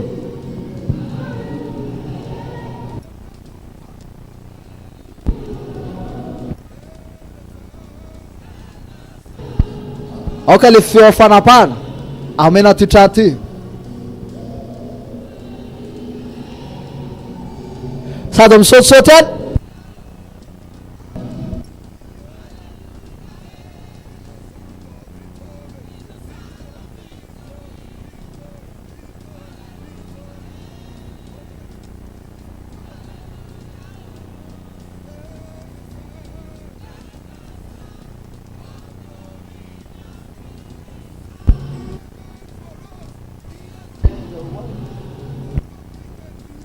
Natao tamitsika le zavatra tsy vitan'olombelona.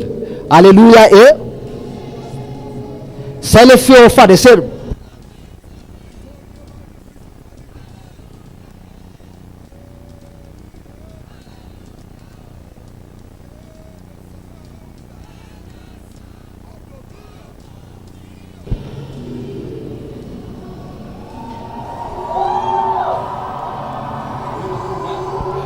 Horakoraka sady misaotisaoty.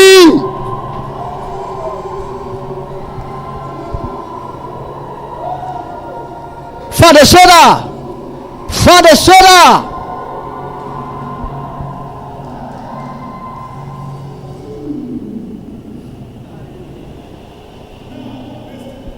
eno tsara zao jereo takatrika hoe zavatra ara-panahy takatrika hoe zavatra ara-panahy mampisanga zavatra ara-batana raha lahatsika le atsona hoe jiosy a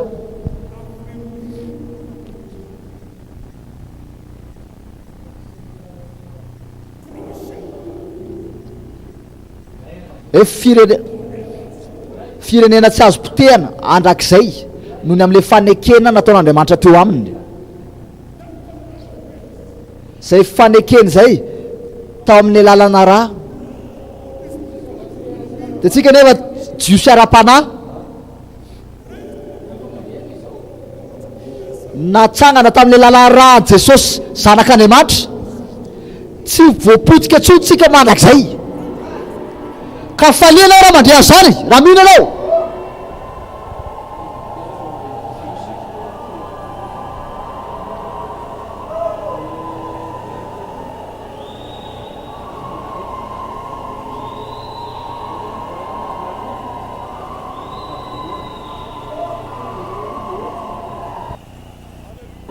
alleluia vita zay ale fahasoavana hijana ambolena foana ao an-tranon'Andriamanitra alefako amin'ny tsirairay aveto zao androany fahasoavana mahita fiangonana ohatrany hoe club social hoe tsy ahita zay tso fa mahita le izy ohatrany hoe fianakaviana de mitroka am'izay ianao le fahasoavana le hery le fitahina ao anatin'le fiaram-vavaka resy zay fahasoavana zay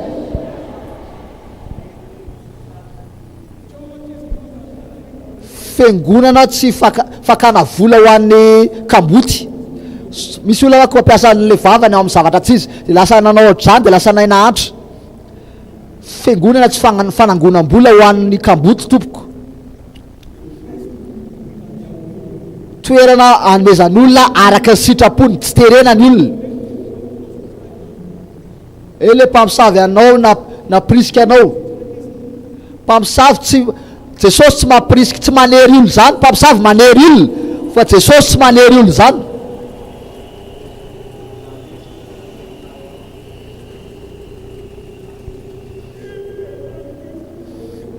ozy baiboly hoe raha misy olona mame araka le ananany de eke zany fa tsy hoe araka le tsy ananany fiangonana tsy manery olona ame zany izy metehatra am'le mpanangana fiangonana Jesosy Kristy ka mitandremy ianao am'le fomba fampiasana diso an'le vavanao so de hijaly eo ianao manery olona anome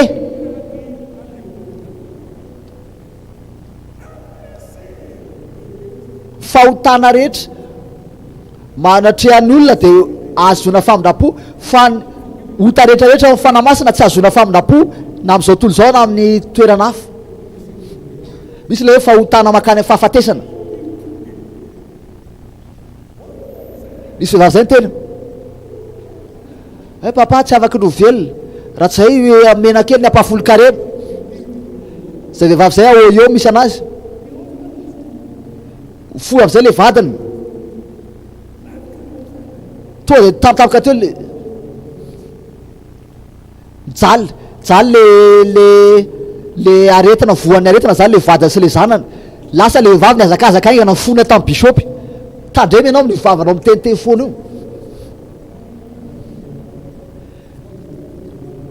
io za manam-bola vola makany amin'ny banky za rehefa ao am-piangonana de mijery le olona sahirana de reny de atsoky le olona itsy olona itsy olona etsy amin'ny ranger fahaefatra itsy amin'ny tsy te seza fahatelo itsy atsoky itsy vetivetika de maka vola voaposiky mihitsy de meko anazy anapina anazy sahirana le olona mitomany le olona rehefa aveo efa ina olona nandalovanao apetraka ampelantananao ty tsy angataka tsony ianao mandrakizay ary tsy hosahirana sakafo tsony ianao. Zany ny fiangonan'i Jesosy, tsika mpamatsy ny hafa fa tsika tsy mampijaly ny hafa.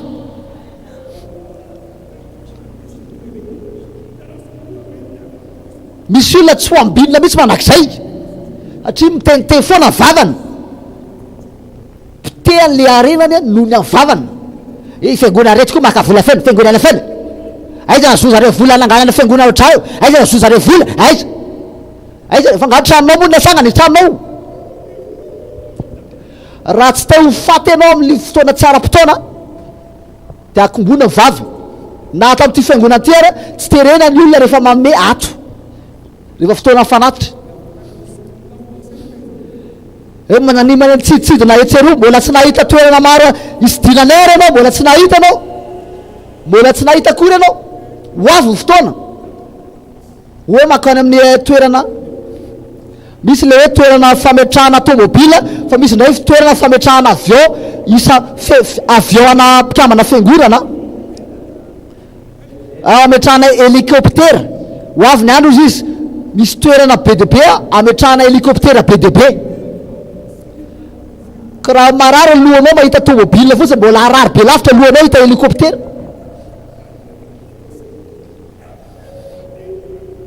Zay olona tezitra amin'ny fietsika Andriamanitra ho asoro ireny olona eny.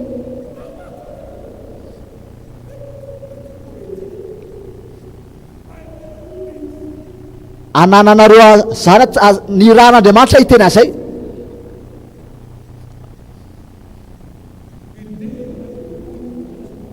Le amin'le andro anankiray hoe angalatra volanao na anery anao mba ame volanao, igny ane za mba tsy ahomby am'izay andro zay. Tamin'iza 20 taona dia efa nandray zay teny zay azy hoe tahaka ny vorona anankiray mipetraka amin'ny zay atodiny zay tsy anazy, dia tahaka izany koa izy ny olona anankiray mahazo ny arena amin'ny tsy avy fotoana andao anazy amin'le tsy avy fotoana le arena. Mitandrema le olona namitaka taloha ireny efa tsy eo zareo amin'izao, efa teo zareo tamin'izany fa tsy eo zareo amin'izao. Aoka vavanao tsy aprisika anao anoto ka tsy teny anao rahatreny anjely hoe fisangisangy iny, fa ho tezitra aminao le anjely ka napotika ny asan-tananao. Mpitoro teny toko fadima dia efa enina. Ny olona rehetra izay mandre anahy hitandroany afaka tamin'ny fampiteny ianao e.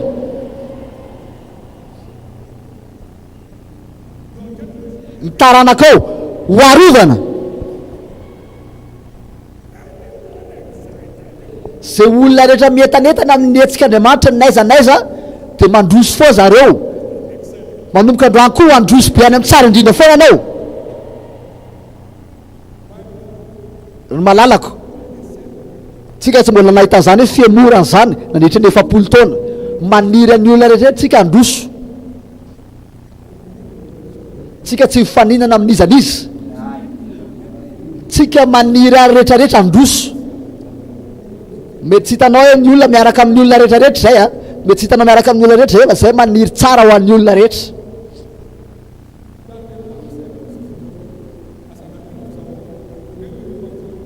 Raha hoe ianao, raha hoe misy olona hoe mahazo vola karama anankiray hoe za hoe dia manakana anao azo ny karamanao, fa tsy tokony ho tetry ianao rehefa mahazo karama ny olona, rehefa mandroso ny hafa. Ngeza be loatra ny lanitra ka tsy afaka ny fampidoana ny avion anankiroa e. Ngeza loatra io lanitra io ka tsy hoe fanambina ny hafa dia hoe zay ny antony fahantrahanao, tsy marina zany.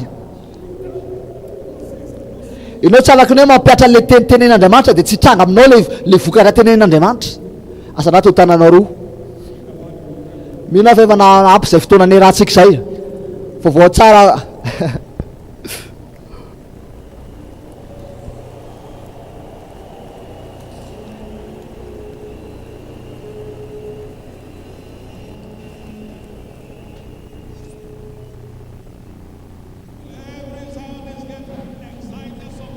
Zay olona tezona avy metanetana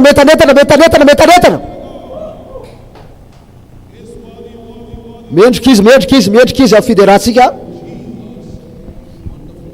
amin'ny anara mahagaga an'i Jesosy. Tsisy salasalana, efa feno be tsika androany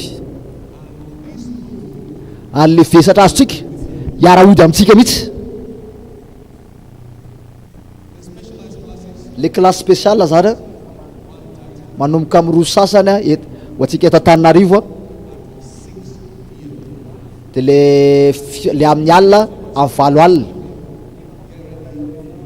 ho fanampy le zavatra efa azotsika androany a miomana ianao fa isy fitahira be lavitra asana atao tananao indray mandeha indray a de miofisorana tsara Jesosy misory ianao be lavitra misory ianao anazy a misory azy misory ianao anazy a misory ianao anazy a rehefa misotra anazy ianao manamafy an'le fitahina azonao ianao rehefa misotra anazy misory ianao anazy ho azy rerano voninahitra rehetrarehetra amin'ny anara mahagaga an Jesosy ny soratsika